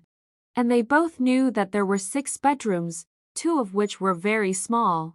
And in one of these small ones Francesca slept in the company of a chair, and a chest of drawers, and the other, similarly furnished, was empty. Mrs. Wilkins and Mrs. Arbuthnot had hardly looked at the house, having spent most of their time out of doors gaping at the scenery, and had, in the agitated inattentiveness of their minds when first they began negotiating for San Salvatore, got into their heads that the 8 beds of which the owner spoke were the same as 8 bedrooms, which they were not. There were indeed 8 beds, but 4 of them were in Mrs. Wilkins's and Mrs. Arbuthnot's rooms. "There are 6 bedrooms," repeated Mrs. Fisher. "We have 4, Francesca has the 5th, and the 6th is empty." "So that," said Scrap, "however kind we feel we would be if we could, we can't. Isn't it fortunate?" "But then there's only room for one," said Mrs. Wilkins, looking round at the 3 faces. "Yes, and you've got him," said Scrap. Mrs. Wilkins was taken aback. This question of the beds was unexpected. In inviting Mellersh, she had intended to put him in one of the 4 spare rooms that she imagined were there. When there were plenty of rooms and enough servants, there was no reason why they should, as they did in their small, 2-servanted house at home, share the same one. Love, even universal love, the kind of love with which she felt herself flooded, should not be tried. Much patience and self-effacement were needed for successful married sleep. Placidity, a steady faith, these 2 were needed. She was sure she would be much fonder of Mellersh, and he not mind her nearly so much if they were not shut up together at night. If in the morning they could meet with the cheery affection of friends between whom lies no shadow of differences about the window or the washing arrangements, or of absurd little choked-down resentments at something that had seemed to one of them unfair. Her happiness, she felt, and her ability to be friends with everybody, was the result of her sudden new freedom and its peace. Would there be that sense of freedom, that peace, after a night shut up with Mellersh? Would she be able in the morning to be full towards him, as she was at that moment full of nothing at all but loving kindness? After all, she hadn't been very long in heaven. Suppose she hadn't been in it long enough for her to have become fixed in blandness? And only that morning what an extraordinary joy it had been to find herself alone. When she woke and able to pull the bedclothes any way she liked, Francesca had to nudge her. She was so much absorbed that she did not notice the pudding. If, thought Mrs. Wilkins, distractedly helping herself, I share my room with Mellersh, I risk losing all I now feel about him. If on the other hand I put him in the one spare room, I prevent Mrs. Fisher and Lady Caroline from giving somebody a treat. True, they don't seem to want to at present, but at any moment in this place one or the other of them may be seized with a desire to make somebody happy, and then they wouldn't be able to because of Mellersh. What a problem, she said aloud, her eyebrows puckered. What is? Asked Scrap, where to put Mellersh? Scrap stared. Why, isn't one room enough for him? She asked. Oh yes, quite, but then there won't be any room left at all, any room for somebody you may want to invite. I shan't want to, said Scrap. Or you, said Mrs. Wilkins to Mrs. Fisher. Rose, of course, doesn't count. I'm sure she would like sharing her room with her husband. It's written all over her. Really, said Mrs. Fisher. Really what? Asked Mrs. Wilkins, turning hopefully to her, for she thought the word this time was the preliminary to a helpful suggestion. It was not. It stood by itself. It was, as before, mere frost. Challenged, however, Mrs. Fisher did fasten it onto a sentence. Really am I to understand, she asked, that you propose to reserve the one spare room for the exclusive use of your own family? He isn't my own family, said Mrs. Wilkins. He's my husband, you see. I see nothing. Mrs. Fisher could not this time refrain from interrupting, for what an intolerable trick. At the most I hear, and that reluctantly. But Mrs. Wilkins, as impervious to rebuke as Mrs. Fisher had feared, immediately repeated the tiresome formula and launched out into a long and excessively indelicate speech about the best place for the person she called Mellersh to sleep in. Mellersh, Mrs. Fisher, remembering the Thomases and Johns and Alfreds and Roberts of her day, plain names that yet had all become glorious, thought it sheer affectation to be christened Mellersh, was, it seemed, Mrs. Wilkins's husband, and therefore his place was clearly indicated. Why this talk? She herself, as if foreseeing his arrival, had had a second bed put in Mrs. Wilkins's room. There were certain things in life which were never talked about but only done. Most things connected with husbands were not talked about. And to have a whole dinner table taken up with a discussion as to where one of them should sleep was an affront to the decencies. How and where husbands slept should be known only to their wives. Sometimes it was not known to them, and then the marriage had less happy moments. But these moments were not talked about either. The decencies continued to be preserved. At least, it was so in her day. To have to hear whether Mr. Wilkins should or should not sleep with Mrs. Wilkins, and the reasons why he should and the reasons why he shouldn't, was both uninteresting and indelicate. She might have succeeded in imposing propriety and changing the conversation if it had not been for Lady Caroline. Lady Caroline encouraged Mrs. Wilkins and threw herself into the discussion with every bit as much unreserve as Mrs. Wilkins herself. No doubt she was impelled on this occasion by Chianti, but whatever the reason there it was. And characteristically, Lady Caroline was all for Mr. Wilkins being given the solitary spare room. She took that for granted. Any other arrangement would be impossible, she said. Her expression was barbarous. Had she never read her Bible, Mrs. Fisher was tempted to inquire, and they two shall be one flesh. Clearly also then, one room. But Mrs. Fisher did not inquire. She did not care even to allude to such texts to someone unmarried. However, there was one way she could force Mr. Wilkins into his proper place. and save the situation. She could say she herself intended to invite a friend. It was her right, they had all said so, apart from propriety. It was monstrous that Mrs. Wilkins should want to monopolize the one spare room, when in her own room was everything necessary for her husband. Perhaps she really would invite somebody, not invite, but suggest coming. There was Kate Lumley, for instance. Kate could perfectly afford to come and pay her share, and she was of her own period and knew, and had known, most of the people she herself knew and had known. Kate, of course, had only been on the fringe. She used to be asked only to the big parties, not to the small ones, and she still was only on the fringe. There were some people who never got off the fringe, and Kate was one. Often, however, such people were more permanently agreeable to be with than the others, in that they remained grateful. Yes, she might really consider Kate. The poor soul had never married, but then everybody could not expect to marry. And she was quite comfortably off, not too comfortably, but just comfortably enough to pay her own expenses if she came and yet be grateful. Yes, Kate was the solution. If she came, at one stroke, Mrs. Fisher saw. Would the Wilkinses be regularized and Mrs. Wilkins be prevented from having more than her share of the rooms? Also, Mrs. Fisher would save herself from isolation. Spiritual isolation. She desired physical isolation between meals, but she disliked that isolation which is of the spirit. Such isolation would, she feared, certainly be hers with these three alien-minded young women. Even Mrs. Arbuthnot was, owing to her friendship with Mrs. Wilkins, necessarily alien-minded. In Kate she would have a support. Kate, without intruding on her sitting-room, for Kate was tractable, would be there at meals to support her. Mrs. Fisher said nothing at the moment, but presently in the drawing-room, when they were gathered round the wood-fire, she had discovered there was no fireplace in her own sitting-room, and therefore she would after all be forced, so long as the evenings remained cool, to spend them in the other room presently.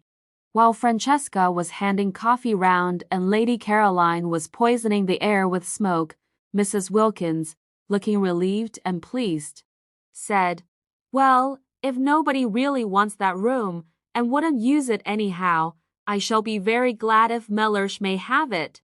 "Of course he must have it," said Lady Caroline. Then Mrs. Fisher spoke.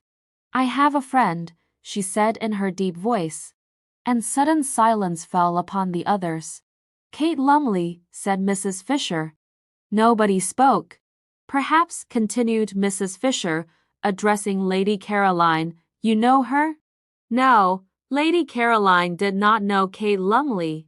And Mrs. Fisher, without asking the others if they did, for she was sure they knew no one, proceeded. "I wish to invite her to join me," said Mrs. Fisher. Complete silence. Then Scrap said, turning to Mrs. Wilkins, "That settles Mellersh, then." "It settles the question of Mr. Wilkins," said Mrs. Fisher. "Although I am unable to understand that there should ever have been a question in the only way that is right." "I'm afraid you are in for it then," said Lady Caroline, again to Mrs. Wilkins. "Unless," she added, "he can't come." But Mrs. Wilkins, her brow perturbed, for suppose after all she were not yet quite stable in heaven, could only say, a little uneasily, "I see him here." Chapter 13. The uneventful days, only outwardly uneventful, slipped by in floods of sunshine, and the servants, watching the four ladies, came to the conclusion there was very little life in them.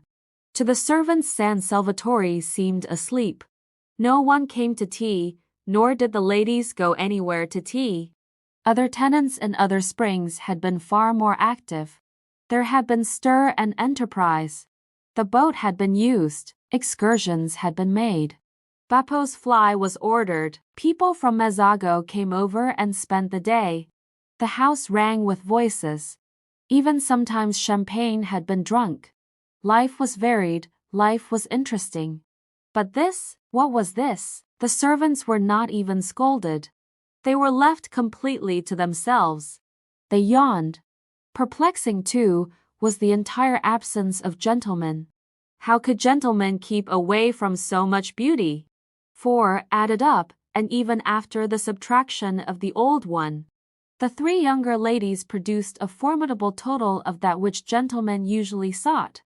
Also, the evident desire of each lady to spend long hours separated from the other ladies puzzled the servants. The result was a deathly stillness in the house, except at mealtimes. It might have been as empty as it had been all the winter, for any sounds of life there were. The old lady sat in her room alone. The dark-eyed lady wandered off alone, loitering, so Domenico told them, who sometimes came across her in the course of his duties, incomprehensibly among the rocks. The very beautiful fair lady lay in her low chair in the top garden alone. The less, but still beautiful fair lady went up the hills and stayed up them for hours alone. And every day the sun blazed slowly round the house and disappeared at evening into the sea, and nothing at all had happened. The servants yawned. Yet the four visitors, while their bodies sat that was Mrs. Fisher's, or lay that was Lady Caroline's, or loitered that was Mrs. Arbuthnot's, or went in solitude up into the hills that was Mrs. Wilkins's, were anything but torpid really. Their minds were unusually busy. Even at night their minds were busy, and the dreams they had were clear, thin, quick things entirely different from the heavy dreams of home. There was that in the atmosphere of San Salvatore which produced active-mindedness in all except the natives. They, as before, whatever the beauty around them, whatever the prodigal seasons did, remained immune from thoughts other than those they were accustomed to. All their lives they had seen, year by year, the amazing recurrent spectacle of April in the gardens, and custom had made it invisible to them. They were as blind to it, as unconscious of it, as Domenico's dog asleep in the sun. The visitors could not be blind to it, it was too arresting after London in a particularly wet and gloomy March. Suddenly to be transported to that place where the air was so still that it held its breath, where the light was so golden that the most ordinary things were transfigured, to be transported into that delicate warmth, that caressing fragrance, and to have the old grey castle as the setting, and in the distance the serene clear hills of Perugini's backgrounds, was an astonishing contrast. Even Lady Caroline, used all her life to beauty, who had been everywhere and seen everything, felt the surprise of it. It was, that year, a particularly wonderful spring, and of all the months at San Salvatore, April, if the weather was fine, was best. May scorched and withered. March was restless and could be hard and cold in its brightness. But April came along softly like a blessing, and if it were a fine April it was so beautiful that it was impossible not to feel different, not to feel stirred and touched. Mrs. Wilkins, we have seen, responded to it instantly. She, so to speak, at once flung off all her garments and dived straight into glory, unhesitatingly, with a cry of rapture. Mrs. Arbuthnot was stirred and touched, but differently. She had odd sensations presently to be described.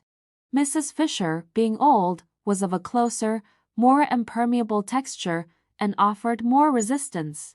But she too had odd sensations, also in their place to be described.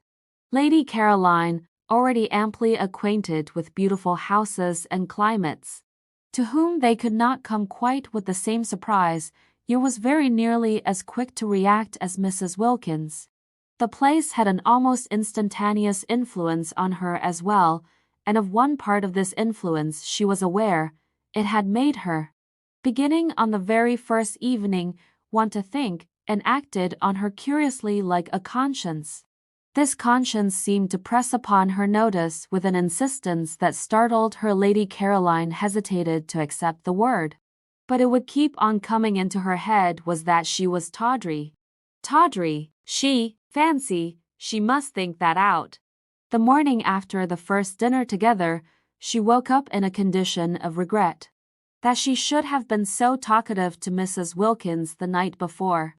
What had made her be, she wondered. Now, of course, Mrs. Wilkins would want to grab, she would want to be inseparable.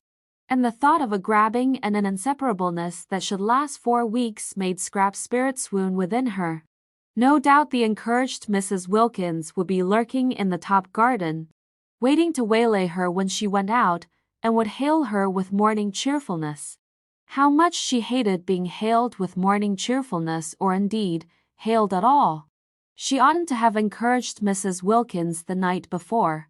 Fatal to encourage. It was bad enough not to encourage, for just sitting there and saying nothing seemed usually to involve her, but actively to encourage was suicidal. What on earth had made her? Now she would have to waste all the precious time, the precious, lovely time for thinking in, for getting square with herself, in shaking Mrs. Wilkins off. With great caution and on the tips of her toes, balancing herself carefully lest the pebbles should scrunch, she stole out when she was dressed to her corner. But the garden was empty. No shaking off was necessary. Neither Mrs. Wilkins nor anybody else was to be seen. She had it entirely to herself. Except for Domenico, who presently came and hovered, watering his plants. Again, especially all the plants that were nearest her, no one came out at all. And when, after a long while of following up thoughts which seemed to escape her just as she had got them, and dropping off exhausted to sleep in the intervals of this chase, she felt hungry and looked at her watch and saw that it was past 3. She realized that nobody had even bothered to call her into lunch. So that, Scrap could not but remark, if any one was shaken off, it was she herself. Well, but how delightful and how very new. Now she would really be able to think uninterruptedly. Delicious to be forgotten. Still, she was hungry, and Mrs. Wilkins, after that excessive friendliness the night before, might at least have told her lunch was ready. And she had really been excessively friendly, so nice about Mellish's sleeping arrangements, wanting him to have the spare room and all. She wasn't usually interested in arrangements, in fact she wasn't ever interested in them. So that Scrap considered she might be said almost to have gone out of her way to be agreeable to Mrs. Wilkins. And in return, Mrs. Wilkins didn't even bother whether or not she had any lunch. Fortunately, though she was hungry, she didn't mind missing a meal. Life was full of meals. They took up an enormous proportion of one's time. And Mrs. Fisher was, she was afraid, one of those persons who at meals linger. Twice now had she dined with Mrs. Fisher, and each time she had been difficult at the end to dislodge. Lingering on slowly cracking innumerable nuts and slowly drinking a glass of wine that seemed as if it would never be finished. Probably it would be a good thing to make a habit of missing lunch, and as it was quite easy to have tea brought out to her.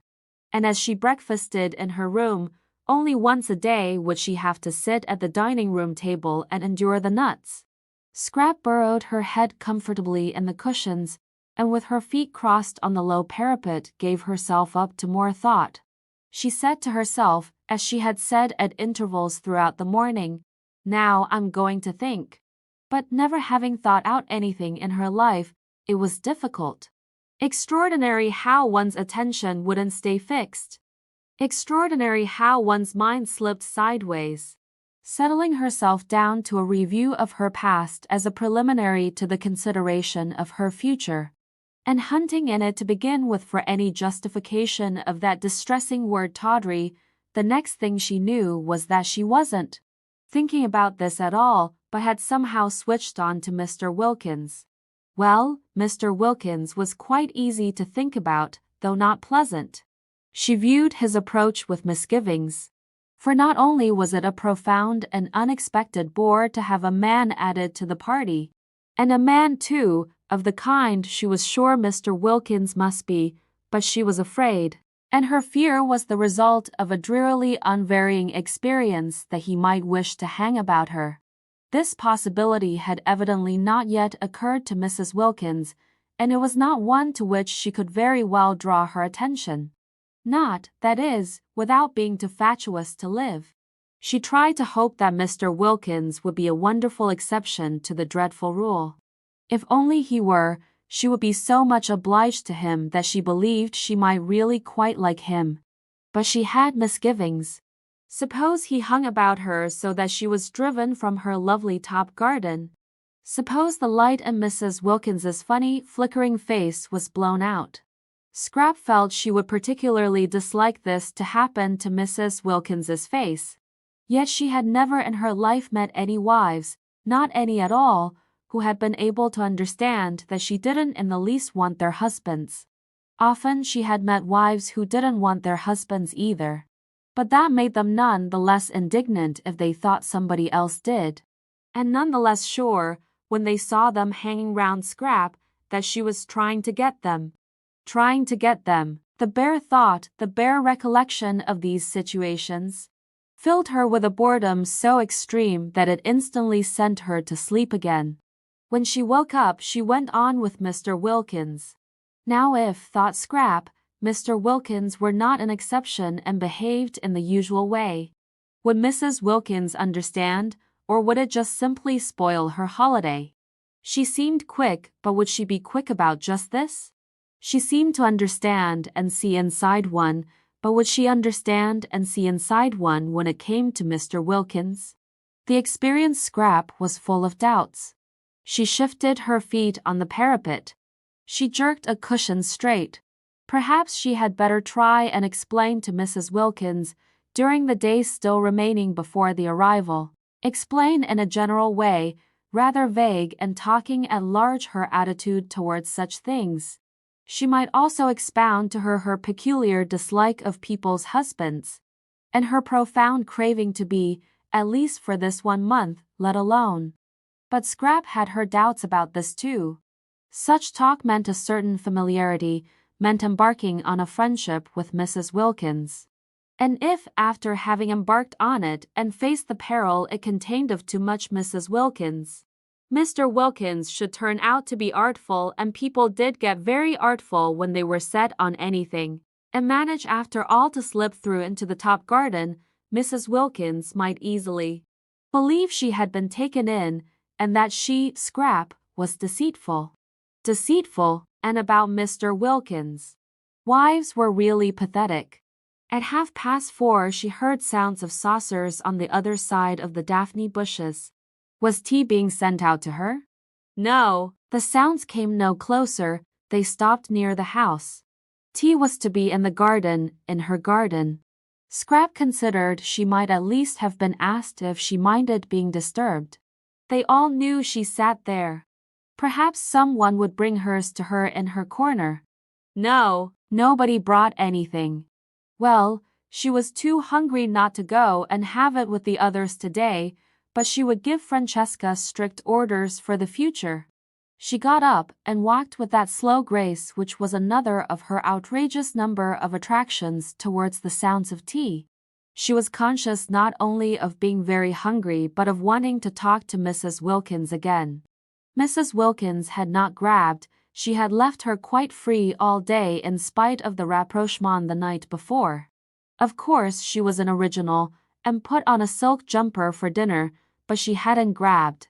This was a great thing. Scrap went towards the tea table quite looking forward to Mrs. Wilkins. And when she came in sight of it she saw only Mrs. Fisher and Mrs. Arbuthnot. Mrs. Fisher was pouring out the tea, and Mrs. Arbuthnot was offering Mrs. Fisher macaroons. Every time Mrs. Fisher offered Mrs. Arbuthnot anything, her cup, or milk, or sugar, Mrs. Arbuthnot offered her macaroons, pressed them on her with an odd assiduousness, almost with obstinacy. Was it a game? Scrap wondered, sitting down and seizing a macaroon. "Where is Mrs. Wilkins?" asked Scrap. They did not know. At least, Mrs. Arbuthnot, on Scrap's inquiry, did not know. Mrs. Fisher's face, at the name, became elaborately uninterested. It appeared that Mrs. Wilkins had not been seen since breakfast. Mrs. Arbuthnot thought she had probably gone for a picnic. Scrap missed her. She ate the enormous macaroons, the best and biggest she had ever come across, in silence. Tea without Mrs. Wilkins was dull, and Mrs. Arbuthnot had that fatal flavor of motherliness about her, of wanting to pet one, to make one very comfortable, coaxing one to eat, coaxing her, who was already so frankly, so even excessively, eating that seemed to have dogged scrap steps through life. Couldn't people leave one alone? She was perfectly able to eat what she wanted unincited. She tried to quench Mrs. Arbuthnot's zeal by being short with her. Useless, the shortness was not apparent. It remained, as all Scrap's evil feelings remained, covered up by the impenetrable veil of her loveliness. Mrs. Fisher sat monumentally, and took no notice of either of them. She had had a curious day, and was a little worried. She had been quite alone, for none of the three had come to lunch, and none of them had taken the trouble to let her know they were not coming. And Mrs. Arbuthnot, drifting casually into tea, had behaved oddly till Lady Caroline joined them and distracted her attention. Mrs. Fisher was prepared not to dislike Mrs. Arbuthnot, whose parted hair and mild expression seemed very decent and womanly, but she certainly had habits that were difficult to like. Her habit of instantly echoing any offer made her of food or drink, of throwing the offer back on one, as it were, was not somehow what one expected of her. "Will you have some more tea?" was surely a question to which the answer was simply yes or no. But Mrs. Arbuthnot persisted in the trick she had exhibited the day before at breakfast, of adding to her yes or no the words, "Will you?" She had done it again that morning at breakfast, and here she was doing it at tea, the two meals at which Mrs. Fisher presided and poured out. Why did she do it? Mrs. Fisher failed to understand. But this was not what was worrying her. This was merely by the way. What was worrying her was that she had been quite unable that day to settle to anything, and had done nothing but wander restlessly from her sitting room to her battlements and back again. It had been a wasted day, and how much she disliked waste. She had tried to read, and she had tried to write to Kate Lumley, but no, a few words read, a few lines written, and up she got again and went out onto the battlements and stared at the sea. It did not matter that the letter to Kate Lumley should not be written. There was time enough for that. Let the others suppose her coming was definitely fixed. All the better. So would Mr. Wilkins be kept out of the spare room and put where he belonged? Kate would keep. She could be held in reserve. Kate in reserve was just as potent as Kate in actuality, and there were points about Kate in reserve which might be missing from Kate in actuality. For instance, if Mrs. Fisher were going to be restless, she would rather Kate were not there to see. There was a want of dignity about restlessness, about trotting backwards and forwards. But it did matter that she could not read a sentence of any of her great dead friends' writings. No, not even of Browning's, who had been so much in Italy, nor of Ruskin's, whose Stones of Venice she had brought with her to reread so nearly on the very spot, nor even a sentence of a really interesting book like the one she had found in her sitting room about the home life of the German emperor. Poor man, written in the 90s, when he had not yet begun to be more sinned against than sinning, which was, she was firmly convinced. What was the matter with him now, and full of exciting things about his birth and his right arm, and accoucheurs without having to put it down and go and stare at the sea? Reading was very important. The proper exercise and development of one's mind was a paramount duty. How could one read if one were constantly trotting in and out? Curious, this restlessness. Was she going to be ill? No, she felt well, indeed, unusually well. And she went in and out quite quickly, trotted, in fact, and without her stick. Very odd that she shouldn't be able to sit still, she thought, frowning across the tops of some purple hyacinths at the Gulf of Spezia glittering beyond a headland. Very odd that she, who walked so slowly, with such dependence on her stick, should suddenly trot. It would be interesting to talk to someone about it, she felt. Not to Kate, to a stranger. Kate would only look at her and suggest a cup of tea. Kate always suggested cups of tea. Besides, Kate had a flat face. That Mrs. Wilkins, now annoying as she was, loose-tongued as she was, impertinent, objectionable, would probably understand, and perhaps know what was making her be like this. But she could say nothing to Mrs. Wilkins. She was the last person to whom one would admit sensations. Dignity alone forbade it. Confide in Mrs. Wilkins? Never. And Mrs. Arbuthnot, while she wistfully mothered the obstructive scrap at tea, felt too that she had had a curious day.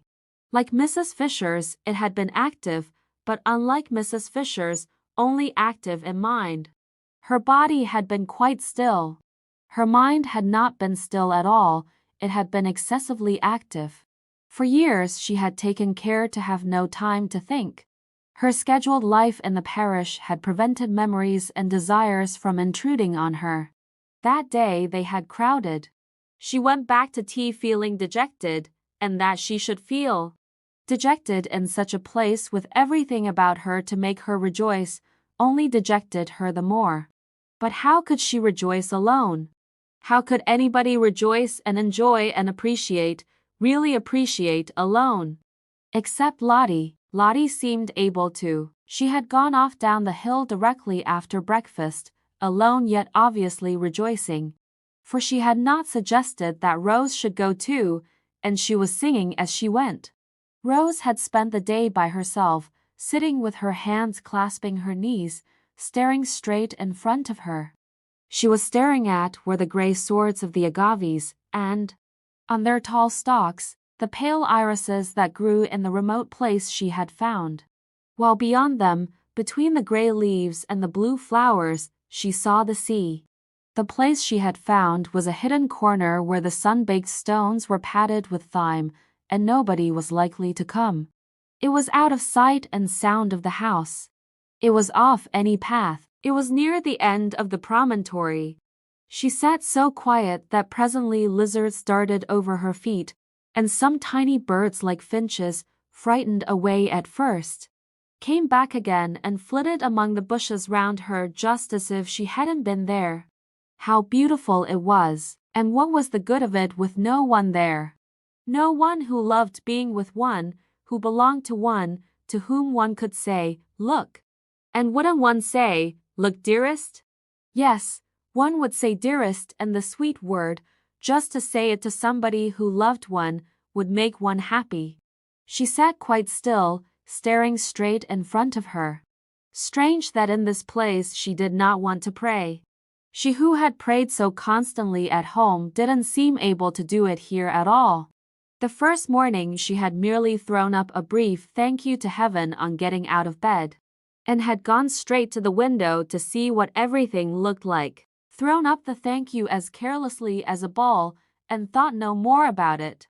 That morning, remembering this and ashamed, she had knelt down with determination.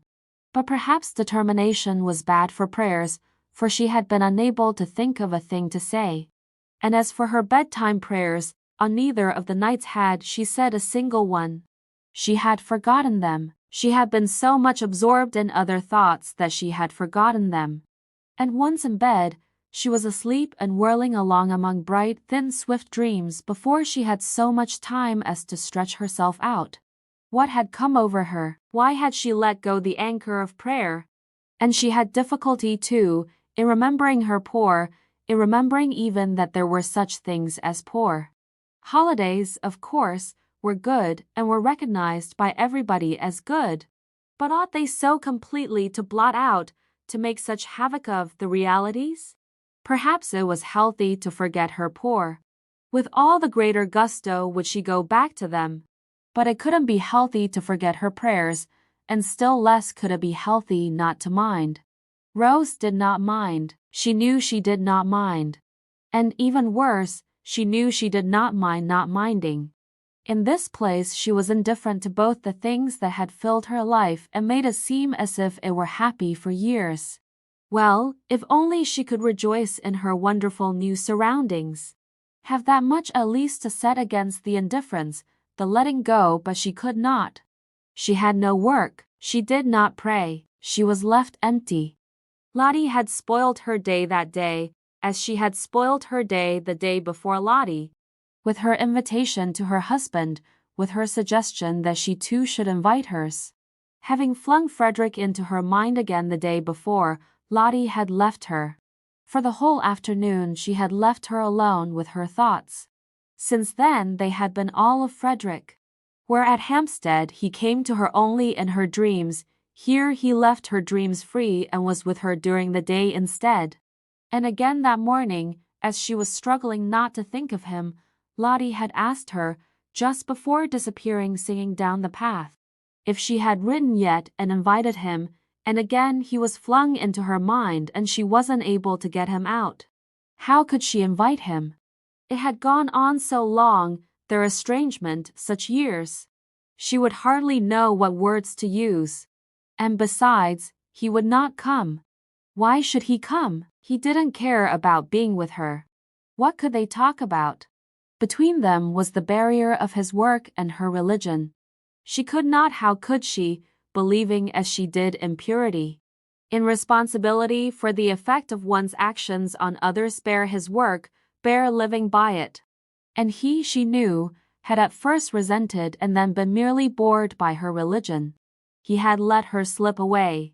He had given her up. He no longer minded. He accepted her religion indifferently as a settled fact. Both it and she, Rose's mind, becoming more luminous in the clear light of April at San Salvatore, suddenly saw the truth bored him. Naturally, when she saw this, when that morning it flashed upon her for the first time, she did not like it. She liked it so little that for a space the whole beauty of Italy was blotted out. What was to be done about it?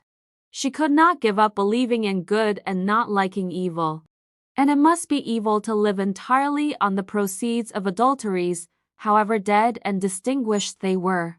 Besides, if she sacrificed her whole past, her bringing up, her work for the last 10 years, would she bore him less? Rose felt right down at her very roots that if you have once thoroughly bored somebody, it is next to impossible to unbore him. Once a bore, always a bore, certainly, she thought, to the person originally bored. Then, thought she, looking out to sea through eyes grown misty, better cling to her religion. It was better she hardly noticed the reprehensiblance of her thought than nothing. But oh, she wanted to cling to something tangible, to love something living. Something that one could hold against one's heart, that one could see and touch and do things for. If her poor baby hadn't died, babies didn't get bored with one. It took them a long while to grow up and find one out.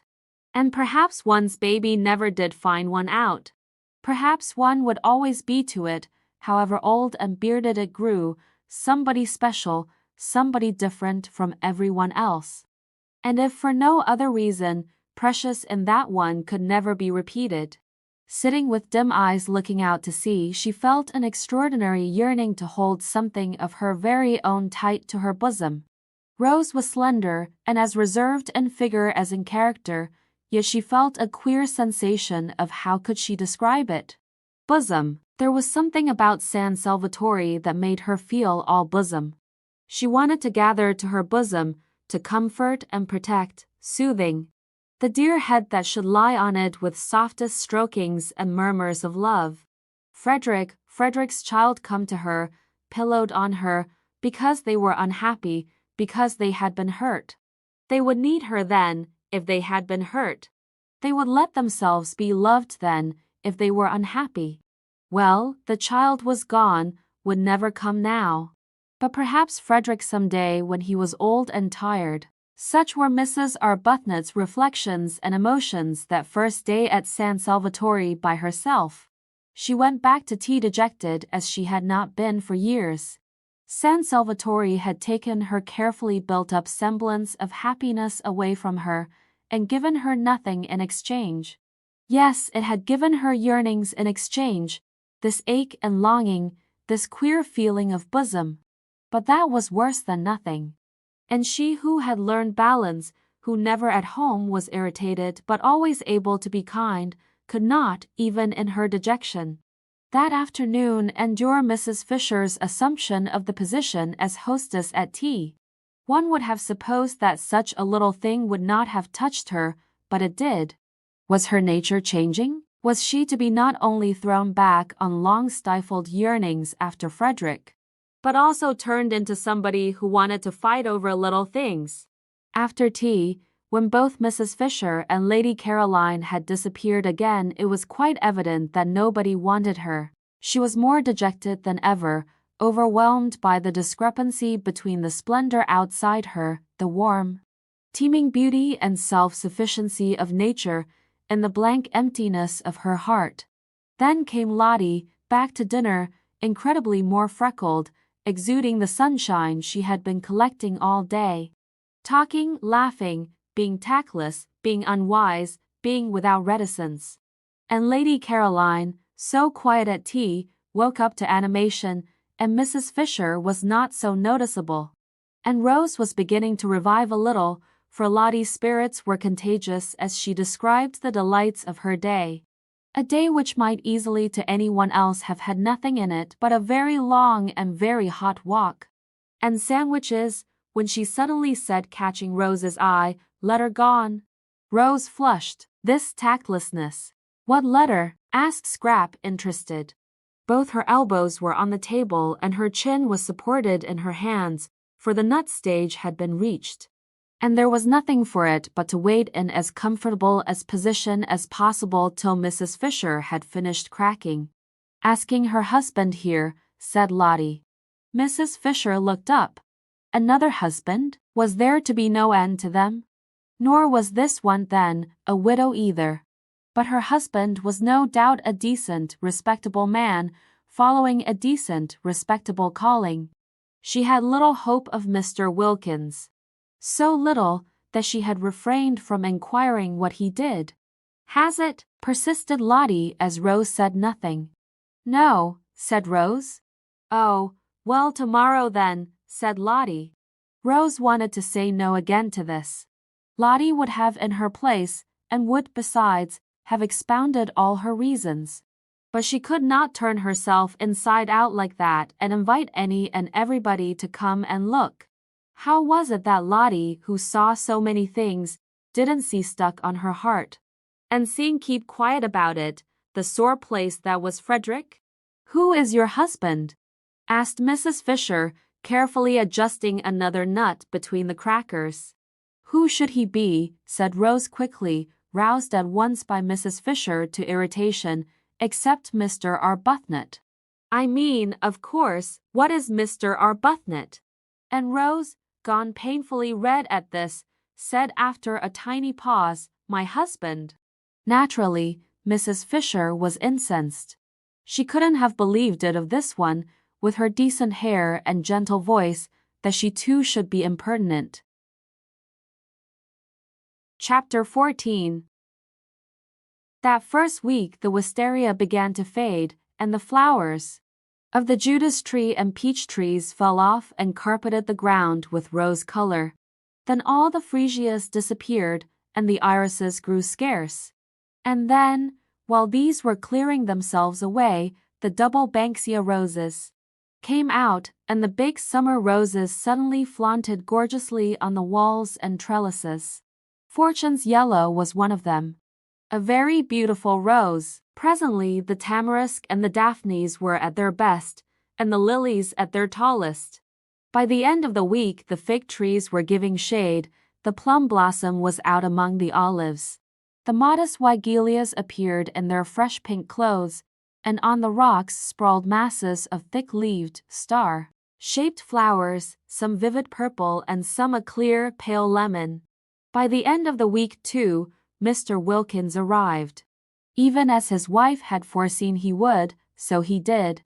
And there were signs almost of eagerness about his acceptance of her suggestion. For he had not waited to write a letter in answer to hers, but had telegraphed. That, surely, was eager. It showed, Scrap thought, a definite wish for reunion. And watching his wife's happy face, and aware of her desire that Mellersh should enjoy his holiday, she told herself that he would be a very unusual fool should he waste his time bothering about anybody else. If he isn't nice to her, Scrap thought, he shall be taken to the battlements and tipped over. For by the end of the week, she and Mrs. Wilkins had become Caroline and Lottie to each other and were friends.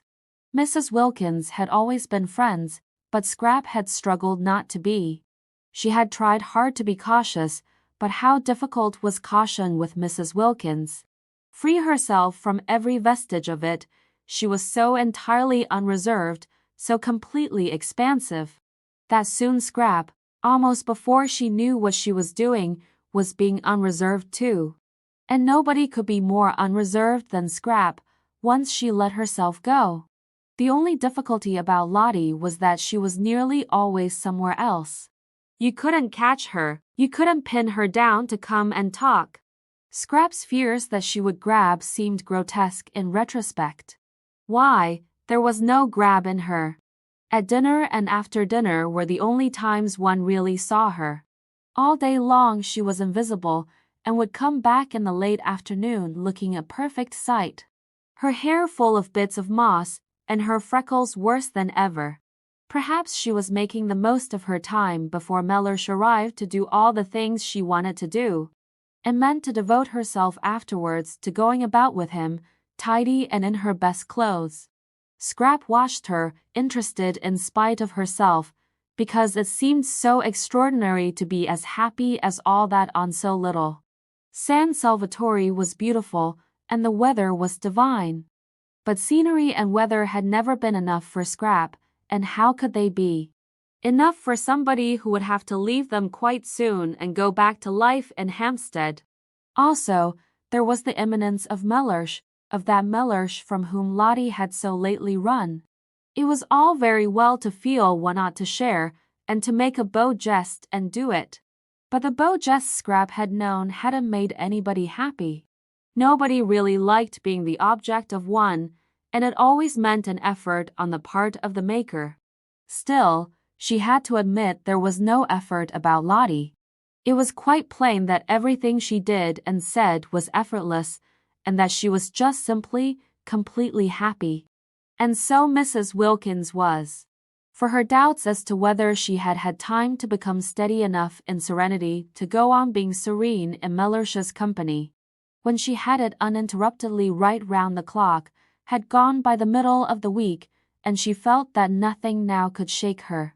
She was ready for anything. She was firmly grafted, rooted, built into heaven. Whatever Mellersh said or did, she would not budge an inch out of heaven, would not rouse herself a single instant to come outside it and be cross. On the contrary, she was going to pull him up into it beside her, and they would sit comfortably together, suffused in light, and laugh at how much afraid of him she used to be in Hampstead, and at how deceitful her afraidness had made her. But he wouldn't need much pulling. He would come in quite naturally after a day or two, irresistibly wafted on the scented breezes of that divine air. And there he would sit arrayed in stars, thought Mrs. Wilkins, in whose mind, among much other debris, floated occasional bright shreds of poetry. She laughed to herself a little at the picture of Mellersh, that top-hatted, black-coated, respectable family solicitor arrayed in stars. But she laughed affectionately, almost with a maternal pride in how splendid he would look in such fine clothes. Poor lamb, she murmured to herself affectionately, and added, what he wants is a thorough airing. This was during the first half of the week. By the beginning of the last half, at the end of which Mr. Wilkins arrived, she left off even assuring herself that she was unshakable. That she was permeated beyond altering by the atmosphere. She no longer thought of it or noticed it. She took it for granted, if one may say so, and she certainly said so. Not only to herself but also to Lady Caroline, she had found her celestial legs. Contrary to Mrs. Fisher's idea of the seemly, but of course contrary. What else would one expect of Mrs. Wilkins? She did not go to meet her husband at Mezzago, but merely walked down to the point, where Beppo's fly would leave him and his luggage in the street of Castagneto. Mrs. Fisher disliked the arrival of Mr. Wilkins, and was sure that anybody who could have married Mrs. Wilkins must be at least of an injudicious disposition. But a husband, whatever his disposition, should be properly met. Mr. Fisher had always been properly met. Never once in his married life had he gone unmet at a station, nor had he ever not been seen off. These observances, these courtesies, strengthened the bonds of marriage, and made the husband feel he could rely on his wife's being always there. Always being there was the essential secret for a wife. What would have become of Mr. Fisher if she had neglected to act on this principle she preferred not to think? Enough things became of him as it was. For whatever one's care in stopping up, married life yet seemed to contain chinks. But Mrs. Wilkins took no pains. She just walked down the hill singing. Mrs. Fisher could hear her and picked up her husband in the street as casually as if he were a pin. The three others, still in bed, for it was not nearly time to get up, heard her as she passed beneath their windows down the zigzag path to meet Mr. Wilkins, who was coming by the morning train. And Scrap smiled, and Rose sighed, and Mrs. Fisher rang her bell and desired Francesca to bring her breakfast in her room. All three had breakfast that day in their rooms, moved by a common instinct to take cover. Scrap always breakfasted in bed, but she had the same instinct for cover. And during breakfast she made plans for spending the whole day where she was. Perhaps, though, it wouldn't be as necessary that day as the next. That day, Scrap calculated, Mellersh would be provided for. He would want to have a bath, and having a bath at San Salvatore was an elaborate business, a real adventure. If one had a hot one in the bathroom, and it took a lot of time. It involved the attendance of the entire staff, Domenico and the boy Giuseppe coaxing the patent stove to burn, restraining it when it burnt too fiercely, using the bellows to it when it threatened to go out, relighting it when it did go out. Francesca anxiously hovering over the tap regulating its trickle, because if it were turned on to full the water instantly ran cold. And if not full enough the stove blew up inside and mysteriously flooded the house. And Costanza and Angela running up and down bringing pails of hot water from the kitchen to eke out what the tap did. This bath had been put in lately, and was at once the pride and the terror of the servants. It was very patent, nobody quite understood it. There were long printed instructions as to its right treatment hanging on the wall, in which the word pericoloso recurred. When Mrs. Fisher, proceeding on her arrival to the bathroom, saw this word, she went back to her room again and ordered a sponge bath instead.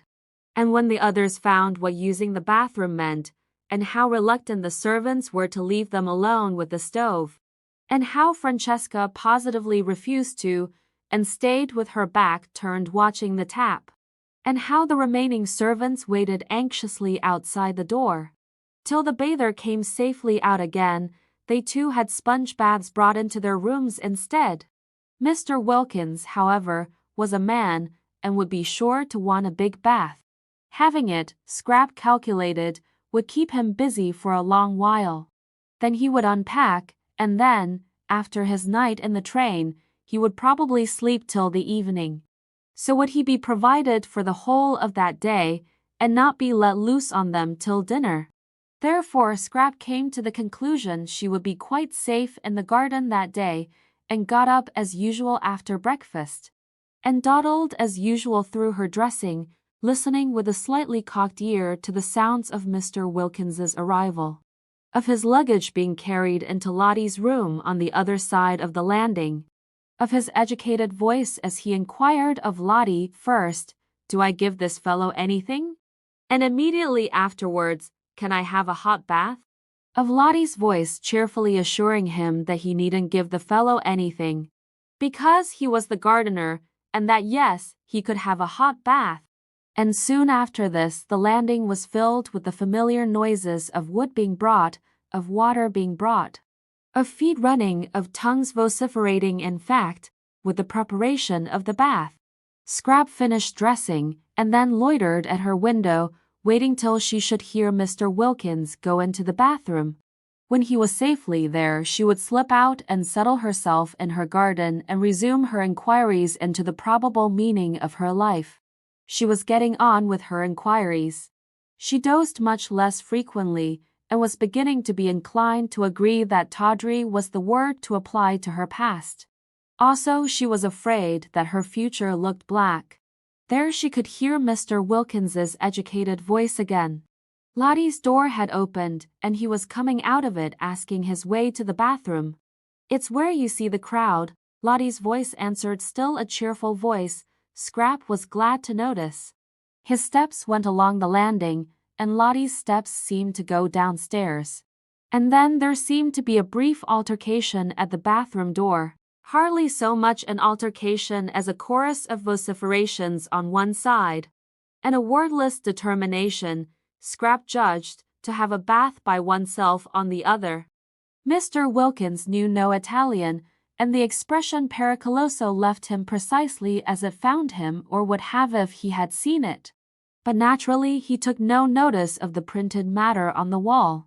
He firmly closed the door on the servants, resisting Domenico, who tried to the last to press through, and locked himself in as a man should for his bath, judicially considering, as he made his simple preparations for getting in, the singular standard of behavior of these foreigners who, both male and female, apparently wished to stay with him while he bathed. In Finland, he had heard, the female natives not only were present on such occasions but actually washed the bath-taking traveler. He had not heard, however, that this was true of Italy, which somehow seemed much nearer civilization. Perhaps because one went there and did not go to Finland. Impartially examining this reflection and carefully balancing the claims to civilization of Italy and Finland, Mr. Wilkins got into the bath and turned off the tap. Naturally, he turned off the tap. It was what one did, but on the instructions, printed in red letters, was a paragraph saying that the tap should not be turned off as long as there was still fire in the stove.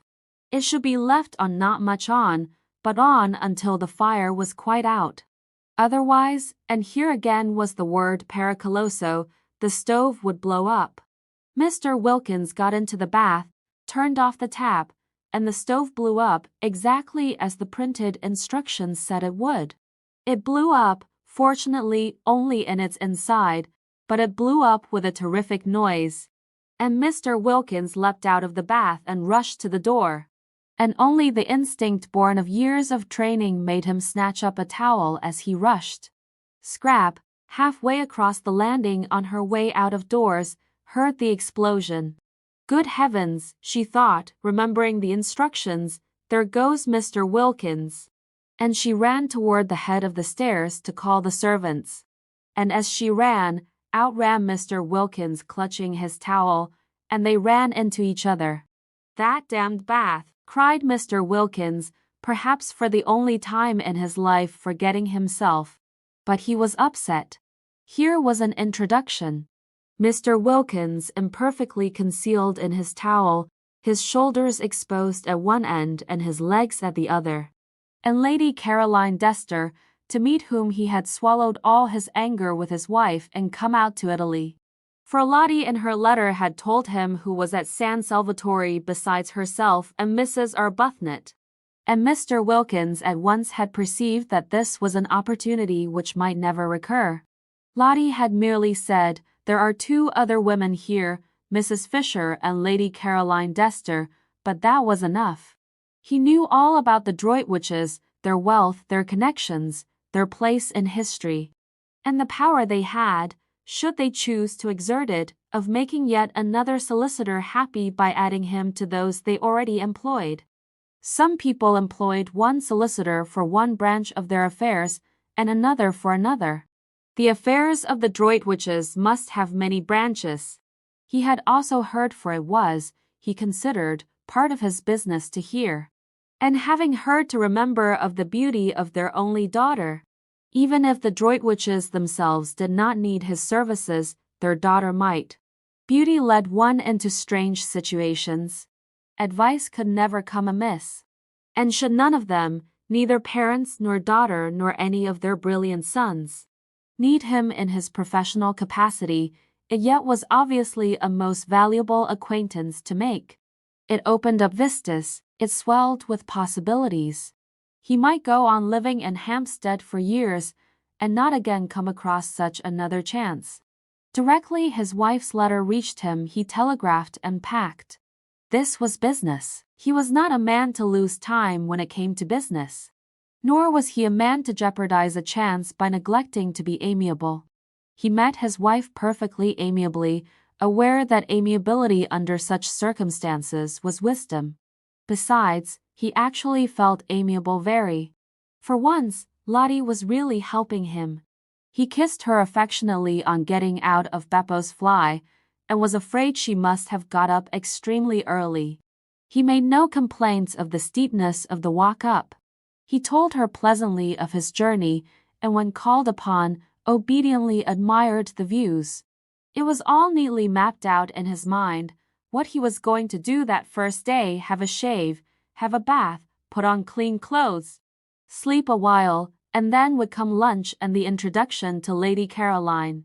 In the train he had selected the words of his greeting, going over them with care. Some slight expression of his gratification in meeting one of whom he, in common with the whole world, had heard, but of course put delicately, very delicately. Some slight reference to her distinguished parents and the part her family had played in the history of England, made, of course, with proper tact. A sentence or two about her eldest brother Lord Winchcombe, who had won his V.C. in the late war under circumstances which could only cause, he might or might not add this, every Englishman's heart to beat higher than ever with pride. And the first steps towards what might well be the turning point in his career would have been taken. And here he was. No, it was too terrible. What could be more terrible? Only a towel on, water running off his legs, and that exclamation.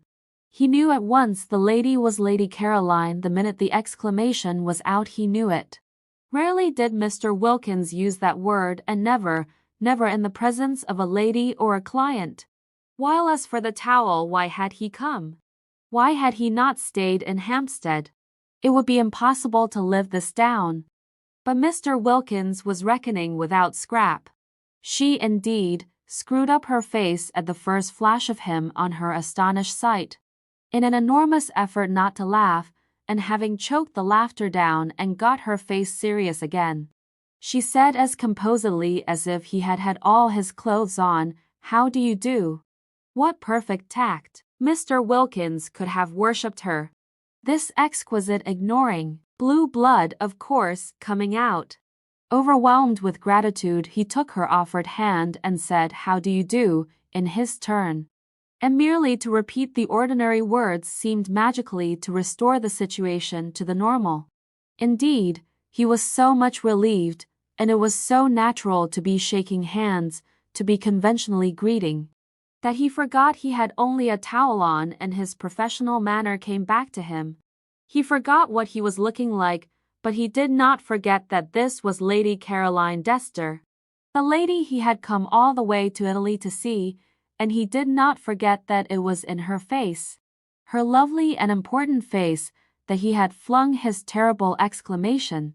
He must at once entreat her forgiveness. To say such a word to a lady, to any lady, but of all ladies to just this one. "I'm afraid I used unpardonable language," began Mr. Wilkins very earnestly and ceremoniously as if he had had his clothes on. "I thought it most appropriate," said Scrap, who was used to dams. Mr. Wilkins was incredibly relieved and soothed by this answer. No offense then taken. Blue blood again. Only blue blood could afford such a liberal, such an understanding attitude. "It is Lady Caroline Dester, is it not, to whom I am speaking?" he asked, his voice sounding even more carefully cultivated than usual. For he had to restrain too much pleasure, too much relief, too much of the joy of the pardoned and the shriven from getting into it. "Yes," said Scrap, and for the life of her she couldn't help smiling. She couldn't help it. She hadn't meant to smile at Mr. Wilkins, not ever. But really he looked, and then his voice on the top of the rest of him, oblivious of the towel and his legs, and talking just like a church. "Allow me to introduce myself," said Mr. Wilkins, with the ceremony of the drawing-room. "My name is Mellersh Wilkins." And he instinctively held out his hand a second time at the words. "I thought perhaps it was," said Scrap, a second time having hers shaken and a second time unable not to smile.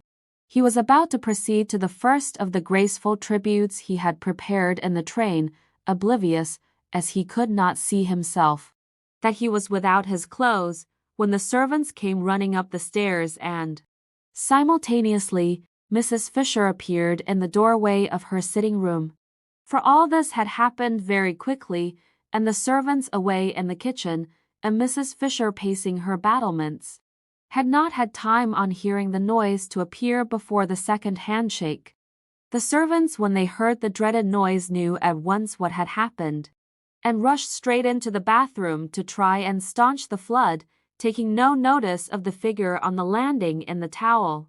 But Mrs. Fisher did not know what the noise could be, and coming out of her room to inquire stood rooted on the door-sill.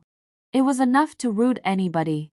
Lady Caroline, shaking hands with what evidently, if he had had clothes on, would have been Mrs. Wilkins's husband, and both of them conversing just as if. Then Scrap became aware of Mrs. Fisher. She turned to her at once. "Do let me," she said gracefully, "introduce Mr. Mellersh Wilkins. He has just come. This," she added, turning to Mr. Wilkins, "is Mrs. Fisher."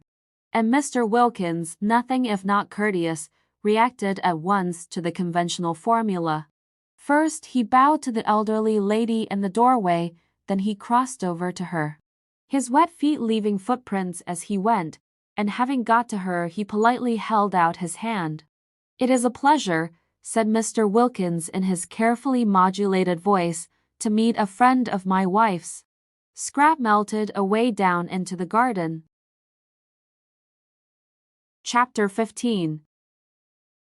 The strange effect of this incident was that when they met that evening at dinner, both Mrs. Fisher and Lady Caroline had a singular feeling of secret understanding with Mr. Wilkins. He could not be to them as other men. He could not be to them as he would have been if they had met him in his clothes. There was a sense of broken ice.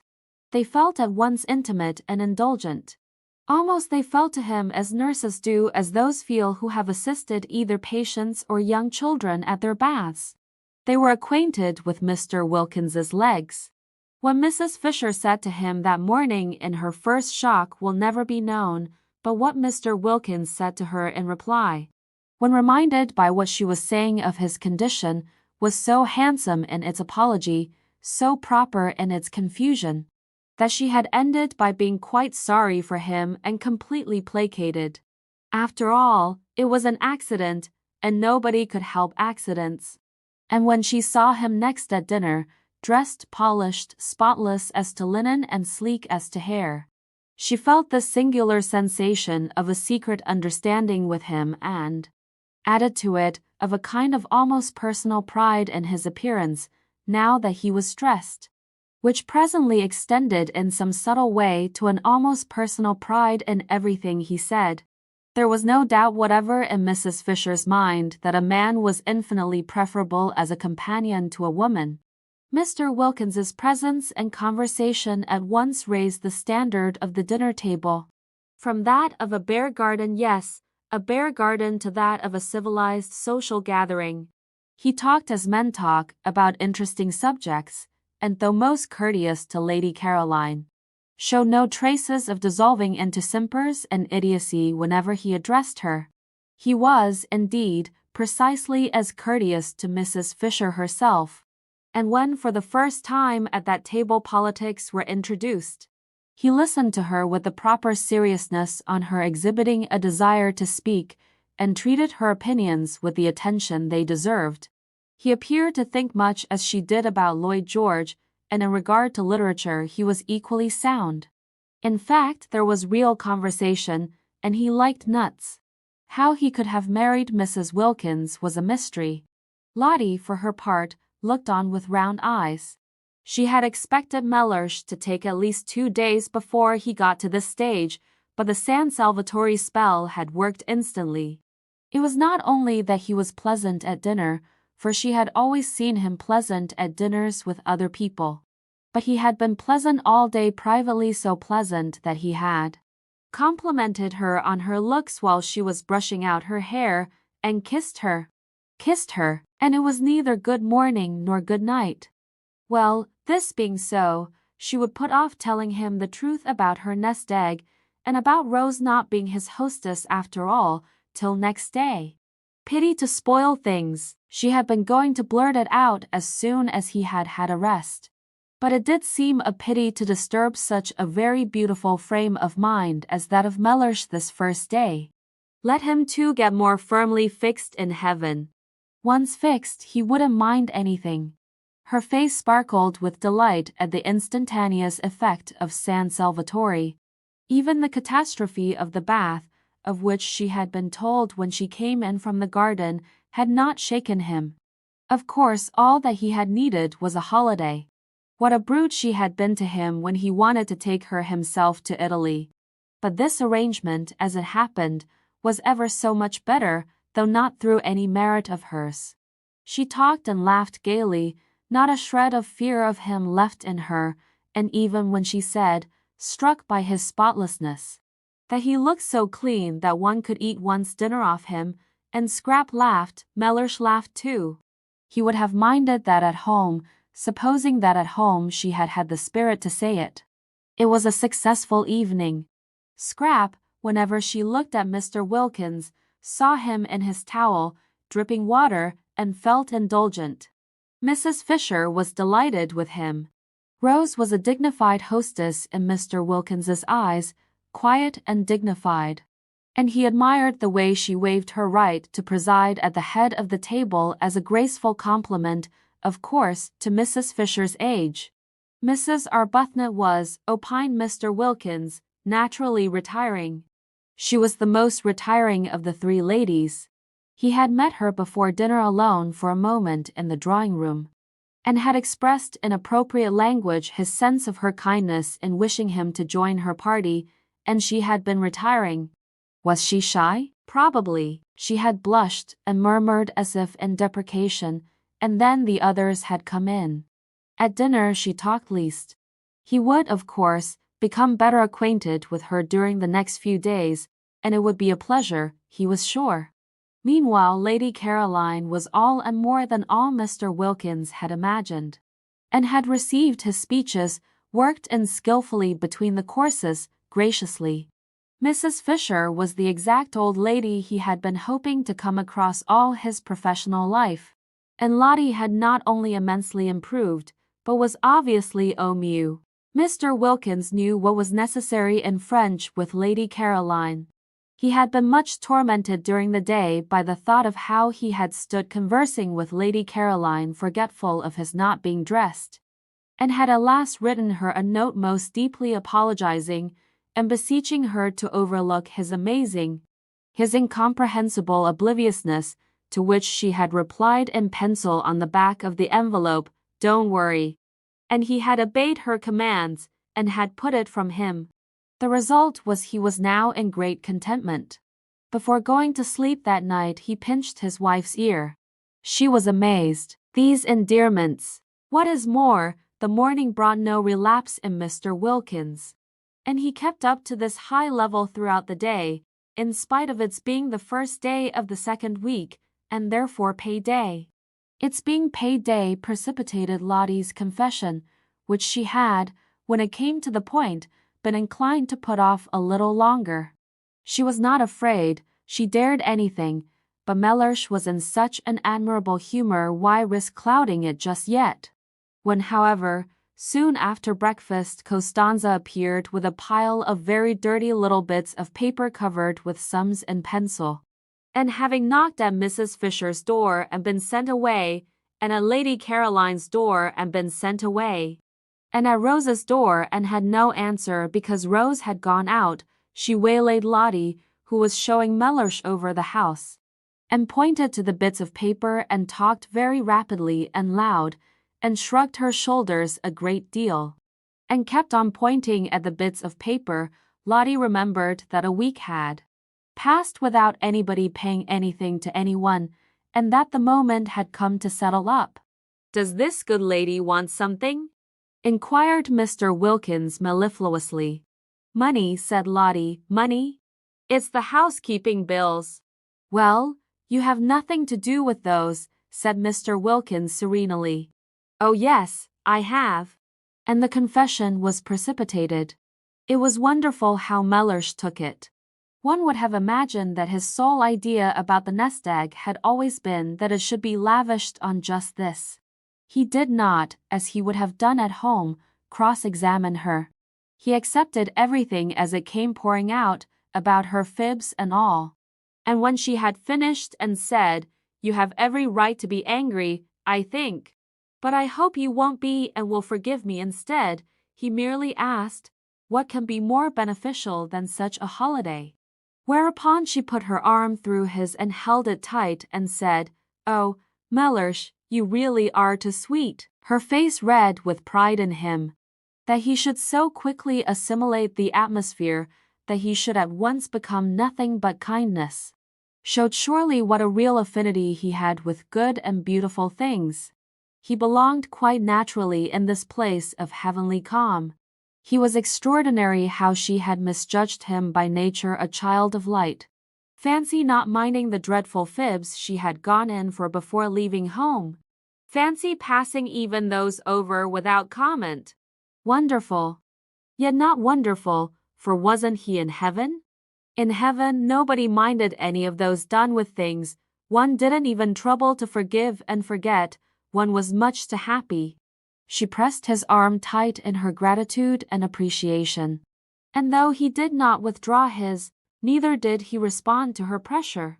Mr. Wilkins was of a cool habit, and rarely had any real wish to press. Meanwhile, Costanza, perceiving that she had lost the Wilkinses' ear, had gone back to Mrs. Fisher, who at least understood Italian. Besides being clearly in the servants' eyes the one of the party marked down by age and appearance to pay the bills. And to her, while Mrs. Fisher put the final touches to her toilette, for she was preparing, by means of putting on a hat and veil and feather boa and gloves, to go for her first stroll in the lower garden. Positively her first since her arrival, she explained that unless she was given money to pay the last week's bills, the shops of Castagneto would refuse credit for the current week's food. Not even credit would they give, affirmed Costanza, who had been spending a great deal, and was anxious to pay all her relations what was owed them, and also to find out how her mistresses took it for that day's meals. Soon it would be the hour of colazione, and how could there be colazione without meat, without fish, without eggs, without... Mrs. Fisher took the bills out of her hand and looked at the total. And she was so much astonished by its size, so much horrified by the extravagance to which it testified, that she sat down at her writing table to go into the thing thoroughly. Costanza had a very bad half-hour. She had not supposed it was in the English to be so mercenary. And then La Vecchia, as she was called in the kitchen, knew so much Italian. And with a doggedness that filled Costanza with shame on her behalf, for such conduct was the last one expected from the noble English. She went through item after item, requiring and persisting till she got them, explanations. There were no explanations, except that Costanza had had one glorious week of doing exactly as she chose, of splendid unbridled license, and that this was the result. Costanza, having no explanations, wept. It was miserable to think she would have to cook from now on under watchfulness, under suspicion. And what would her relations say when they found the orders they received were whittled down? They would say she had no influence. They would despise her. Costanza wept, but Mrs. Fisher was unmoved. In slow and splendid Italian, with the roll of the cantos of the Inferno, she informed her that she would pay no bills till the following week, and that meanwhile the food was to be precisely as good as ever and at a quarter the cost. Costanza threw up her hands. Next week, proceeded Mrs. Fisher unmoved, if she found this had been so she would pay the whole. Otherwise she paused, for what she would do otherwise she did not know herself. But she paused and looked impenetrable, majestic and menacing, and Costanza was cowed. Then Mrs. Fisher, having dismissed her with a gesture, went in search of Lady Caroline to complain. She had been under the impression that Lady Caroline ordered the meals and therefore was responsible for the prices. But now it appeared that the cook had been left to do exactly as she pleased ever since they got there, which of course was simply disgraceful. Scrap was not in her bedroom, but the room on Mrs. Fisher's opening the door.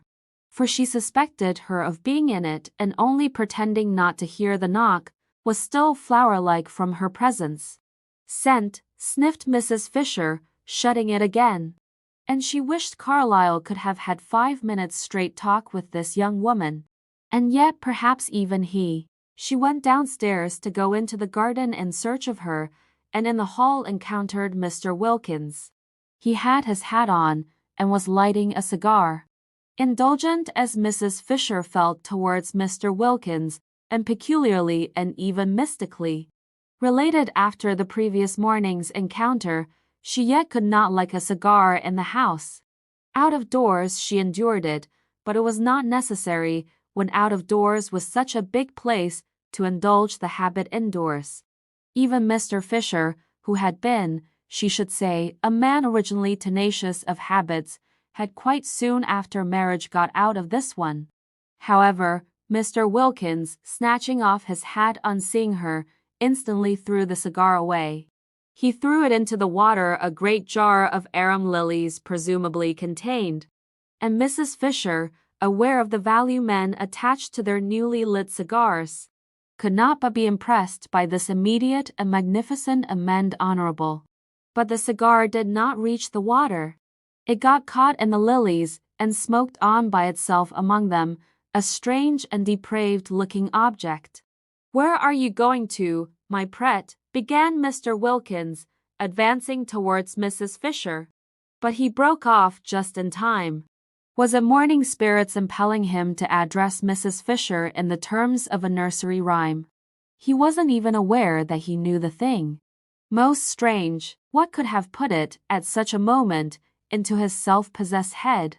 He felt great respect for Mrs. Fisher, and would not for the world have insulted her by addressing her as a maid, pretty or otherwise. He wished to stand well with her. She was a woman of parts, and also, he suspected, of property. At breakfast they had been most pleasant together, and he had been struck by her apparent intimacy with well-known persons. Victorians, of course, but it was restful to talk about them after the strain of his brother-in-law's Georgian parties on Hampstead Heath. He and she were getting on famously, he felt. She already showed all the symptoms of presently wishing to become a client. Not for the world would he offend her. He turned a little cold at the narrowness of his escape. She had not, however, noticed.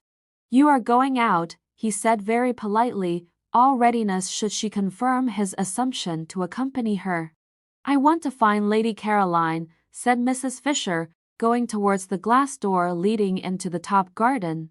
"An agreeable quest," remarked Mr. Wilkins. "May I assist in the search?" "Allow me," he added, opening the door for her. "She usually sits over in that corner behind the bushes," said Mrs. Fisher. "And I don't know about it being an agreeable quest. She has been letting the bills run up in the most terrible fashion and needs a good scolding." "Lady Caroline?" said Mr. Wilkins, unable to follow such an attitude. "What has Lady Caroline, if I may inquire, to do with the bills here?" "The housekeeping was left to her, and as we all share alike it ought to have been a matter of honor with her." "But Lady Caroline housekeeping for the party here?" "A party which includes my wife." "My dear lady, you render me speechless. Do you not know she is the daughter of the Droitwiches?" "Oh, is that who she is?" said Mrs. Fisher, scrunching heavily over the pebbles towards the hidden corner. Well, that accounts for it. The muddle that man Droitwich made in his department in the war was a national scandal. It amounted to misappropriation of the public funds. But it is impossible, I assure you, to expect the daughter of the Droitwiches, began Mr. Wilkins earnestly. The Droitwiches, interrupted Mrs. Fisher, are neither here nor there. Duties undertaken should be performed. I don't intend my money to be squandered for the sake of any Droitwiches. A headstrong old lady, perhaps not so easy to deal with as he had hoped. But how wealthy! Only the consciousness of great wealth would make her snap her fingers in this manner at the Droitwiches. Lottie, on being questioned, had been vague about her circumstances, and had described her house as a mausoleum with goldfish swimming about in it. But now he was sure she was more than very well off. Still, he wished he had not joined her at this moment, for he had no sort of desire to be present at such a spectacle as the scolding of Lady Caroline Dester. Again, however, he was reckoning without Scrap. Whatever she felt when she looked up and beheld Mr. Wilkins, discovering her corner on the very first morning, nothing but angelicness appeared on her face. She took her feet off the parapet on Mrs. Fisher's sitting down on it, and listening gravely to her opening remarks as to her not having any money to fling about in reckless and uncontrolled household expenditure, interrupted her flow by pulling one of the cushions from behind her head and offering it to her. "Sit on this," said Scrap, holding it out. "You'll be more comfortable." Mr. Wilkins leapt to relieve her of it. "Oh, thanks," said Mrs. Fisher, interrupted. It was difficult to get into the swing again. Mr. Wilkins inserted the cushion solicitously between the slightly raised Mrs. Fisher and the stone of the parapet, and again she had to say thanks.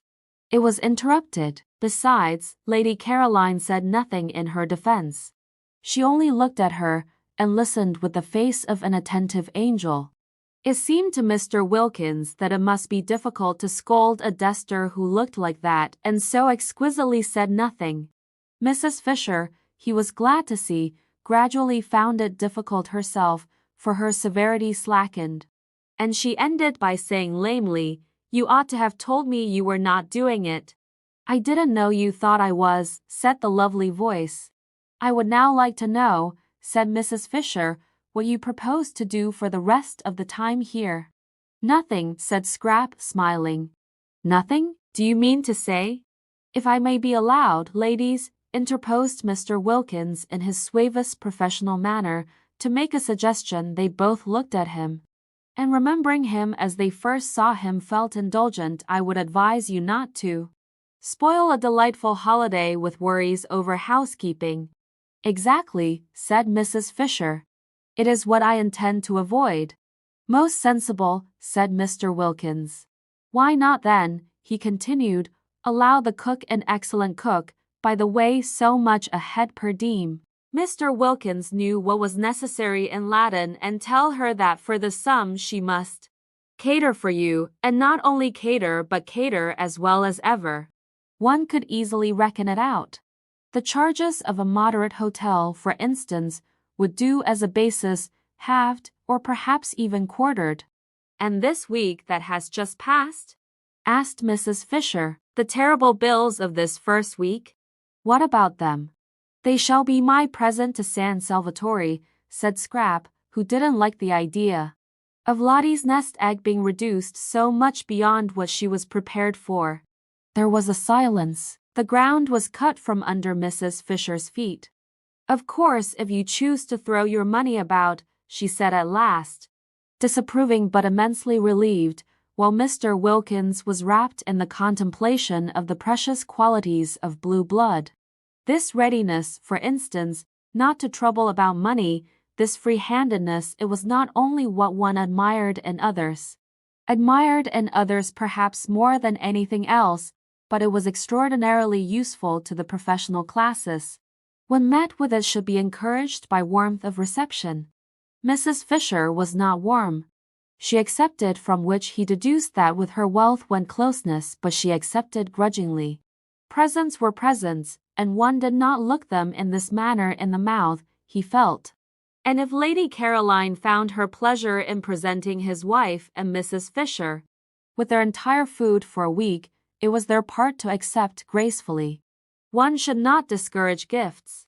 On behalf of his wife, then, Mr. Wilkins expressed what she would wish to express, and remarking to Lady Caroline with a touch of lightness, for so should gifts be accepted in order to avoid embarrassing the donor, that she had in that case been his wife's hostess since her arrival.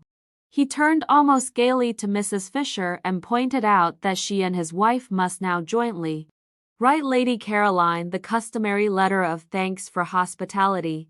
"A Collins," said Mr. Wilkins, who knew what was necessary in literature. "I prefer the name Collins for such a letter to either that of board and lodging or bread and butter. Let us call it a Collins." Scraps smiled and held out her cigarette case.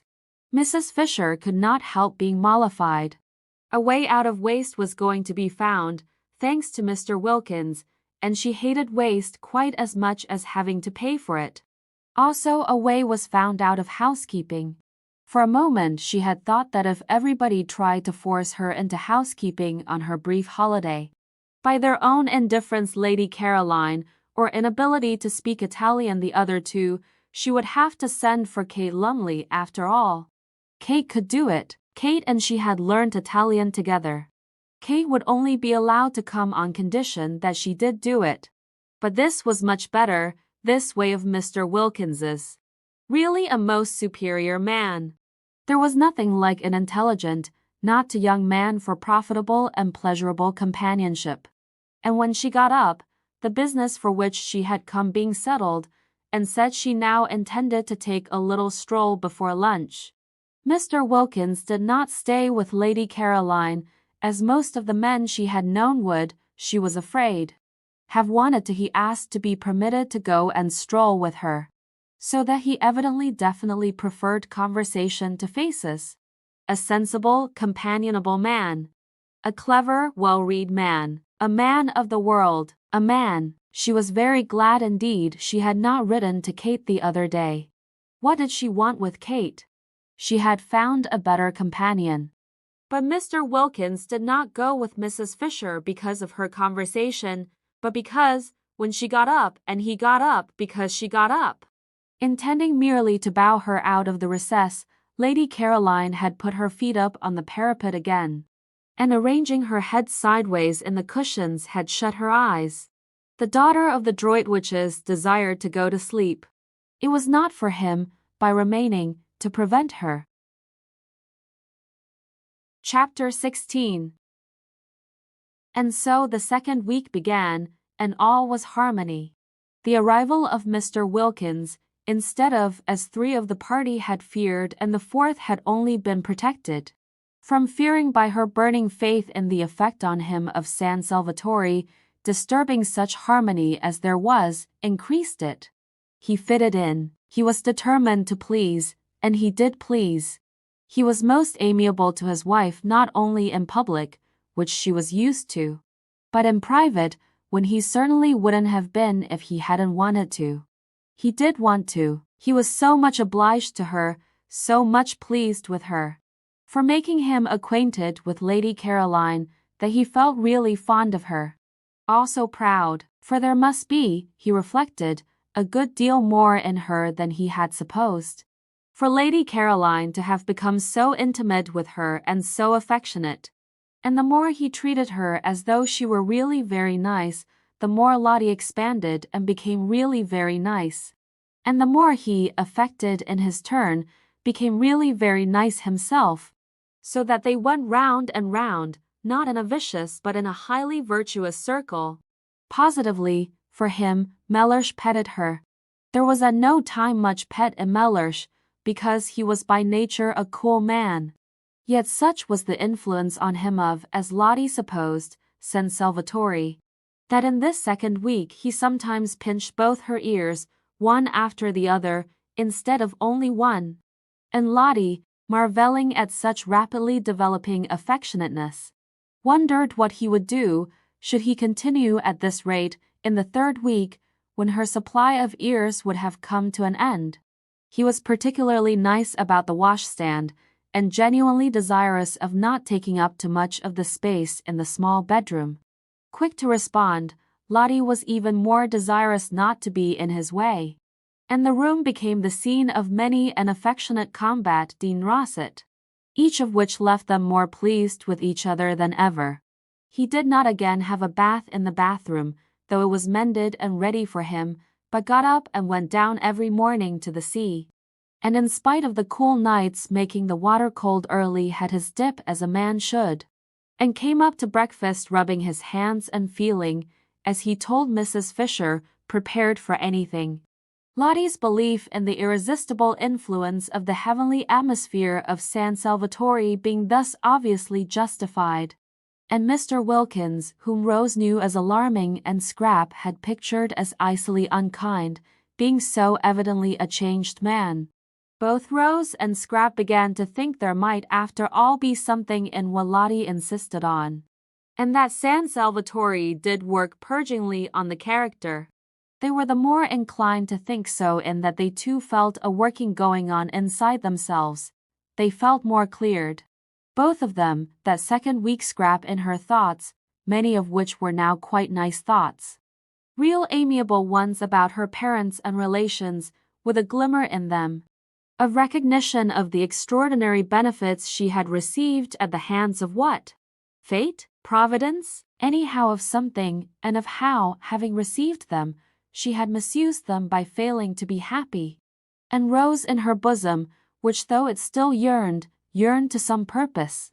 For she was reaching the conclusion that merely inactively to yearn was no use at all, and that she must either by some means stop her yearning or give it at least a chance remote, but still a chance of being quieted by writing to Frederick and asking him to come out. If Mr. Wilkins could be changed, thought Rose, why not Frederick? How wonderful it would be, how too wonderful, if the place worked on him too, and were able to make them even a little understand each other, even a little be friends. Rose, so far had loosening and disintegration gone on in her character, now was beginning to think her obstinate straight-lacedness about his books and her austere absorption in good works had been foolish and perhaps even wrong. He was her husband, and she had frightened him away. She had frightened love away, precious love, and that couldn't be good. Was not Lottie right when she said the other day that nothing at all except love mattered?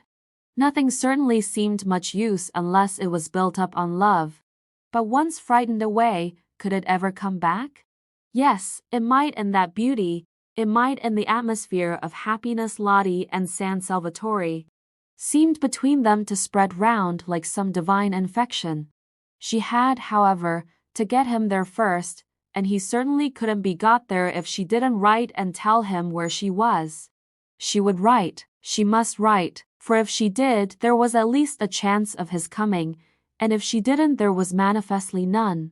And then, once here in this loveliness, with everything so soft and kind and sweet all round, it would be easier to tell him, to try and explain, to ask for something different, for at least an attempt at something different in their lives in the future, instead of the blankness of separation, the cold of nothing at all but the great windiness of faith, the great bleakness of works. Why, one person in the world, one single person belonging to one, of one's very own, to talk to take care of, to love, to be interested in, was worth more than all the speeches on platforms and the compliments of chairmen in the world. It was also worth more. Rose couldn't help it, the thought would come than all the prayers. These thoughts were not head thoughts, like Scrap's, who was altogether free from yearnings, but bosom thoughts. They lodged in the bosom. It was in the bosom that Rose ached, and felt so dreadfully lonely. And when her courage failed her, as it did on most days, and it seemed impossible to write to Frederick, she would look at Mr. Wilkins and revive. There he was, a changed man. There he was, going into that small, uncomfortable room every night, the room whose proximities had been Lottie's only misgiving. And coming out of it in the morning, and Lottie coming out of it too, both of them as unclouded and as nice to each other as when they went in. And hadn't he, so critical at home, Lottie had told her, of the least thing going wrong. Emerged from the bath catastrophe as untouched in spirit as Shadrach, Meshach, and Abednego. Were untouched in body when they emerged from the fire? Miracles were happening in this place. If they could happen to Mr. Wilkins, why not to Frederick? She got up quickly. Yes, she would write. She would go and write to him at once. But suppose, she paused, suppose he didn't answer. Suppose he didn't even answer. And she sat down again to think a little longer. In these hesitations did Rose spend most of the second week. Then there was Mrs. Fisher. Her restlessness increased that second week. It increased to such an extent that she might just as well not have had her private sitting room at all, for she could no longer sit. Not for 10 minutes together could Mrs. Fisher sit. And added to the restlessness, as the days of the second week proceeded on their way, she had a curious sensation, which worried her, of rising sap. She knew the feeling, because she had sometimes had it in childhood in specially swift springs, when the lilacs and the syringas seemed to rush out into blossom in a single night, but it was strange to have it again after over 50 years. She would have liked to remark on the sensation to someone, but she was ashamed. It was such an absurd sensation at her age. Yet oftener and oftener, and every day more and more, did Mrs. Fisher have a ridiculous feeling as if she were presently going to burgeon. Sternly she tried to frown the unseemly sensation down. Burgeon, indeed. She had heard of dried staffs, pieces of mere dead wood, suddenly putting forth fresh leaves, but only in legend. She was not in legend. She knew perfectly what was due to herself.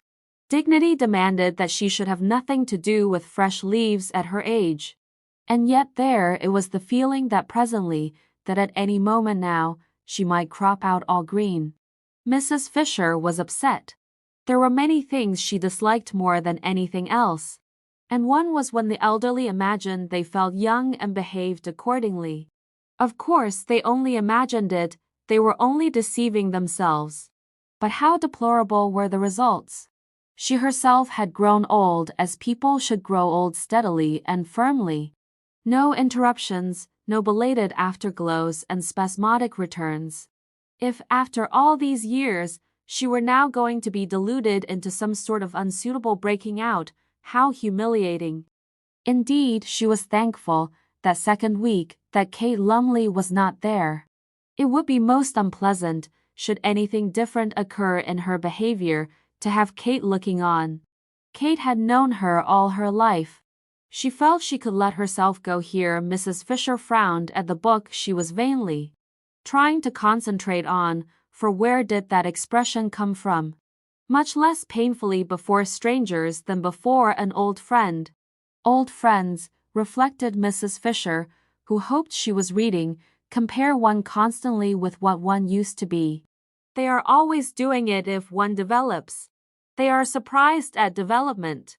They hark back. They expect motionlessness after, say, 50, to the end of one's days. That, thought Mrs. Fisher, her eyes going steadily line by line down the page. And not a word of it getting through into her consciousness, is foolish of friends. It is condemning one to a premature death. One should continue, of course, with dignity to develop, however old one may be. She had nothing against developing, against further ripeness, because as long as one was alive one was not dead, obviously. Decided Mrs. Fisher, and development, change, ripening, were life. What she would dislike would be unripening, going back to something green. She would dislike it intensely. And this is what she felt she was on the brink of doing. Naturally, it made her very uneasy, and only in constant movement could she find distraction. Increasingly restless and no longer able to confine herself to her battlements, she wandered more and more frequently, and also aimlessly, in and out of the top garden, to the growing surprise of Scrap. Especially when she found that all Mrs. Fisher did was to stare for a few minutes at the view, pick a few dead leaves off the rose bushes, and go away again. In Mr. Wilkins's conversation she found temporary relief, but though he joined her whenever he could, he was not always there, for he spread his attentions judiciously among the three ladies, and when he was somewhere else she had to face and manage her thoughts as best she could by herself. Perhaps it was the excess of light and color at San Salvatore which made every other place seem dark and black. And Prince of Wales Terrace did seem a very dark black spot to have to go back to a dark, narrow street. And her house dark and narrow as the street, with nothing really living or young in it. The goldfish could hardly be called living, or at most not more than half living, and were certainly not young. And except for them there were only the maids, and they were dusty old things. Dusty old things. Mrs. Fisher paused in her thoughts, arrested by the strange expression. Where had it come from? How was it possible for it to come at all? It might have been one of Mrs. Wilkins's, in its levity, its almost slang. Perhaps it was one of hers, and she had heard her say it and unconsciously caught it from her. If so, this was both serious and disgusting. That the foolish creature should penetrate into Mrs. Fisher's very mind and establish her personality there.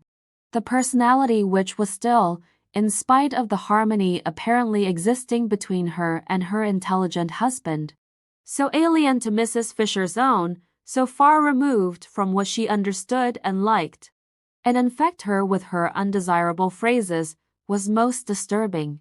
Never in her life before had such a sentence come into Mrs. Fisher's head. Never in her life before had she thought of her maids, or of anybody else, as dusty old things. Her maids were not dusty old things. They were most respectable, neat women, who were allowed the use of the bathroom every Saturday night. Elderly, certainly, but then so was she, so was her house, so was her furniture, so were her goldfish. They were all elderly, as they should be, together. But there was a great difference between being elderly and being a dusty old thing. How true it was what Ruskin said, that evil communications corrupt good manners. But did Ruskin say it? On second thoughts she was not sure, but it was just the sort of thing he would have said if he had said it, and in any case it was true. Merely hearing Mrs. Wilkins's evil communications at meals she did not listen, she avoided listening.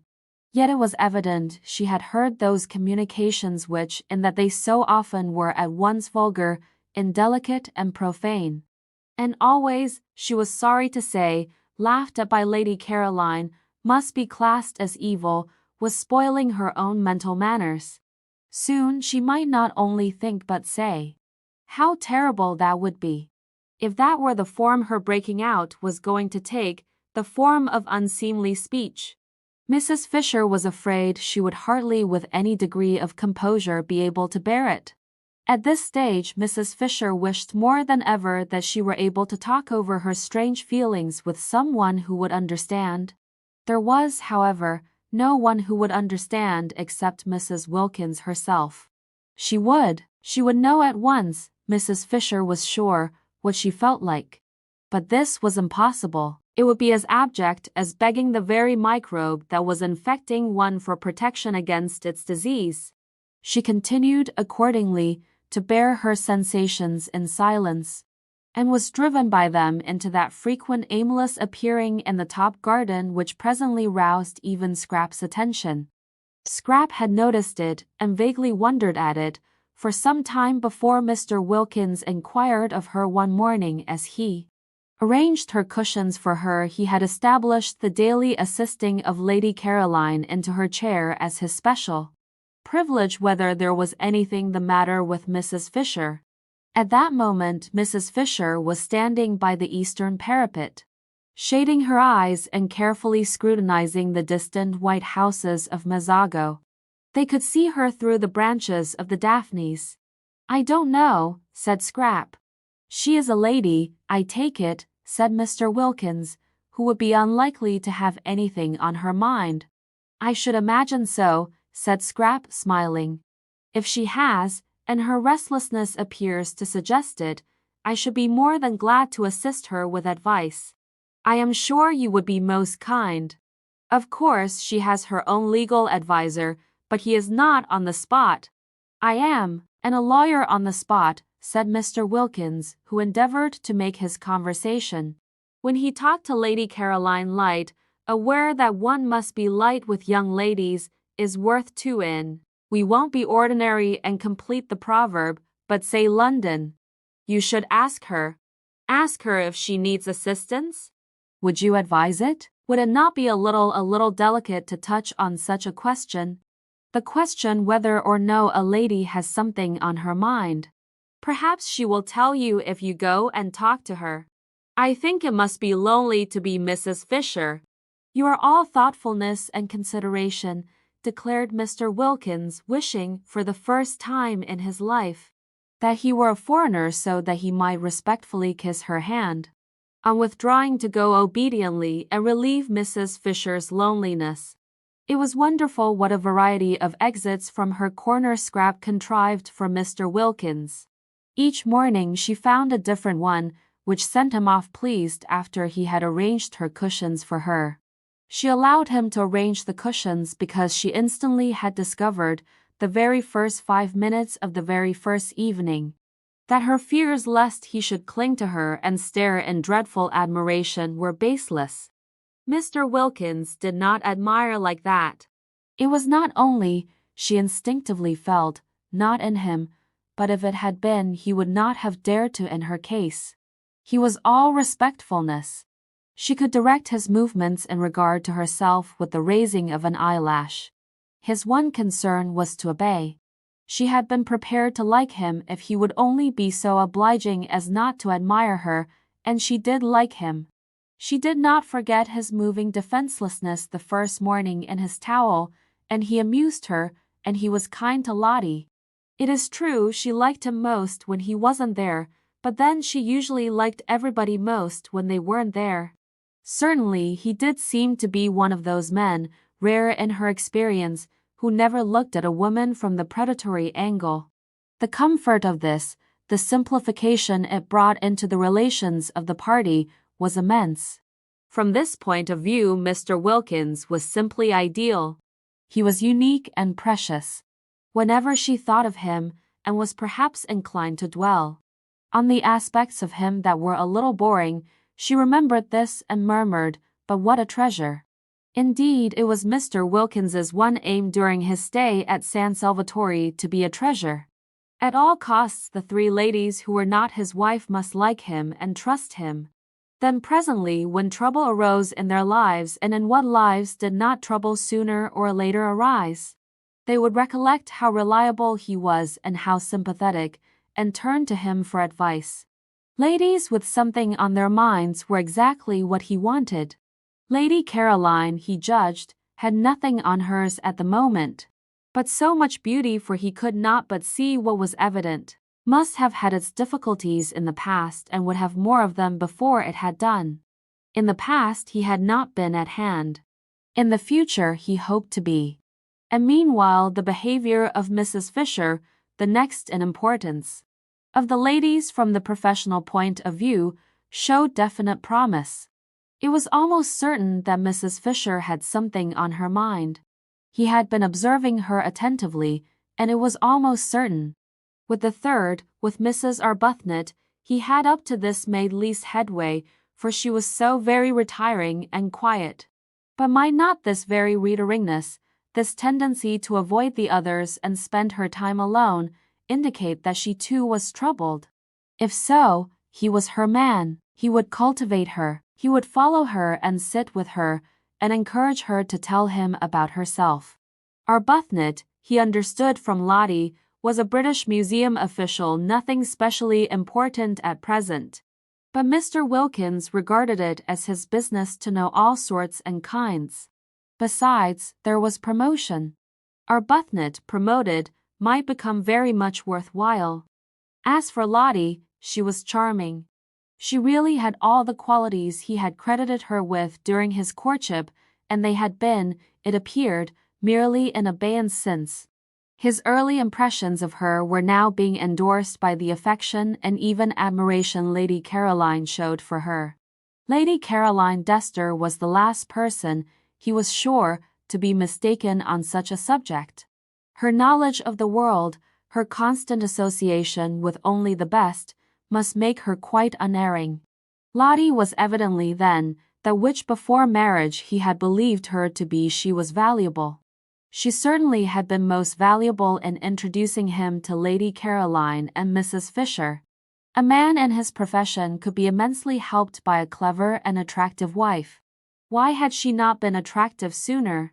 Why this sudden flowering? Mr. Wilkins began too to believe there was something peculiar. As Lottie had almost at once informed him, in the atmosphere of San Salvatore, it promoted expansion, it brought out dormant qualities. And feeling more and more pleased, and even charmed, by his wife, and very content with the progress he was making with the two others, and hopeful of progress to be made with the retiring third, Mr. Wilkins could not remember ever having had such an agreeable holiday. The only thing that might perhaps be bettered was the way they would call him Mr. Wilkins. Nobody said Mr. Mellersh Wilkins. Yet he had introduced himself to Lady Caroline. He flinched a little on remembering the circumstances as Mellersh Wilkins. Still, this was a small matter, not enough to worry about. He would be foolish if in such a place and such society he worried about anything. He was not even worrying about what the holiday was costing, and had made up his mind to pay not only his own expenses but his wife's as well, and surprise her at the end by presenting her with her nest egg as intact as when she started. And just the knowledge that he was preparing a happy surprise for her made him feel warmer than ever towards her. In fact, Mr. Wilkins, who had begun by being consciously and according to plan on his best behavior, remained on it unconsciously and with no effort at all. And meanwhile the beautiful golden days were dropping gently from the second week one by one, equal in beauty with those of the first. And the scent of bean fields in flower on the hillside behind the village came across to San Salvatore whenever the air moved. In the garden that second week the poet's eyed narcissus disappeared out the long grass at the edge of the zigzag path, and wild gladiolus, slender and rose-colored, came in their stead. White pinks bloomed in the borders, filling the whole place with their smoky sweet smell. And a bush nobody had noticed burst into glory and fragrance, and it was a purple lilac bush. Such a jumble of spring and summer was not to be believed in, except by those who dwelt in those gardens. Everything seemed to be out together, all the things crowded into 1 month which in England are spread penuriously over 6. Even primroses were found one day by Mrs. Wilkins in a cold corner up in the hills, and when she brought them down to the geraniums and heliotrope of San Salvatore they looked quite shy. Chapter 17.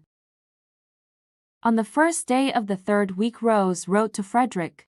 In case she should again hesitate and not post the letter, she gave it to Domenico to post. For if she did not write now there would be no time left at all. Half the month at San Salvatore was over. Even if Frederick started directly he got the letter, which of course he wouldn't be able to do, what with packing and passport. Besides not being in a hurry to come, he couldn't arrive for 5 days. Having done it, Rose wished she hadn't. He wouldn't come, he wouldn't bother to answer. And if he did answer, it would just be giving some reason which was not true, and about being too busy to get away. And all that had been got by writing to him would be that she would be more unhappy than before. What things one did when one was idle. This resurrection of Frederick, or rather this attempt to resurrect him, what was it but the result of having nothing whatever to do? She wished she had never come away on a holiday. What did she want with holidays? Work was her salvation. Work was the only thing that protected one, that kept one steady and one's values true. At home in Hampstead, absorbed and busy, she had managed to get over Frederick. thinking of him latterly only with the gentle melancholy with which one thinks of someone once loved but long since dead. And now this place, idleness in this soft place, had thrown her back to the wretched state she had climbed so carefully out of years ago. Why, if Frederick did come, she would only bore him. Hadn't she seen in a flash quite soon after getting to San Salvatore that was really what kept him away from her? And why should she suppose that now, after such a long estrangement, she would be able not to bore him? Be able to do anything but stand before him like a tongue-tied idiot, with all the fingers of her spirit turned into thumbs? Besides, what a hopeless position to have, as it were, to beseech. Please wait a little. Please don't be impatient. I think perhaps I shan't be a bore presently. 1,000 times a day Rose wished she had let Frederick alone. Lottie, who asked her every evening whether she had sent her letter yet, exclaimed with delight when the answer at last was yes, and threw her arms round her. Now we shall be completely happy, cried the enthusiastic Lottie. But nothing seemed less certain to Rose, and her expression became more and more the expression of one who has something on her mind. Mr. Wilkins, wanting to find out what it was, strolled in the sun in his Panama hat and began to meet her accidentally. I did not know, said Mr. Wilkins the first time, courteously raising his hat, that you two liked this particular spot. And he sat down beside her. In the afternoon she chose another spot, and she had not been in half an hour before Mr. Wilkins, lightly swinging his cane, came round the corner. We are destined to meet in our rambles, said Mr. Wilkins pleasantly. And he sat down beside her. Mr. Wilkins was very kind, and she had, she saw, misjudged him in Hampstead, and this was the real man. Ripened like fruit by the beneficent sun of San Salvatore, but Rose did want to be alone. Still, she was grateful to him for proving to her that though she might bore Frederick, she did not bore everybody. If she had, he would not have sat talking to her on each occasion till it was time to go in. True, he bored her, but that wasn't anything like so dreadful as if she bored him. Then indeed her vanity would have been sadly ruffled. For now that Rose was not able to say her prayers, she was being assailed by every sort of weakness: vanity, sensitiveness, irritability, pugnacity, strange, unfamiliar devils to have coming crowding on one and taking possession of one's swept and empty heart. She had never been vain or irritable or pugnacious in her life before. Could it be that San Salvatore was capable of opposite effects, and the same sun that ripened Mr. Wilkins made her go acid? The next morning, so as to be sure of being alone, she went down. While Mr. Wilkins was still lingering pleasantly with Mrs. Fisher over breakfast, to the rocks by the water's edge where she and Lottie had sat the first day. Frederick by now had got her letter. Today, if he were like Mr. Wilkins, she might get a telegram from him. She tried to silence the absurd hope by jeering at it. Yet if Mr. Wilkins had telegraphed, why not Frederick? The spell of San Salvatore lurked even, it seemed, in notepaper. Lottie had not dreamed of getting a telegram, and when she came in at lunchtime there it was. It would be too wonderful if when she went back at lunchtime she found one there for her too. Rose clasped her hands tight round her knees. How passionately she longed to be important to somebody again, not important on platforms, not important as an asset in an organization, but privately important, just to one other person, quite privately, nobody else to know or notice. It didn't seem much to ask in a world so crowded with people, just to have one of them, only one out of all the millions, to oneself. Somebody who needed one, who thought of one, who was eager to come to one. Oh, how dreadfully one wanted to be precious. All the morning she sat beneath the pine tree by the sea. Nobody came near her. The great hours passed slowly. They seemed enormous, but she wouldn't go up before lunch. She would give the telegram time to arrive. That day Scrap, egged on by Lottie's persuasions and also thinking that perhaps she had sat long enough, had risen from her chair and cushions and gone off with Lottie and sandwiches up into the hills till evening. Mr. Wilkins, who wished to go with them, stayed on Lady Caroline's advice with Mrs. Fisher in order to cheer her solitude. And though he left off cheering her about 11 to go and look for Mrs. Arbuthnot, so as for a space to cheer her too, thus dividing himself impartially between these solitary ladies, he came back again presently mopping his forehead and continued with Mrs. Fisher where he had left off, for this time Mrs. Arbuthnot had hidden successfully. There was a telegram too, for her he noticed when he came in. Pity he did not know where she was. Ought we to open it? He said to Mrs. Fisher. No, said Mrs. Fisher. It may require an answer. I don't approve of tampering with other people's correspondence. Tampering, my dear lady. Mr. Wilkins was shocked. Such a word, tampering. He had the greatest possible esteem for Mrs. Fisher, but he did at times find her a little difficult. She liked him, he was sure, and she was in a fair way, he felt, to become a client. But he feared she would be a headstrong and secretive client. She was certainly secretive, for though he had been skillful and sympathetic for a whole week, she had as yet given him no inkling of what was so evidently worrying her. Poor old thing, said Lottie, on his asking her if she perhaps could throw light on Mrs. Fisher's troubles. She hasn't got love. Love? Mr. Wilkins could only echo, genuinely scandalized. But surely, my dear, at her age. Any love, said Lottie. That very morning he had asked his wife, for he now sought and respected her opinion, if she could tell him what was the matter with Mrs. Arbuthnot, for she too, though he had done his best to thaw her into confidences, had remained persistently retiring. She wants her husband, said Lottie. Ah, said Mr. Wilkins, a new light shed on Mrs. Arbuthnot's shy and modest melancholy. And he added, very proper. And Lottie said, smiling at him, one does. And Mr. Wilkins said, smiling at her, does one? And Lottie said, smiling at him, of course. And Mr. Wilkins, much pleased with her, though it was still quite early in the day, a time when choruses are sluggish, pinched her ear. Just before 12:30 Rose came slowly up through the pergola and between the camellias ranged on either side of the old stone steps. The rivulets of periwinkles that flowed down them when first she arrived were gone, and now there were these bushes, incredibly roseted. Pink, white, red, striped. She fingered and smelt them one after the other, so as not to get to her disappointment too quickly. As long as she hadn't seen for herself, seen the table and the hall quite empty except for its bowl of flowers, she still could hope. She still could have the joy of imagining the telegram lying on it waiting for her.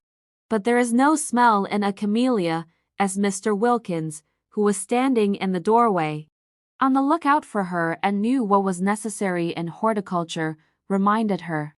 She started at his voice and looked up. A telegram has come for you, said Mr. Wilkins. She stared at him, her mouth open. I searched for you everywhere, but failed. Of course, she knew it, she had been sure of it all the time. Bright and burning, youth in that instant flashed down again on Rose. She flew up the steps, red as the camellia she had just been fingering, and was in the hall and tearing open the telegram before Mr. Wilkins had finished his sentence. Why, but if things could happen like this, why, but there was no end to why. She and Frederick, they were going to be again at last. No bad news, I trust? Said Mr. Wilkins, who had followed her, for when she had read the telegram she stood staring at it and her face went slowly white. Curious to watch how her face went slowly white. She turned and looked at Mr. Wilkins as if trying to remember him. Oh no, on the contrary. She managed to smile. I'm going to have a visitor, she said, holding out the telegram.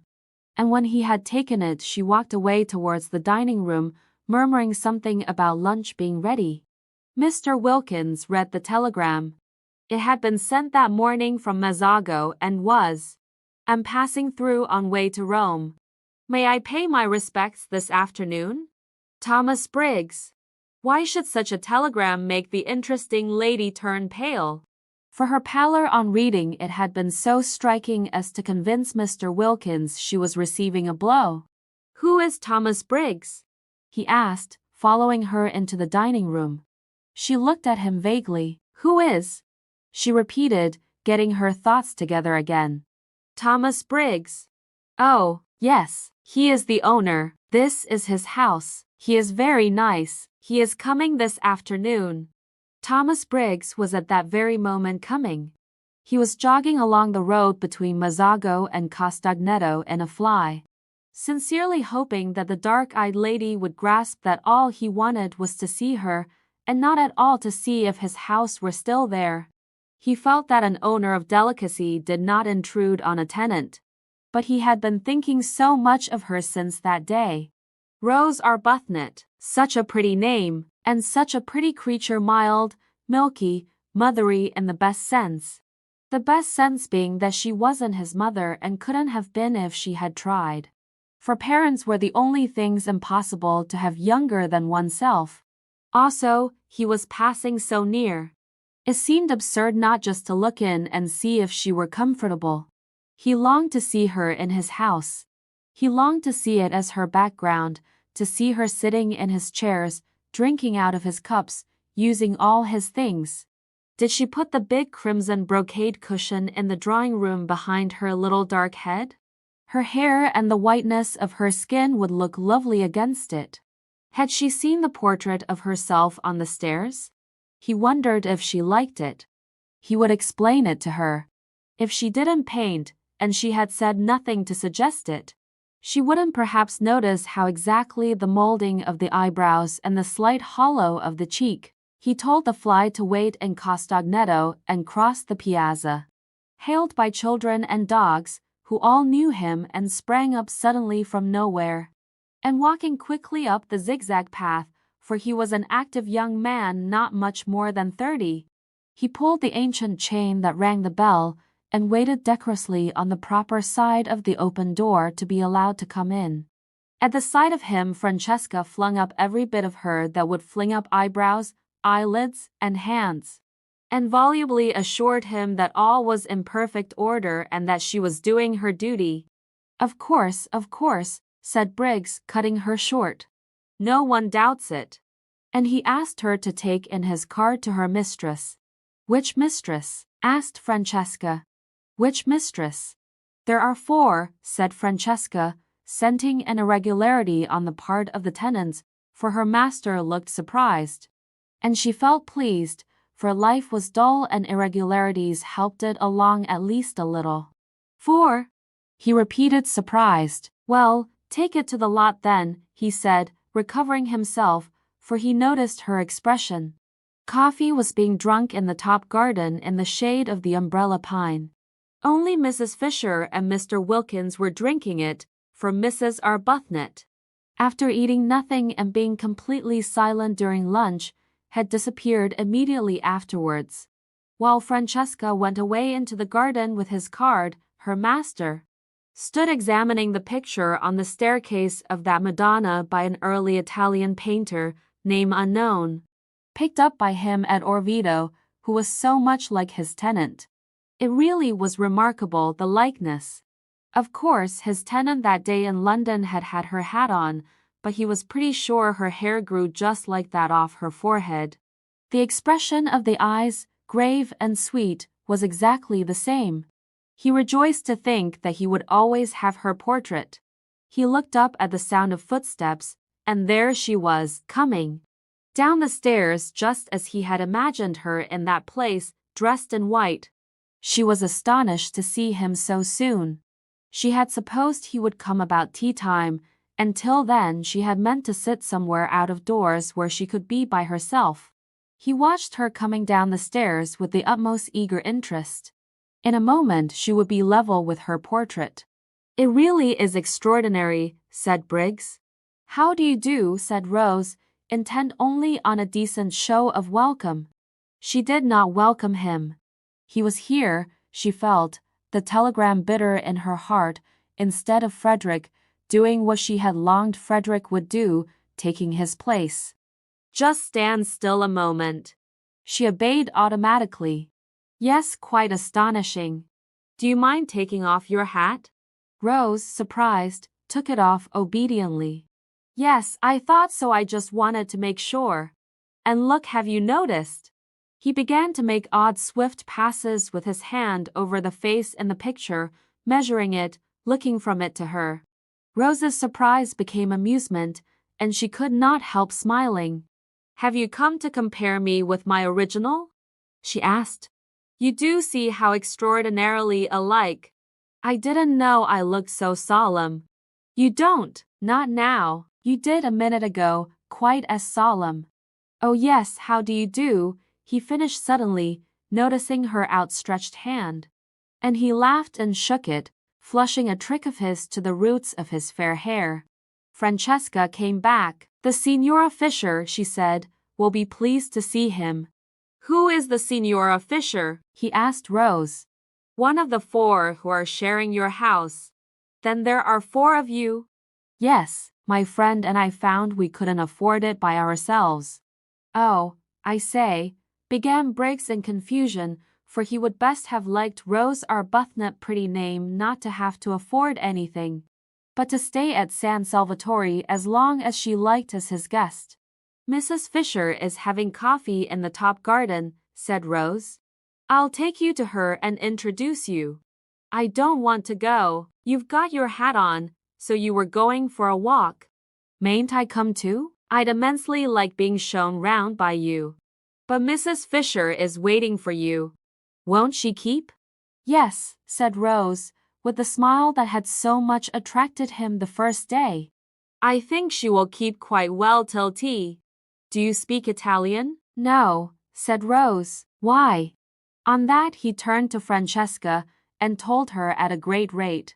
For an Italian he was glib, to go back to the Signora in the top garden and tell her he had encountered his old friend the Signora Arbuthnot and was going for a walk with her and would present himself to her later.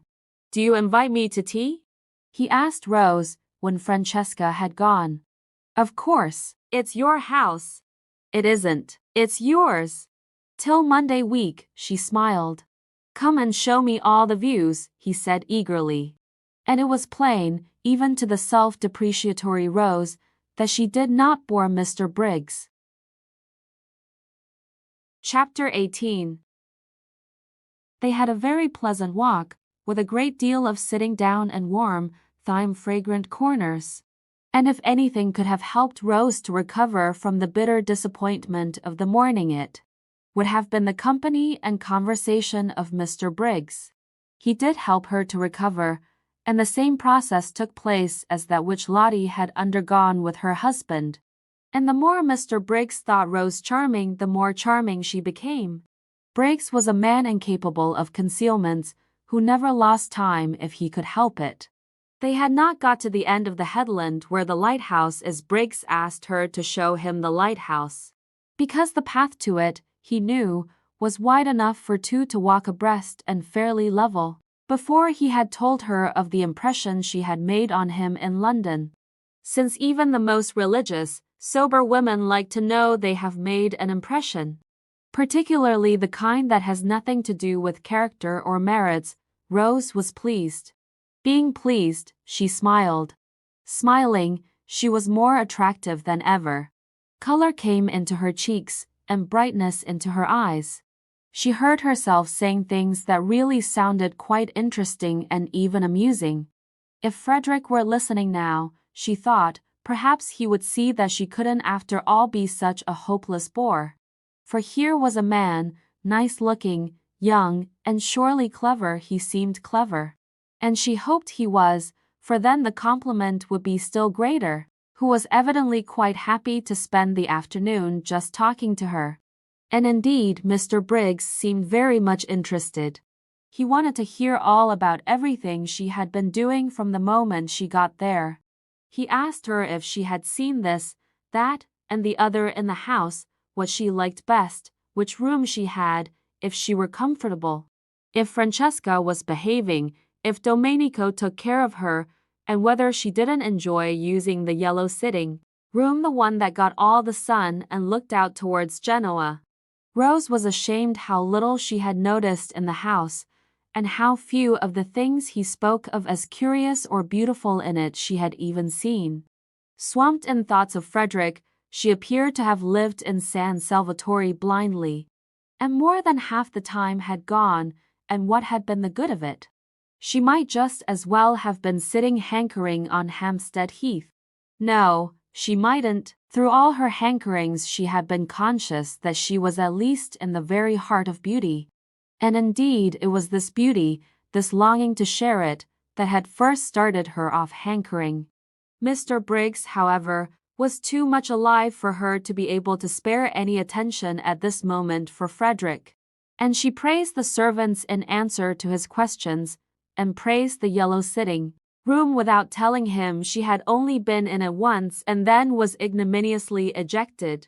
And she told him she knew hardly anything about art and curiosities, but thought perhaps if somebody would tell her about them she would know more, and she said she had spent every day since her arrival out of doors, because out of doors there was so very wonderful and different from anything she had ever seen. Briggs walked by her side along his paths that were yet so happily for the moment her paths, and felt all the innocent glows of family life. He was an orphan and an only child, and had a warm domestic disposition. He would have adored a sister and spoilt a mother, and was beginning at this time to think of marrying. For though he had been very happy with his various loves, each of whom, contrary to the usual experience, turned ultimately into his devoted friend, he was fond of children and thought he had perhaps now got to the age of settling if he did not wish to be too old by the time his eldest son was 20. San Salvatore had latterly seemed a little forlorn. He fancied it echoed when he walked about it. He had felt lonely there. So lonely that he had preferred this year to miss out a spring and let it. It wanted a wife in it. It wanted that final touch of warmth and beauty. For he never thought of his wife except in terms of warmth and beauty. She would of course be beautiful and kind. It amused him how much in love with this vague wife he was already. At such a rate was he making friends with the lady with the sweet name as he walked along the path towards the lighthouse, that he was sure presently he would be telling her everything about himself and his past doings and his future hopes. And the thought of such a swiftly developing confidence made him laugh. "Why are you laughing?" she asked, looking at him and smiling. "It's so like coming home," he said. "But it is coming home for you to come here. I mean really like coming home. To one's family. I never had a family. I'm an orphan." "Oh, are you?" said Rose with the proper sympathy. "I hope you've not been one very long." "No, I mean I hope you have been one very long." "No, I don't know what I mean, except that I'm sorry." He laughed again. "Oh, I'm used to it. I haven't anybody, no sisters or brothers." "Then you're an only child," she observed intelligently. "Yes, and there's something about you that's exactly my idea of a family." She was amused. "So cozy," he said, looking at her and searching for a word. "You wouldn't think so if you saw my house in Hampstead," she said, a vision of that austere and hard-seated dwelling presenting itself to her mind, with nothing soft in it except the shunned and neglected Du Barry sofa. No wonder, she thought, for a moment clear-brained, that Frederick avoided it. There was nothing cozy about his family. "I don't believe any place you lived in could be anything but exactly like you," he said. "You're not going to pretend San Salvatore is like me?" "Indeed, I do pretend it." "Surely you admit that it is beautiful?" He said several things like that. She enjoyed her walk. She could not recollect any walk so pleasant since her courting days. She came back to tea, bringing Mr. Briggs, and looking quite different, Mr. Wilkins noticed, from what she had looked till then. Trouble here, thought Mr. Wilkins, mentally rubbing his professional hands. He could see himself being called in presently to advise. On the one hand there was Arbuthnot, on the other hand here was Briggs. Trouble brewing, trouble sooner or later. But why had Briggs's telegram acted on the lady like a blow? If she had turned pale from excess of joy, then trouble was nearer than he had supposed. She was not pale now, she was more like her name than he had yet seen her. Well, he was the man for trouble. He regretted, of course, that people should get into it, but being in he was their man. And Mr. Wilkins, invigorated by these thoughts, his career being very precious to him, proceeded to assist in doing the honors to Mr. Briggs, both in his quality of sharer in the temporary ownership of San Salvatore, and of probable helper out of difficulties, with great hospitality, and pointed out the various features of the place to him, and led him to the parapet and showed him Mezzago across the bay. Mrs. Fisher, too, was gracious. This was this young man's house. He was a man of property. She liked property, and she liked men of property.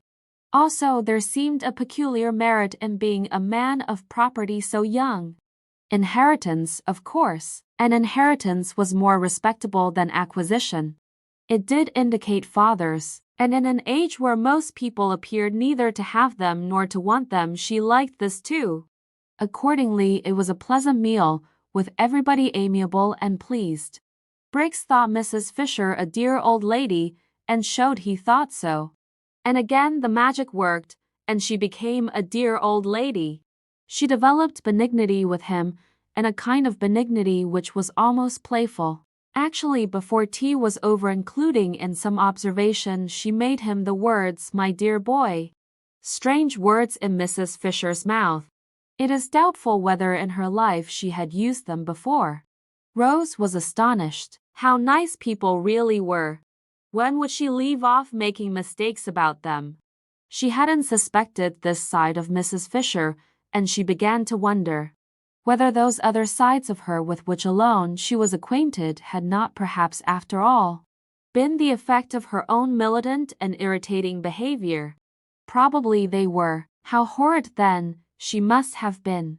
She felt very penitent when she saw Mrs. Fisher beneath her eyes blossoming out into real amiability the moment someone came along who was charming to her, and she could have sunken to the ground with shame when Mrs. Fisher presently laughed. And she realized by the shock it gave her that the sound was entirely new. Not once before had she or anyone else there heard Mrs. Fisher laugh. What an indictment of the lot of them! For they had all laughed, the others, some more and some less, at one time or another since their arrival, and only Mrs. Fisher had not. Clearly, since she could enjoy herself as she was now enjoying herself, she had not enjoyed herself before. Nobody had cared whether she did or not, except perhaps Lottie. Yes, Lottie had cared and had wanted her to be happy.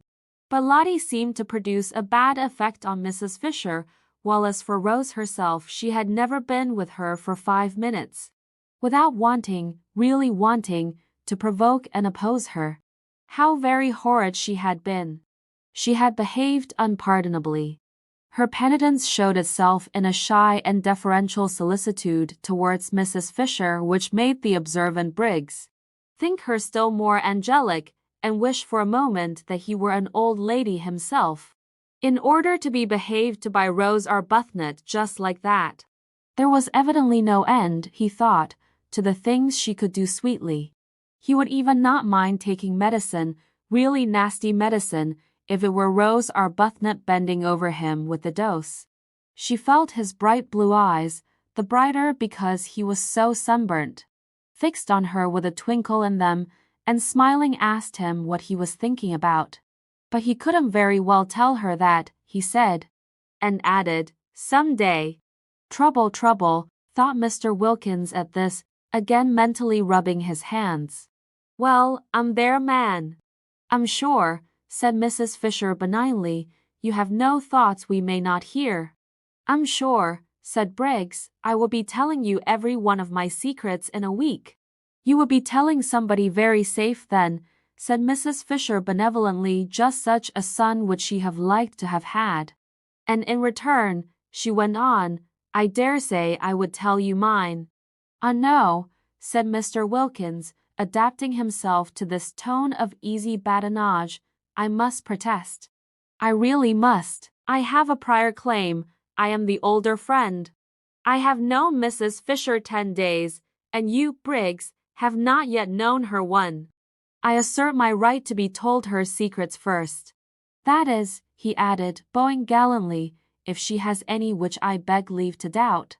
Oh, haven't I? Exclaimed Mrs. Fisher, thinking of those green leaves. That she should exclaim at all was surprising, but that she should do it with gaiety was miraculous. Rose could only watch her in wonder. Then I shall worm them out, said Briggs with equal gaiety. They won't need much worming out, said Mrs. Fisher. My difficulty is to keep them from bursting out. It might have been Lottie talking. Mr. Wilkins adjusted the single eyeglass he carried with him for occasions like this, and examined Mrs. Fisher carefully. Rose looked on, unable not to smile too, since Mrs. Fisher seemed so much amused, though Rose did not quite know why. And her smile was a little uncertain, for Mrs. Fisher amused was a new sight, not without its awe-inspiring aspects, and had to be got accustomed to. What Mrs. Fisher was thinking was how much surprised they would be if she told them of her very odd and exciting sensation of going to come out all over buds. They would think she was an extremely silly old woman, and so would she have thought as lately as 2 days ago. But the bud idea was becoming familiar to her. She was more improvised now, as dear Matthew Arnold used to say. And though it would undoubtedly be best if one's appearance and sensations matched, yet supposing they did not, and one couldn't have everything, was it not better to feel young somewhere rather than old everywhere? Time enough to be old everywhere again, inside as well as out, when she got back to her sarcophagus in Prince of Wales Terrace. Yet it is probable that without the arrival of Briggs, Mrs. Fisher would have gone on secretly fermenting in her shell. The others only knew her as severe. It would have been more than her dignity could bear suddenly to relax, especially towards the 3 young women. But now came the stranger Briggs, a stranger who at once took to her as no young man had taken to her in her life. And it was the coming of Briggs and his real and manifest appreciation for just such a grandmother. Thought Briggs, hungry for home life and its concomitants, would he have liked to have that released Mrs. Fisher from her shell. And here she was at last, as Lottie had predicted, pleased, good-humored and benevolent. Lottie, coming back half an hour later from her picnic, and following the sound of voices into the top garden in the hope of still finding tea, saw at once what had happened, for Mrs. Fisher at that very moment was laughing. She's burst her cocoon, thought Lottie, and swift as she was in all her movements, and impulsive, and also without any sense of propriety to worry and delay her, she bent over the back of Mrs. Fisher's chair and kissed her. Good gracious, cried Mrs. Fisher, starting violently, for such a thing had not happened to her since Mr. Fisher's earlier days, and then only gingerly. This kiss was a real kiss, and rested on Mrs. Fisher's cheek a moment with a strange, soft sweetness. When she saw whose it was, a deep flush spread over her face. Mrs. Wilkins kissing her, and the kiss feeling so affectionate. Even if she had wanted to, she could not, in the presence of the appreciative Mr. Briggs, resume her cast-off severity and begin rebuking again. But she did not want to. Was it possible Mrs. Wilkins had liked her all this time, while she had been so much disliking her herself? A queer little trickle of warmth filtered through the frozen defenses of Mrs. Fisher's heart. Somebody young kissing her, somebody young wanting to kiss her. Very much flushed, she watched the strange creature, apparently quite unconscious she had done anything extraordinary, shaking hands with Mr. Briggs on her husband's introducing him, and immediately embarking on the friendliest conversation with him, exactly as if she had known him all her life. What a strange creature. What a very strange creature. It was natural, she being so strange, that one should have, perhaps, misjudged her. I'm sure you want some tea, said Briggs with eager hospitality to Lottie. He thought her delightful, freckles, picnic untidiness and all. Just such a sister would he. This is cold, he said, feeling the teapot. I'll tell Francesca to make you some fresh. He broke off and blushed. Aren't I forgetting myself, he said, laughing and looking round at them. Very natural, Mr. Wilkins reassured him. I'll go and tell Francesca, said Rose, getting up. No, said Briggs, don't go away. And he put his hands to his mouth and shouted. Francesca, shouted Briggs. She came running. No summons in their experience had been answered by her with such celerity. Her master's voice, remarked Mr. Wilkins. Aptly, he considered. Make fresh tea, ordered Briggs in Italian. Quick, and then remembering himself he blushed again and begged everybody's pardon. Very natural, Mr. Wilkins reassured him. Briggs then explained to Lottie what he had explained twice already, once to Rose and once to the other two. That he was on his way to Rome and thought he would get out at Mazzago and just look in to see if they were comfortable, and continue his journey the next day, staying the night in an hotel at Mazzago. But how ridiculous, said Lottie. Of course you must stay here. It's your house. There's Kate Lumley's room, she added, turning to Mrs. Fisher. You wouldn't mind Mr. Briggs having it for one night? Kate Lumley isn't in it, you know, she said, turning to Briggs again and laughing. And Mrs. Fisher, to her immense surprise, laughed too. She knew that at any other time this remark would have struck her as excessively unseemly, and yet now she only thought it funny. No, indeed, she assured Briggs, Kate Lumley was not in that room. Very fortunately, for she was an excessively wide person and the room was excessively narrow. Kate Lumley might get into it, but that was about all. Once in, she would fit it so tightly that probably she would never be able to get out again. It was entirely at Mr. Briggs's disposal, and she hoped he would do nothing so absurd as go to an hotel, he, the owner of the whole place. Rose listened to this speech wide-eyed with amazement. Mrs. Fisher laughed very much as she made it. Lottie laughed very much too, and at the end of it bent down and kissed her several times. So you see, my dear boy, said Mrs. Fisher, you must stay here and give us all a great deal of pleasure. A great deal indeed, corroborated Mr. Wilkins heartily. A very great deal, repeated Mrs. Fisher, looking exactly like a pleased mother.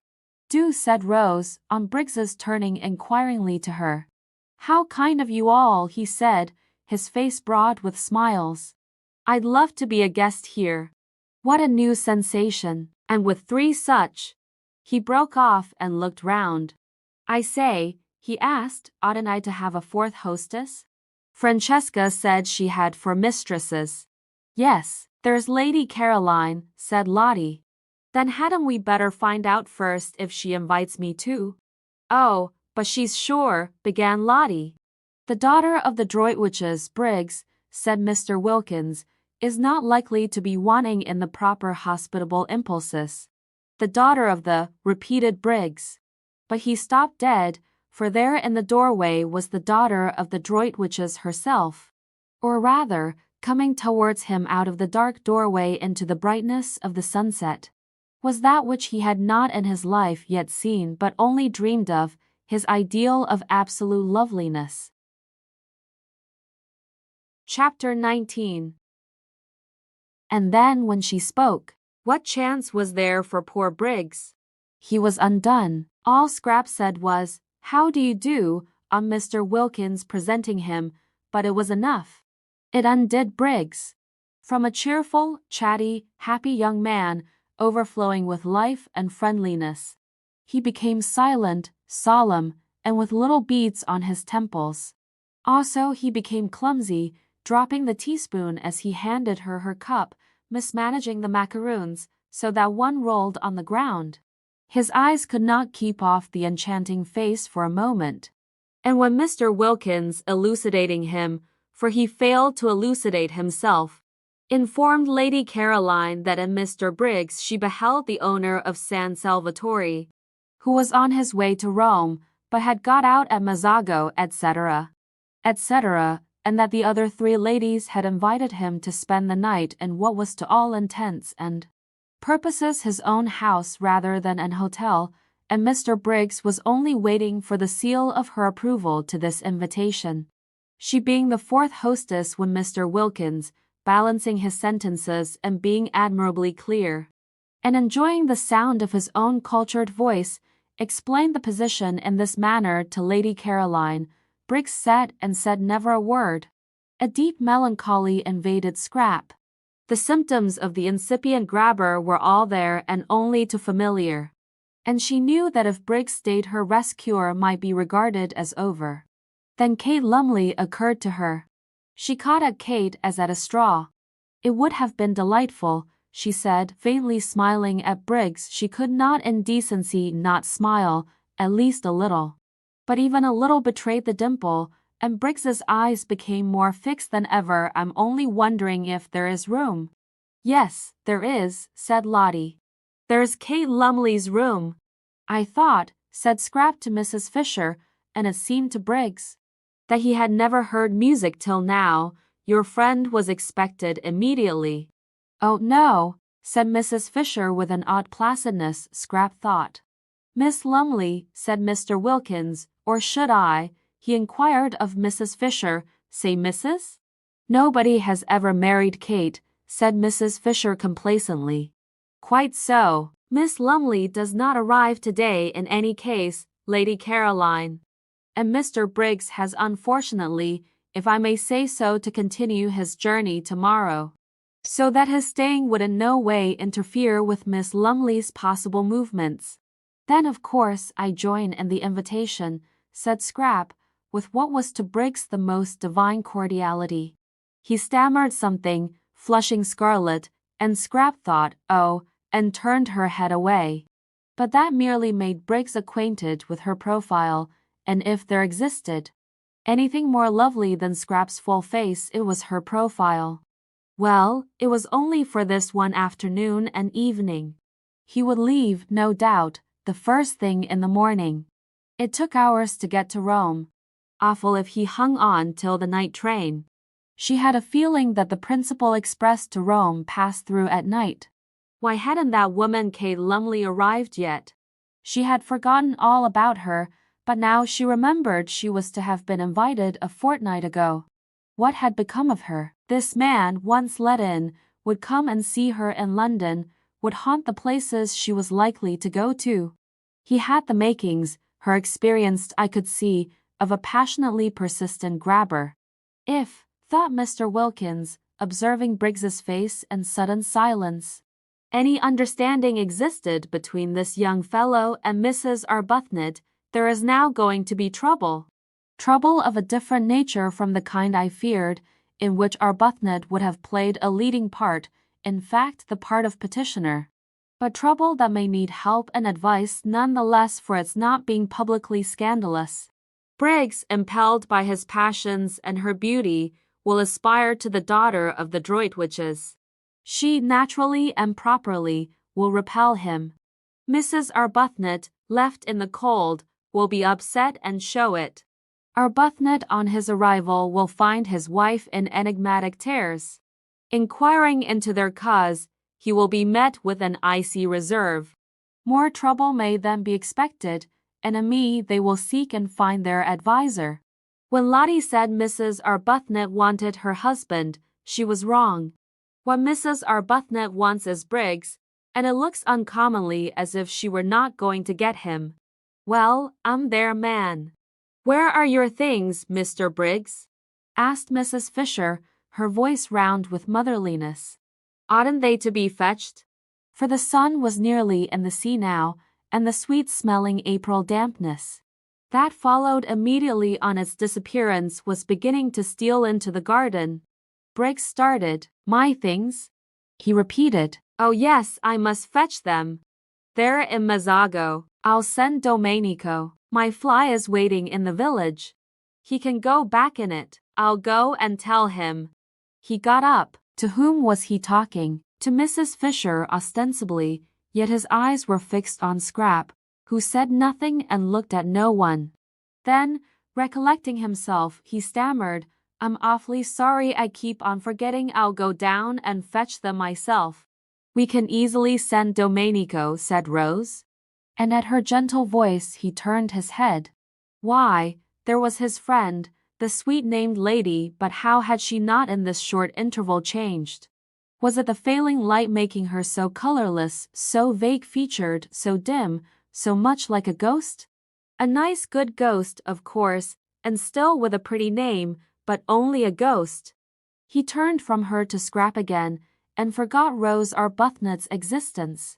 How was it possible for him to bother about anybody or anything else in this first moment of being face to face with his dream come true? Briggs had not supposed or hoped that anyone as beautiful as his dream of beauty existed. He had never till now met even an approximation. Pretty women, charming women by the score he had met and properly appreciated, but never the real, the godlike thing itself. He used to think, if ever I saw a perfectly beautiful woman I should die. And though, having now met what to his ideas was a perfectly beautiful woman, he did not die. He became very nearly as incapable of managing his own affairs as if he had. The others were obliged to arrange everything for him. By questions they extracted from him that his luggage was in the station cloakroom at Mazzago, and they sent for Domenico, and urged and prompted by everybody except Scrap, who sat in silence and looked at no one.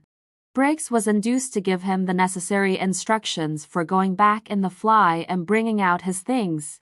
It was a sad sight to see the collapse of Briggs. Everybody noticed it, even Rose. Upon my word, thought Mrs. Fisher, the way one pretty face can turn a delightful man into an idiot is past all patience. And feeling the air getting chilly, and the sight of the enthralled Briggs painful, she went in to order his room to be got ready, regretting now that she had pressed the poor boy to stay. She had forgotten Lady Caroline's killjoy face for the moment, and the more completely owing to the absence of any ill effects produced by it on Mr. Wilkins. Poor boy, such a charming boy too, left to himself. It was true she could not accuse Lady Caroline of not leaving him to himself, for she was taking no notice of him at all, but that did not help. Exactly like foolish moths did men, in other respects intelligent, flutter round the impassive lighted candle of a pretty face. She had seen them doing it. She had looked on only too often. Almost she laid a motherly hand on Briggs's fair head as she passed him. Poor boy! Then Scrap, having finished her cigarette, got up and went indoors too. She saw no reason why she should sit there in order to gratify Mr. Briggs's desire to stare. She would have liked to stay out longer, to go to her corner behind the daphne bushes and look at the sunset sky and watch the lights coming out one by one in the village below and smell the sweet moistness of the evening, but if she did Mr. Briggs would certainly follow her. The old familiar tyranny had begun again. Her holiday of peace and liberation was interrupted, perhaps over, for who knew if he would go away, after all, tomorrow?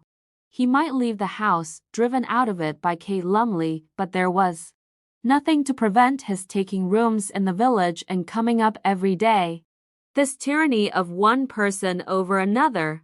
And she was so miserably constructed that she wouldn't even be able to frown him down without being misunderstood. Scrap, who loved this time of the evening in her corner, felt indignant with Mr. Briggs, who was doing her out of it. And she turned her back on the garden and him and went towards the house without a look or a word. But Briggs, when he realized her intention, leapt to his feet, snatched chairs which were not in her way out of it, kicked a footstool which was not in her path on one side, hurried to the door, which stood wide open, in order to hold it open, and followed her through it, walking by her side along the hall.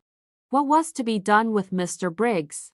Well, it was his hall. She couldn't prevent his walking along it. I hope, he said, not able while walking to take his eyes off her, so that he knocked against several things he would otherwise have avoided: the corner of a bookcase, an ancient carved cupboard, the table with the flowers on it, shaking the water over. That you are quite comfortable here? If you're not, I'll flay them alive. His voice vibrated. What was to be done with Mr. Briggs? She could of course stay in her room the whole time, say she was ill, not appear at dinner. But again, the tyranny of this. I'm very comfortable indeed, said Scrap. If I had dreamed you were coming, he began. It's a wonderful old place, said Scrap, doing her utmost to sound detached and forbidding, but with little hope of success. The kitchen was on this floor, and passing its door, which was open a crack, they were observed by the servants, whose thoughts, communicated to each other by looks, may be roughly reproduced by such rude symbols as aha and oho, symbols which represented and included their appreciation of the inevitable, their foreknowledge of the inevitable, and their complete understanding and approval. Are you going upstairs? Asked Briggs as she paused at the foot of them. Yes. Which room do you sit in? The drawing room or the small yellow room? In my own room. So then he couldn't go up with her. So then all he could do was to wait till she came out again. He longed to ask her which was her own room. It thrilled him to hear her call any room in his house her own room, that he might picture her in it. He longed to know if by any happy chance it was his room, forever after to be filled with her wonder. But he didn't dare. He would find that out later from someone else. Francesca, anybody. Then I shan't see you again till dinner? Dinner is at 8, was Scrap's evasive answer as she went upstairs. He watched her go. She passed the Madonna, the portrait of Rose Arbuthnot, and the dark-eyed figure he had thought so sweet seemed to turn pale, to shrivel into insignificance as she passed. She turned the bend of the stairs, and the setting sun, shining through the west window a moment on her face, turned her to glory. She disappeared, and the sun went out too, and the stairs were dark and empty. He listened till her footsteps were silent, trying to tell from the sound of the shutting door which room she had gone into, then wandered aimlessly away through the hall again, and found himself back in the top garden. Scrap from her window saw him there. She saw Lottie and Rose sitting on the end parapet, where she would have liked to have been. And she saw Mr. Wilkins buttonholing Briggs and evidently telling him the story of the oleander tree in the middle of the garden. Briggs was listening with a patience she thought rather nice, seeing that it was his oleander and his own father's story. She knew Mr. Wilkins was telling him the story by his gestures. Domenico had told it her soon after her arrival, and he had also told Mrs. Fisher, who had told Mr. Wilkins. Mrs. Fisher thought highly of this story and often spoke of it. It was about a cherrywood walking stick. Briggs's father had thrust this stick into the ground at that spot, and said to Domenico's father, who was then the gardener, "Here we will have an oleander." And Briggs's father left the stick in the ground as a reminder to Domenico's father. And presently, how long afterwards, nobody remembered, the stick began to sprout, and it was an oleander. There stood poor Mr. Briggs being told all about it, and listening to the story he must have known from infancy with patience. Probably he was thinking of something else. She was afraid he was. How unfortunate, how extremely unfortunate. The determination that seized people to get hold of and engulf other people. If only they could be induced to stand more on their own feet. Why couldn't Mr. Briggs be more like Lottie, who never wanted anything of anybody, but was complete in herself and respected other people's completeness? One loved being with Lottie. With her one was free, and yet befriended. Mr. Briggs looked so really nice too. She thought she might like him if only he wouldn't so excessively like her. Scrap felt melancholy. Here she was shut up in her bedroom, which was stuffy from the afternoon sun that had been pouring into it. Instead of out in the cool garden, and all because of Mr. Briggs. Intolerable tyranny, she thought, flaring up. She wouldn't endure it, she would go out all the same. She would run downstairs while Mr. Wilkins, really that man was a treasure, held Mr. Briggs down telling him about the oleander. And get out of the house by the front door and take cover in the shadows of the zigzag path. Nobody could see her there. Nobody would think of looking for her there. She snatched up a wrap, for she did not mean to come back for a long while, perhaps not even to dinner. It would be all Mr. Briggs's fault if she went dinnerless and hungry, and with another glance out of the window to see if she were still safe, she stole out and got away to the sheltering trees of the zigzag path, and there sat down on one of the seats placed at each bend to assist the upward journey of those who were breathless. Ah, this was lovely, thought Scrap with a sigh of relief. How cool, how good it smelt. She could see the quiet water of the little harbor through the pine trunks, and the lights coming out in the houses on the other side, and all round her the green dusk was splashed by the rose pink of the gladioluces and the grass and the white of the crowding daisies. Ah, this was lovely, so still, nothing moving, not a leaf, not a stalk. The only sound was a dog barking, far away somewhere up on the hills, or when the door of the little restaurant in the piazza below was opened and there was a burst of voices, silenced again immediately by the swinging to of the door. She drew in a deep breath of pleasure. Ah, this was. Her deep breath was arrested in the middle. What was that? She leaned forward listening, her body tense. Footsteps, on the zigzag path. Briggs, finding her out. Should she run? No, the footsteps were coming up, not down. Someone from the village. Perhaps Angelo, with provisions. She relaxed again, but the steps were not the steps of Angelo, that swift and springy youth. They were slow and considered, and they kept on pausing. Someone who isn't used to hills, thought Scrap. The idea of going back to the house did not occur to her. She was afraid of nothing in life except love. Brigands or murderers as such held no terrors for the daughter of the Droitwiches. She only would have been afraid of them if they left off being brigands and murderers and began instead to try and make love. The next moment the footsteps turned the corner of her bit of path and stood still. Getting his wind, thought Scrap, not looking round. Then as he from the sounds of the steps she took them to belong to a man did not move, she turned her head and beheld with astonishment a person she had seen a good deal of lately in London.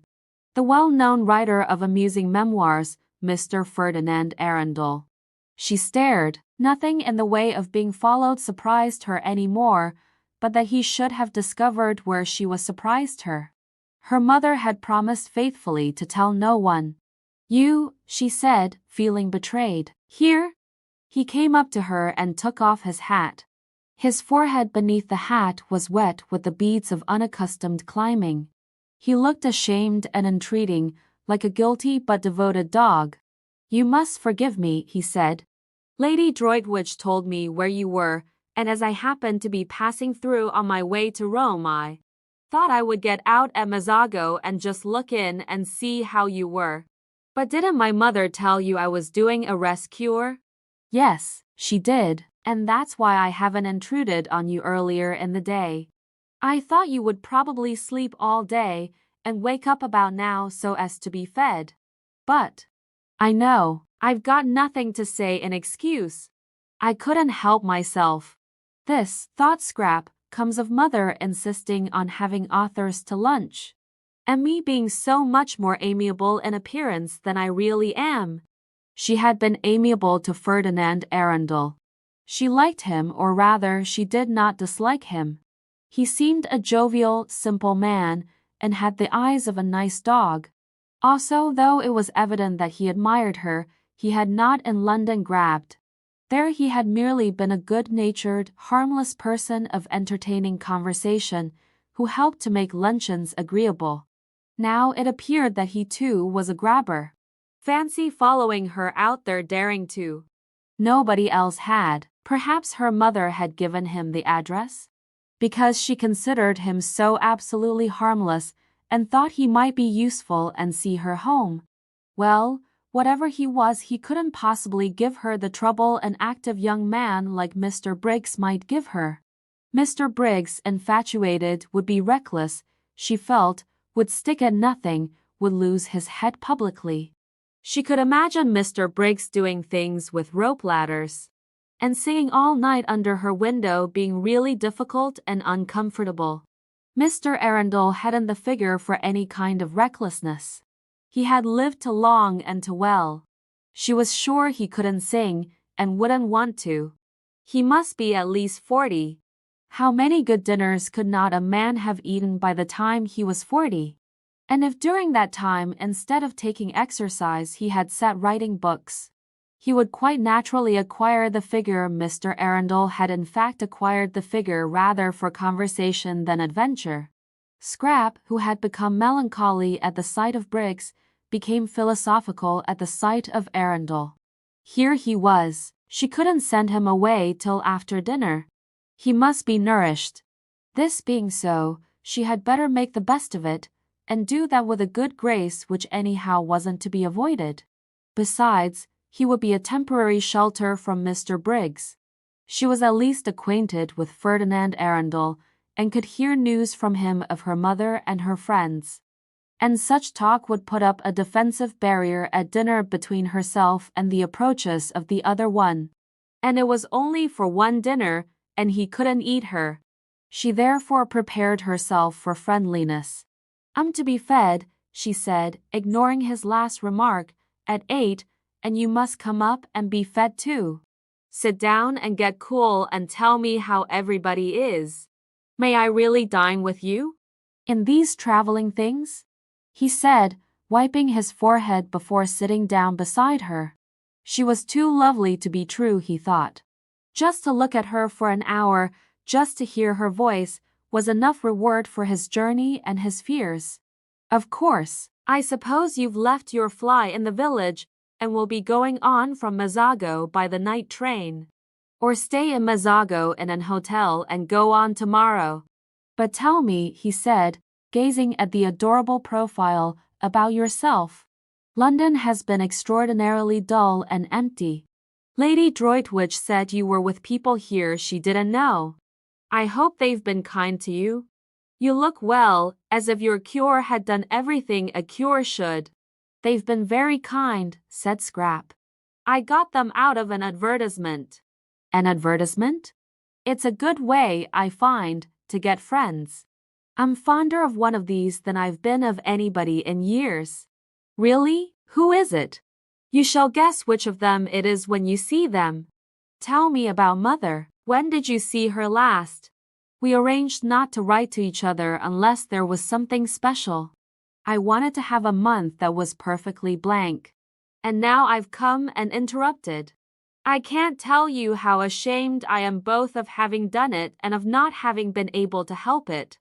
"Oh, but," said Scrap quickly, for he could not have come on a better day, when up there waiting and watching for her was, she knew, the enamored Briggs. "I'm really very glad indeed to see you. Tell me about Mother." Chapter 20. Scrap wanted to know so much about her mother that Arundel had presently to invent. He would talk about anything she wished if only he might be with her for a while and see her and hear her. But he knew very little of the Droitwiches and their friends really, beyond meeting them at those bigger functions where literature is also represented, and amusing them at luncheons and dinners. He knew very little of them really. To them he had always remained Mr. Arundel. No one called him Ferdinand. And he only knew the gossip also available to the evening papers and the frequenters of clubs. But he was, however, good at inventing. And as soon as he had come to an end of first-hand knowledge, in order to answer her inquiries and keep her there to himself, he proceeded to invent. It was quite easy to fasten some of the entertaining things he was constantly thinking on to other people and pretend they were theirs. Scrap, who had that affection for her parents which warms in absence, was athirst for news, and became more and more interested by the news he gradually imparted. At first it was ordinary news. He had met her mother here and seen her there. She looked very well, she said so and so, but presently the things Lady Droitwich had said took on an unusual quality. They became amusing. Mother said that? Scrap interrupted, surprised. And presently Lady Droitwich began to do amusing things as well as say them. Mother did that? Scrap inquired, wide-eyed. Arundel warmed to his work. He fathered some of the most entertaining ideas he had lately had onto Lady Droitwich, and also any charming funny things that had been done, or might have been done, for he could imagine almost anything. Scrap's eyes grew round with wonder and affectionate pride in her mother. Why, but how funny fancy mother! What an old darling! Did she really do that? How perfectly adorable of her! And did she really say, but how wonderful of her to think of it? What sort of a face did Lloyd George make? She laughed and had a great longing to hug her mother, and the time flew, and it grew quite dusk, and it grew nearly dark. And Mr. Arundel still went on amusing her, and it was 7:45 before she suddenly remembered dinner. Oh, good heavens! She exclaimed, jumping up. Yes, it's late, said Arundel. I'll go on quickly and send the maid to you. I must run, or I'll never be ready in time. And she was gone up the path with the swiftness of a young, slender deer. Arundel followed. He did not wish to arrive too hot, so had to go slowly. Fortunately, he was near the top, and Francesca came down the pergola to pilot him indoors. And having shown him where he could wash, she put him in the empty drawing-room to cool himself by the crackling wood fire. He got as far away from the fire as he could, and stood in one of the deep window recesses looking out at the distant lights of Mezzago. The drawing-room door was open, and the house was quiet with the hush that precedes dinner, when the inhabitants are all shut up in their rooms dressing. Briggs in his room was throwing away spoiled tie after spoiled tie. Scrap in hers was hurrying into a black frock with a vague notion that Mr. Briggs wouldn't be able to see her so clearly in black. Mrs. Fisher was fastening the lace shawl, which nightly transformed her day dress into her evening dress, with the brooch Ruskin had given her on her marriage, formed of 2 pearl lilies, tied together by a blue enamel ribbon on which was written in gold letters Esto Perpetua. Mr. Wilkins was sitting on the edge of his bed brushing his wife's hair. Thus far in this 3rd week had he progressed in demonstrativeness, while she, for her part, sitting on a chair in front of him, put his studs in a clean shirt, and Rose, ready dressed, sat at her window considering her day. Rose was quite aware of what had happened to Mr. Briggs. If she had had any difficulty about it, Lottie would have removed it by the frank comments she made while she and Rose sat together after tea on the wall. Lottie was delighted at moral love being introduced into San Salvatore, even if it were only one-sided, and said that when once Rose's husband was there she didn't suppose, now that Mrs. Fisher too had at last come unglued. Rose protested at the expression, and Lottie retorted that it was in Keats. There would be another place in the world more swarming with happiness than San Salvatore. Your husband, said Lottie, swinging her feet, might be here quite soon, perhaps tomorrow evening if he starts at once. And there'll be a glorious final few days before we all go home refreshed for life. I don't believe any of us will ever be the same again, and I wouldn't be a bit surprised if Caroline doesn't end by getting fond of the young man Briggs. It's in the air. You have to get fond of people here. Rose sat at her window thinking of these things. Lottie's optimism, yet it had been justified by Mr. Wilkins. And look, too, at Mrs. Fisher. If only it would come true as well about Frederick. For Rose, who between lunch and tea had left off thinking about Frederick, was now, between tea and dinner, thinking of him harder than ever. It had been funny and delightful, that little interlude of admiration, but of course it couldn't go on once Caroline appeared. Rose knew her place. She could see as well as anyone the unusual, the unique loveliness of Lady Caroline. How warm, though, things like admiration and appreciation made one feel. How capable of really deserving them, how different, how glowing. They seemed to quicken unsuspected faculties into life. She was sure she had been a thoroughly amusing woman between lunch and tea, and a pretty one too. She was quite certain she had been pretty. She saw it in Mr. Briggs's eyes as clearly as in a looking-glass. For a brief space, she thought, she had been like a torpid fly brought back to gay buzzing by the lighting of a fire in a wintry room. She still buzzed, she still tingled, just at the remembrance. What fun it had been, having an admirer even for that little while. No wonder people liked admirers. They seemed, in some strange way, to make one come alive. Although it was all over, she still glowed with it and felt more exhilarated, more optimistic. More as Lottie probably constantly felt than she had done since she was a girl. She dressed with care, though she knew Mr. Briggs would no longer see her. But it gave her pleasure to see how pretty, while she was about it, she could make herself look. And very nearly she stuck a crimson camellia in her hair down by her ear. She did hold it there for a minute, and it looked almost sinfully attractive and was exactly the color of her mouth.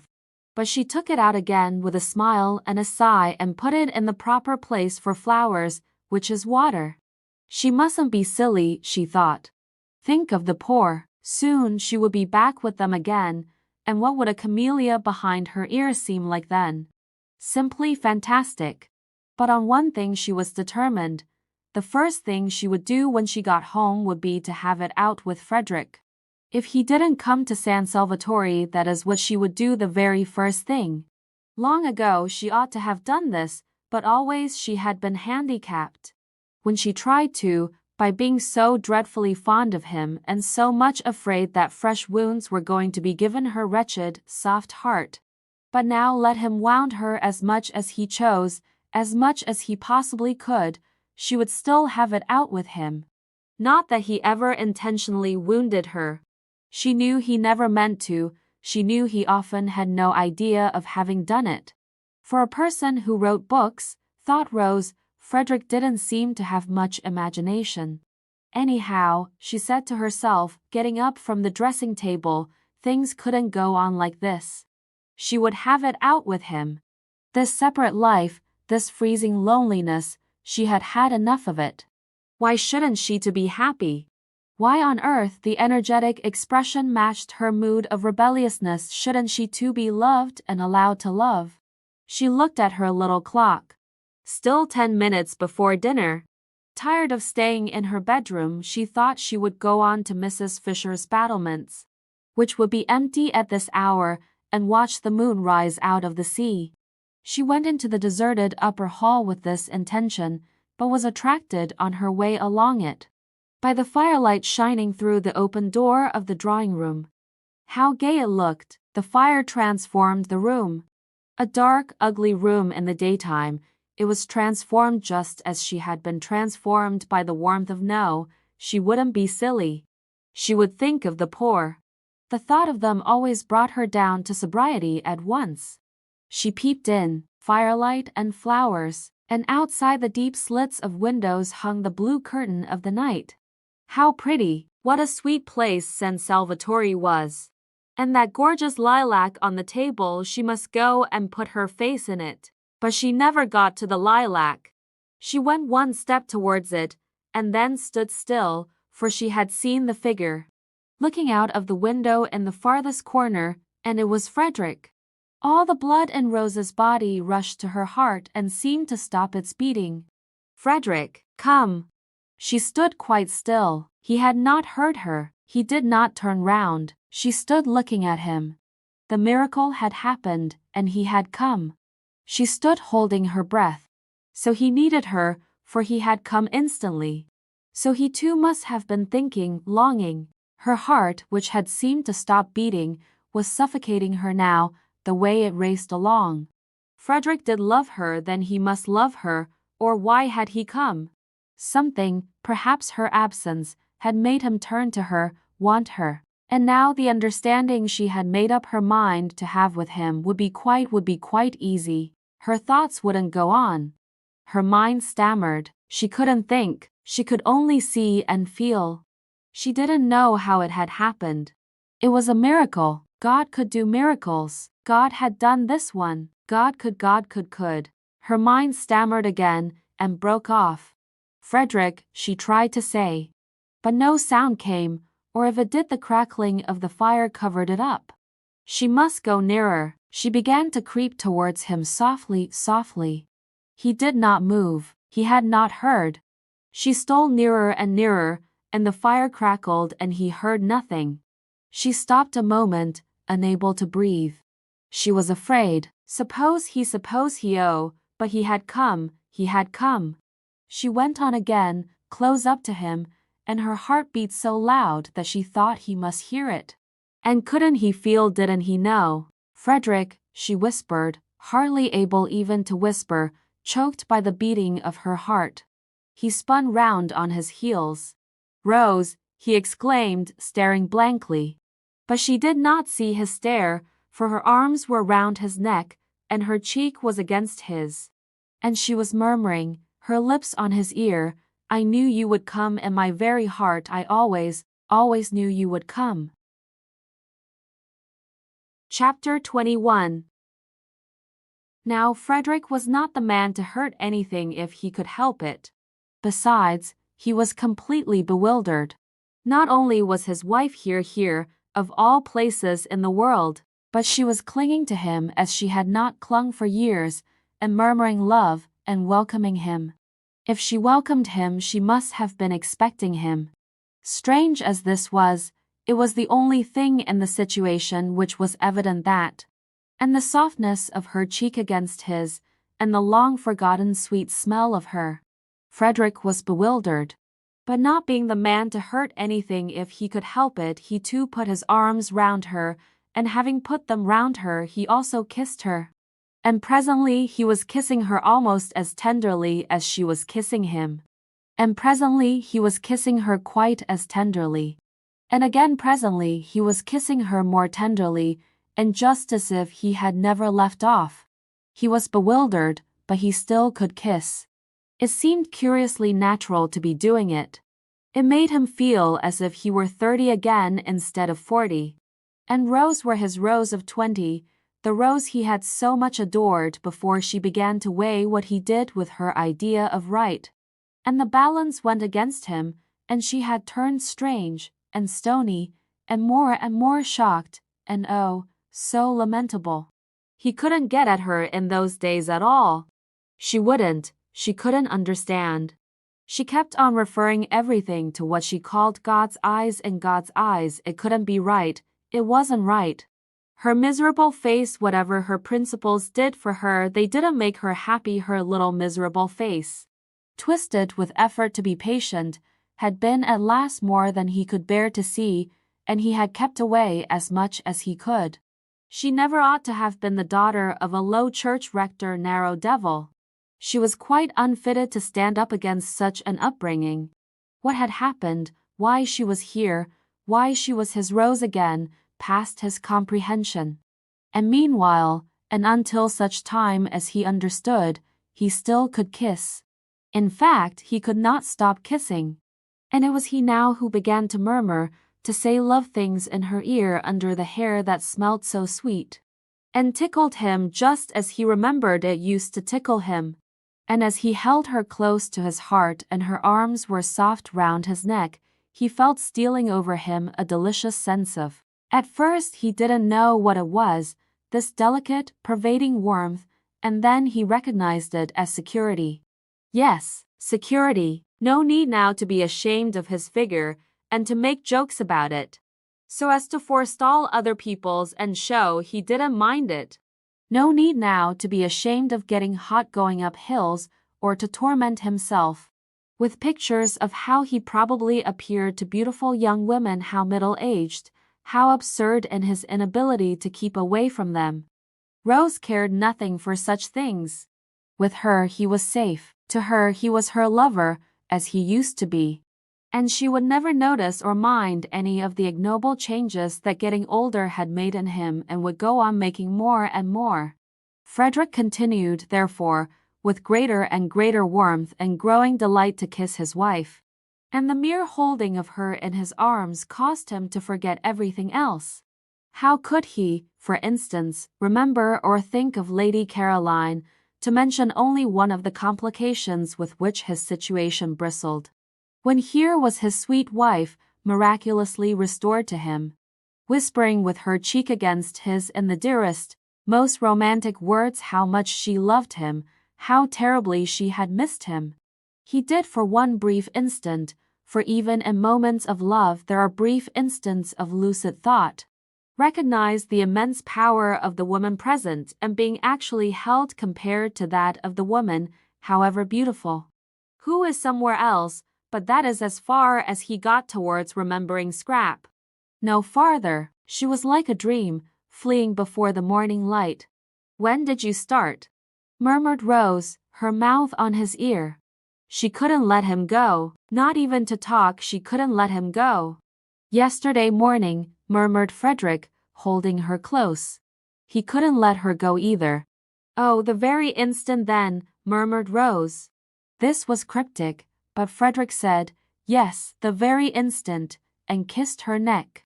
How quickly my letter got to you, murmured Rose, whose eyes were shut in the excess of her happiness. Didn't it? Said Frederick, who felt like shutting his eyes himself. So there had been a letter.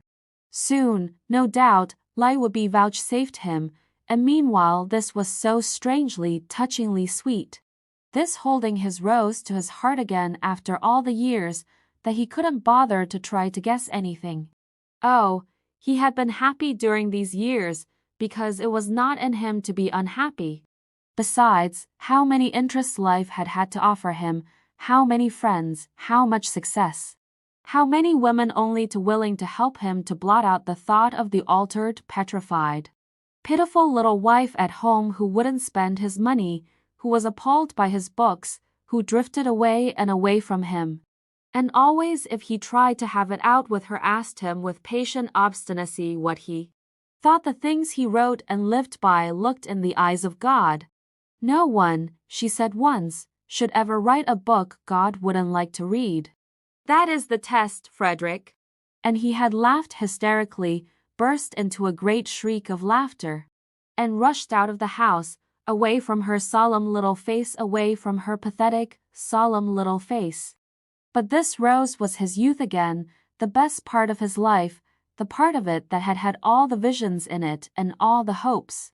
How they had dreamed together, he and she, before he struck that vein of memoirs. How they had planned and laughed and loved. They had lived for a while in the very heart of poetry. After the happy days came the happy nights, the happy, happy nights. With her asleep close against his heart, with her when he woke in the morning still close against his heart, for they hardly moved in their deep, happy sleep. It was wonderful to have it all come back to him at the touch of her. At the feel of her face against his, wonderful that she should be able to give him back his youth. Sweetheart, sweetheart, he murmured, overcome by remembrance, clinging to her now in his turn. Beloved husband, she breathed the bliss of it, the sheer bliss. Briggs, coming in a few minutes before the gong went on the chance that Lady Caroline might be there, was much astonished. He had supposed Rose Arbuthnot was a widow, and he still supposed it. So that he was much astonished. Well, I'm damned, thought Briggs quite clearly and distinctly. For the shock of what he saw in the window startled him so much that for a moment he was shaken free of his own confused absorption. Aloud he said, very red, "Oh, I say I beg your pardon," and then stood hesitating, and wondering whether he oughtn't to go back to his bedroom again. If he had said nothing they would not have noticed he was there. But when he begged their pardon, Rose turned and looked at him as one looks who is trying to remember. And Frederick looked at him too without at first quite seeing him. They didn't seem, thought Briggs, to mind or to be at all embarrassed. He couldn't be her brother. No brother ever brought that look into a woman's face. It was very awkward. If they didn't mind, he did. It upset him to come across his Madonna forgetting herself. "Is this one of your friends?" Frederick was able after an instant to ask Rose, who made no attempt to introduce the young man standing awkwardly in front of them, but continued to gaze at him with a kind of abstracted, radiant goodwill. "It's Mr. Briggs," said Rose, recognizing him. "This is my husband," she added. And Briggs, shaking hands, just had time to think how surprising it was to have a husband when you were a widow before the gong sounded. And Lady Caroline would be there in a minute, and he ceased to be able to think at all and merely became a thing with its eyes fixed on the door. Through the door immediately entered, in what seemed to him an endless procession. First Mrs. Fisher, very stately in her evening lace shawl and brooch, who when she saw him at once relaxed into smiles and benignity, only to stiffen, however, when she caught sight of the stranger. Then Mr. Wilkins, cleaner and neater and more carefully dressed and brushed than any man on earth. And then, tying something hurriedly as she came, Mrs. Wilkins. And then nobody. Lady Caroline was late. Where was she? Had she heard the gong? Oughtn't it to be beaten again? Suppose she didn't come to dinner after all. Briggs went cold. "Introduce me," said Frederick on Mrs. Fisher's entrance, touching Rose's elbow.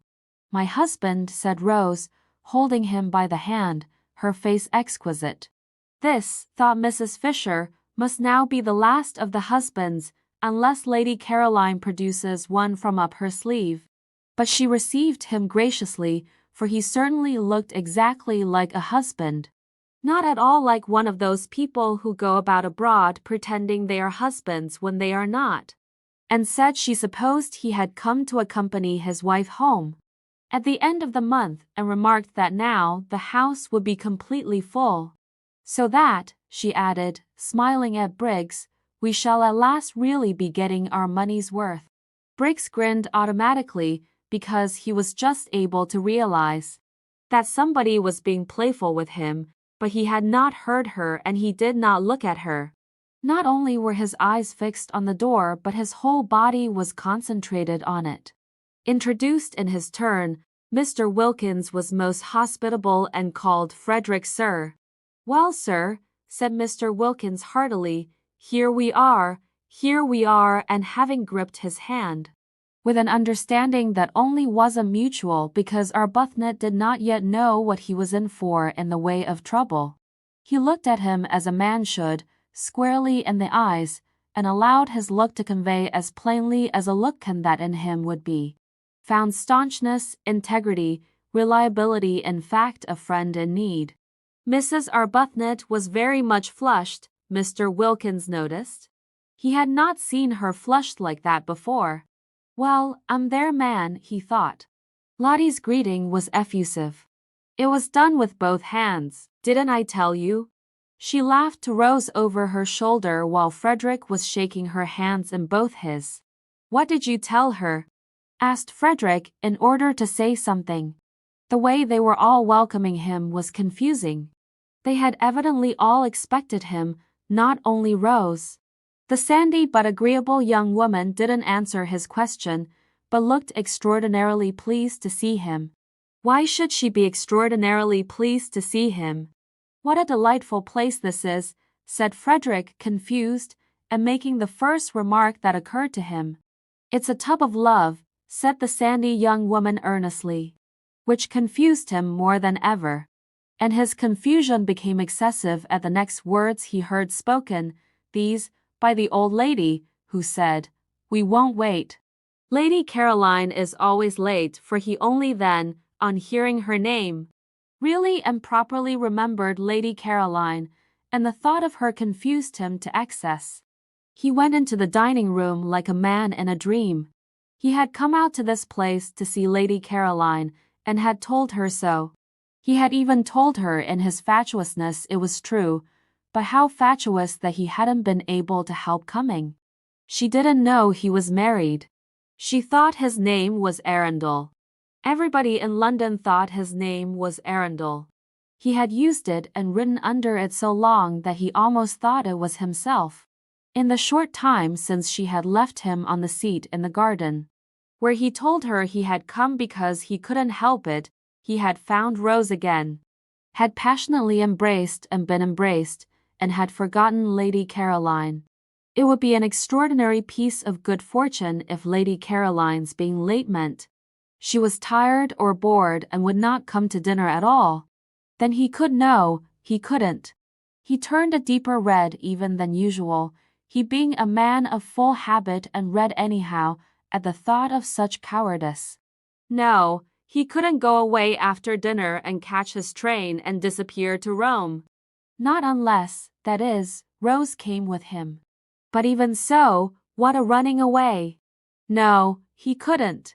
When they got to the dining room, Mrs. Fisher went to the head of the table. Was this Mrs. Fisher's house? He asked himself. He didn't know. He didn't know anything, and Rose, who in her earlier days of defying Mrs. Fisher had taken the other end as her place.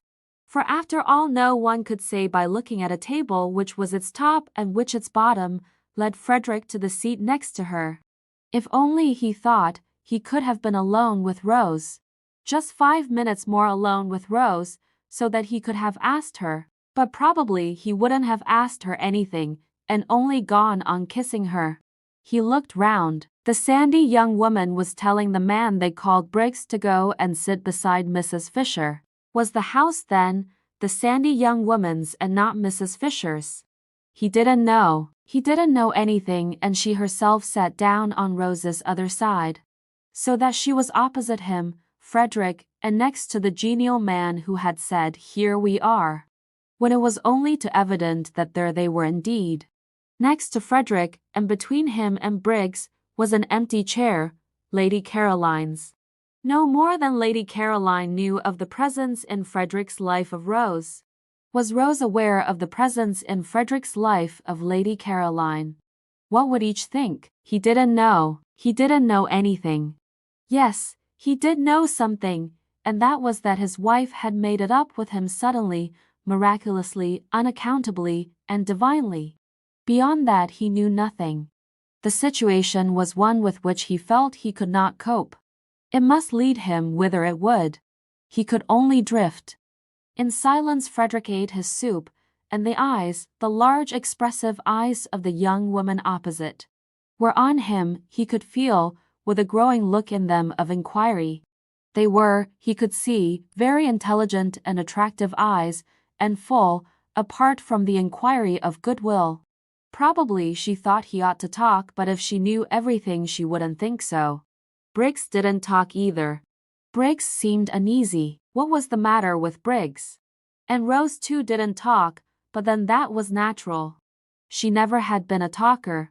She had the loveliest expression on her face. How long would it be on it after Lady Caroline's entrance? He didn't know. He didn't know anything. But the genial man on Mrs. Fisher's left was talking enough for everybody. That fellow ought to have been a parson. Pulpits were the place for a voice like his. It would get him a bishopric in 6 months. He was explaining to Briggs, who shuffled about in his seat. Why did Briggs shuffle about in his seat? That he must have come out by the same train as Arbuthnot, and when Briggs, who said nothing, wriggled in apparent dissent, he undertook to prove it to him, and did prove it to him in long clear sentences. "Who's the man with the voice?" Frederick asked Rose in a whisper. And the young woman opposite, whose ears appeared to have the quickness of hearing of wild creatures, answered, "He's my husband." "Then by all the rules," said Frederick pleasantly, pulling himself together, "you oughtn't to be sitting next to him." "But I want to. I like sitting next to him. I didn't before I came here." Frederick could think of nothing to say to this, so he only smiled generally. "It's this place," she said, nodding at him. "It makes one understand. You've no idea what a lot you'll understand before you've done here." "I'm sure I hope so," said Frederick with real fervor. The soup was taken away, and the fish was brought. Briggs, on the other side of the empty chair, seemed more uneasy than ever. What was the matter with Briggs? Didn't he like fish? Frederick wondered what Briggs would do in the way of fidgets if he were in his own situation. Frederick kept on wiping his mustache and was not able to look up from his plate, but that was as much as he showed of what he was feeling. Though he didn't look up, he felt the eyes of the young woman opposite raking him like searchlights. And Rose's eyes were on him too, he knew, but they rested on him unquestioningly, beautifully, like a benediction. How long would they go on doing that once Lady Caroline was there? He didn't know. He didn't know anything. He wiped his mustache for the 20th unnecessary time and could not quite keep his hand steady. And the young woman opposite saw his hand not being quite steady, and her eyes raked him persistently. Why did her eyes rake him persistently? He didn't know. He didn't know anything. Then Briggs leapt to his feet. What was the matter with Briggs? Oh yes, quite. She had come. Frederick wiped his mustache and got up too. He was in for it now. Absurd, fantastic situation.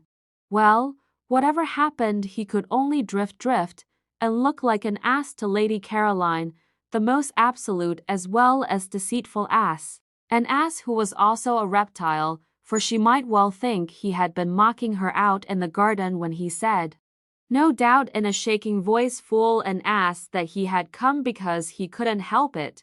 While as for what he would look like to his Rose when Lady Caroline introduced him to her, when Lady Caroline introduced him as her friend whom she had invited into dinner, well, God alone knew that. He therefore, as he got up, wiped his mustache for the last time before the catastrophe. But he was reckoning without Scrap. That accomplished and experienced young woman slipped into the chair Briggs was holding for her, and on Lottie's leaning across eagerly, and saying before anyone else could get a word in, just fancy, Caroline, how quickly Rose's husband has got here. Turned to him without so much as the faintest shadow of surprise on her face, and held out her hand, and smiled like a young angel, and said, "Am I late your very first evening? The daughter of the Droitwiches." Chapter 22. That evening was the evening of the full moon. The garden was an enchanted place where all the flowers seemed white. The lilies, the daphnes, the orange blossom, the white stalks, the white pinks. The white roses, you could see these as plainly as in the daytime. But the colored flowers existed only as fragrance. The three younger women sat on the low wall at the end of the top garden after dinner, Rose a little apart from the others, and watched the enormous moon moving slowly over the place where Shelley had lived his last months just on 100 years before. The sea quivered along the path of the moon. The stars winked and trembled. The mountains were misty blue outlines, with little clusters of lights shining through from little clusters of homes. In the garden the plants stood quite still, straight and unstirred by the smallest ruffle of air. Through the glass doors the dining room, with its candle-lit table and brilliant flowers, nasturtiums and marigolds that night, glowed like some magic cave of color, and the three men smoking round it looked strangely animated figures seen from the silence, the huge cool calm of outside. Mrs. Fisher had gone to the drawing-room and the fire. Scrap and Lottie, their faces upturned to the sky, said very little and in whispers. Rose said nothing. Her face too was upturned. She was looking at the umbrella pine, which had been smitten into something glorious, silhouetted against stars. Every now and then Scrap's eyes lingered on Rose. So did Lottie's, for Rose was lovely. Anywhere at that moment, among all the well-known beauties, she would have been lovely. Nobody could have put her in the shade, blown out her light that evening. She was too evidently shining. Lottie bent close to Scrap's ear and whispered. "Love," she whispered. Scrap nodded. "Yes," she said under her breath. She was obliged to admit it. You only had to look at Rose to know that here was love. "There's nothing like it," whispered Lottie. Scrap was silent. "It's a great thing," whispered Lottie after a pause, during which they both watched Rose's upturned face to get on with one's loving. Perhaps you can tell me of anything else in the world that works such wonders. But Scrap couldn't tell her. And if she could have, what a night to begin arguing in. This was a night for, she pulled herself up, love again. It was everywhere. There was no getting away from it. She had come to this place to get away from it, and here was everybody in its different stages. Even Mrs. Fisher seemed to have been brushed by one of the many feathers of love's wing. And at dinner was different, full of concern because Mr. Briggs wouldn't eat. And her face when she turned to him all soft with motherliness. Scrap looked up at the pine tree motionless among stars. Beauty made you love, and love made you beautiful.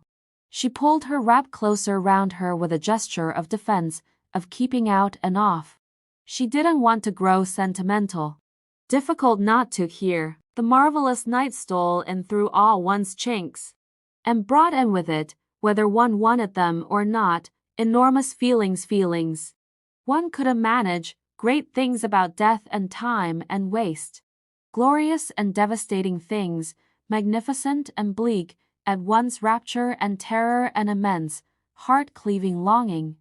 She felt small and dreadfully alone. She felt uncovered and defenseless. Instinctively she pulled her wrap closer. With this thing of chiffon she tried to protect herself from the eternities. I suppose, whispered Lottie, Rose's husband seems to you just an ordinary, good-natured, middle-aged man. Scrap brought her gaze down from the stars and looked at Lottie a moment while she focused her mind again.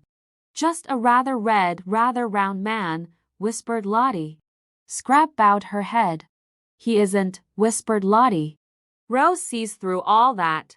That's mere trimmings. She sees what we can't see, because she loves him. Always love.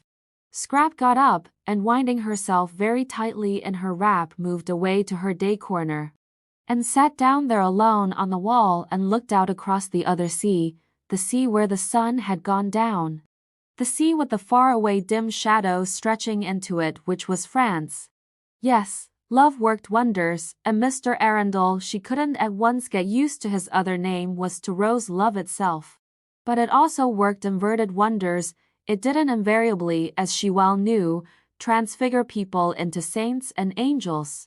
Grievously indeed did it sometimes do the opposite. She had had it in her life applied to her to excess. If it had let her alone, if it had at least been moderate and infrequent, she might, she thought, have turned out a quite decent, generous-minded, kindly human being.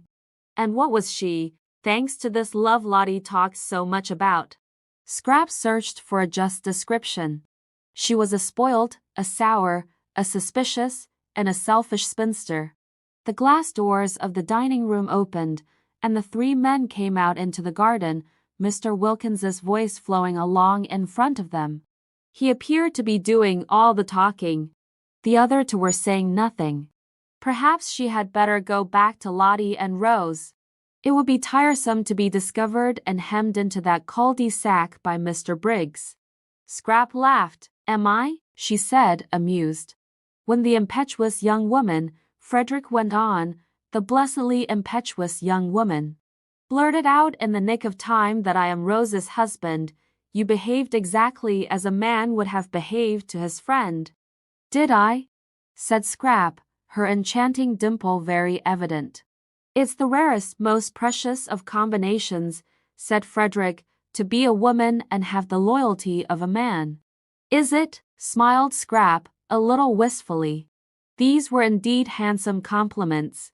If only she were really like that. And I want to kiss your shoes. Won't this save trouble? She asked, holding out her hand. He took it and swiftly kissed it, and was hurrying away again. Bless you, he said as he went. Where is your luggage? Scrap called after him. Oh, Lord, yes, said Frederick, pausing. It's at the station. I'll send for it. He disappeared through the bushes. She went indoors to give the order. And this is how it happened that Domenico, for the second time that evening, found himself journeying into Mazzago and wondering as he went.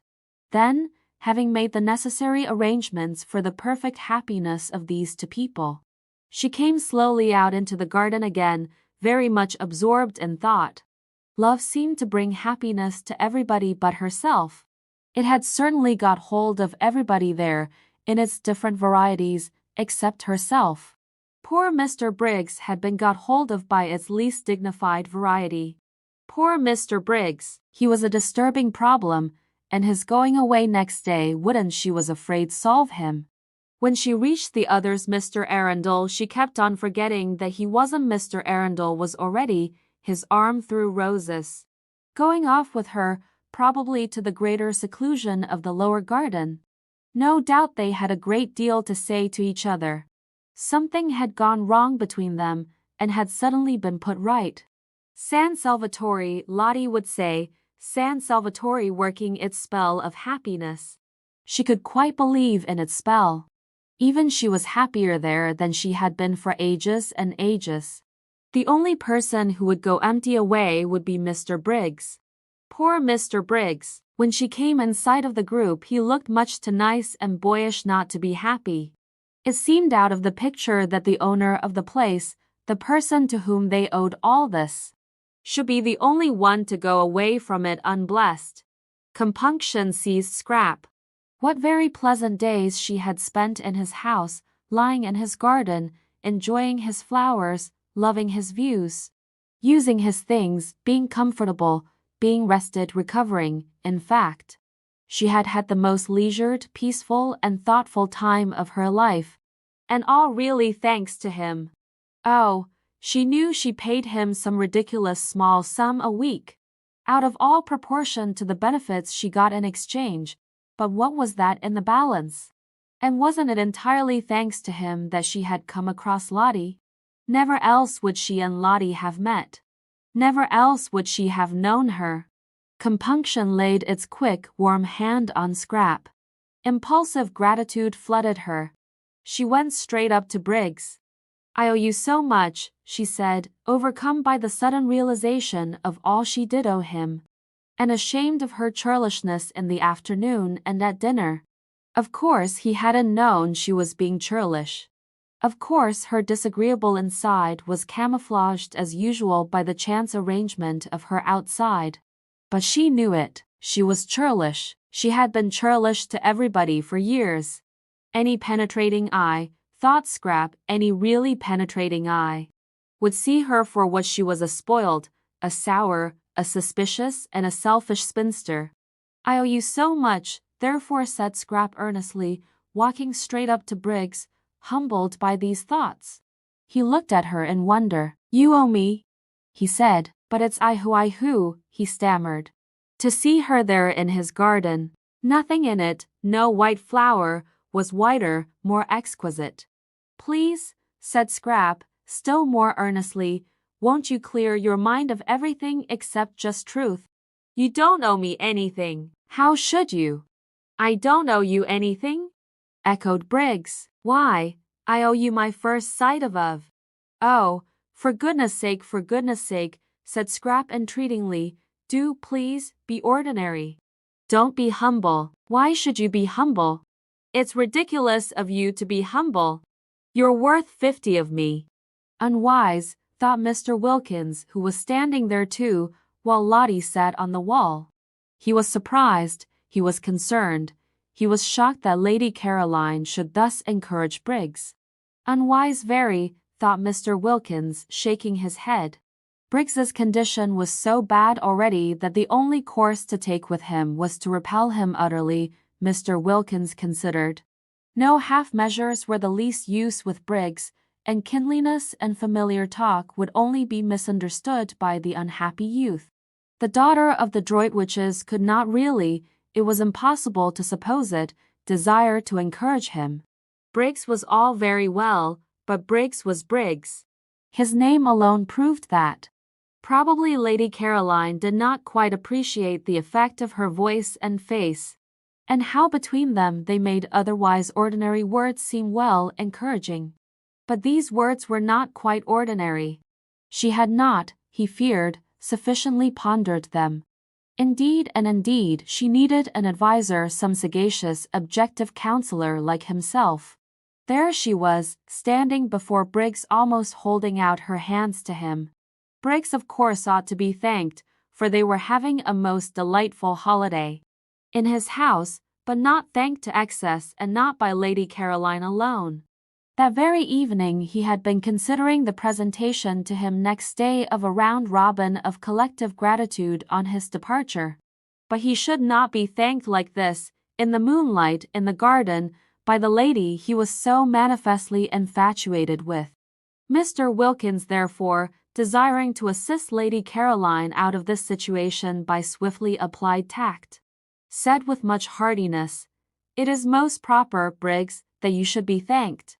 You will please allow me to add my expressions of indebtedness, and those of my wife, to Lady Caroline's. We ought to have proposed a vote of thanks to you at dinner. You should have been toasted. There certainly ought to have been some." But Briggs took no notice of him whatever. He simply continued to look at Lady Caroline as though she were the first woman he had ever seen. Neither, Mr. Wilkins observed, did Lady Caroline take any notice of him. She too continued to look at Briggs, and with that odd air of almost appeal. Most unwise, most. Lottie, on the other hand, took too much notice of him, choosing this moment, when Lady Caroline needed special support and protection, to get up off the wall and put her arm through his and draw him away. "I want to tell you something, Mellersh," said Lottie at this juncture, getting up. "Presently," said Mr. Wilkins, waving her aside. "No, now," said Lottie, and she drew him away. He went with extreme reluctance. Briggs should be given no rope at all, not an inch. "Well, what is it?" he asked impatiently, as she led him towards the house. "Lady Caroline ought not to be left like that, exposed to annoyance." "Oh, but she isn't," Lottie assured him, just as if he had said this aloud, which he certainly had not. "Caroline is perfectly all right." "Not at all right. That young Briggs is." "Of course he is. What did you expect? Let's go indoors to the fire and Mrs. Fisher. She's all by herself." "I cannot," said Mr. Wilkins, trying to draw back, "leave Lady Caroline alone in the garden." "Don't be silly, Mellersh, she isn't alone. Besides, I want to tell you something." "Well, tell me then, indoors." With a reluctance that increased at every step, Mr. Wilkins was taken farther and farther away from Lady Caroline. He believed in his wife now and trusted her, but on this occasion he thought she was making a terrible mistake. In the drawing-room sat Mrs. Fisher by the fire, and it certainly was to Mr. Wilkins, who preferred rooms and fires after dark to gardens and moonlight, more agreeable to be in there than out of doors if he could have brought Lady Caroline safely in with him. As it was, he went in with extreme reluctance.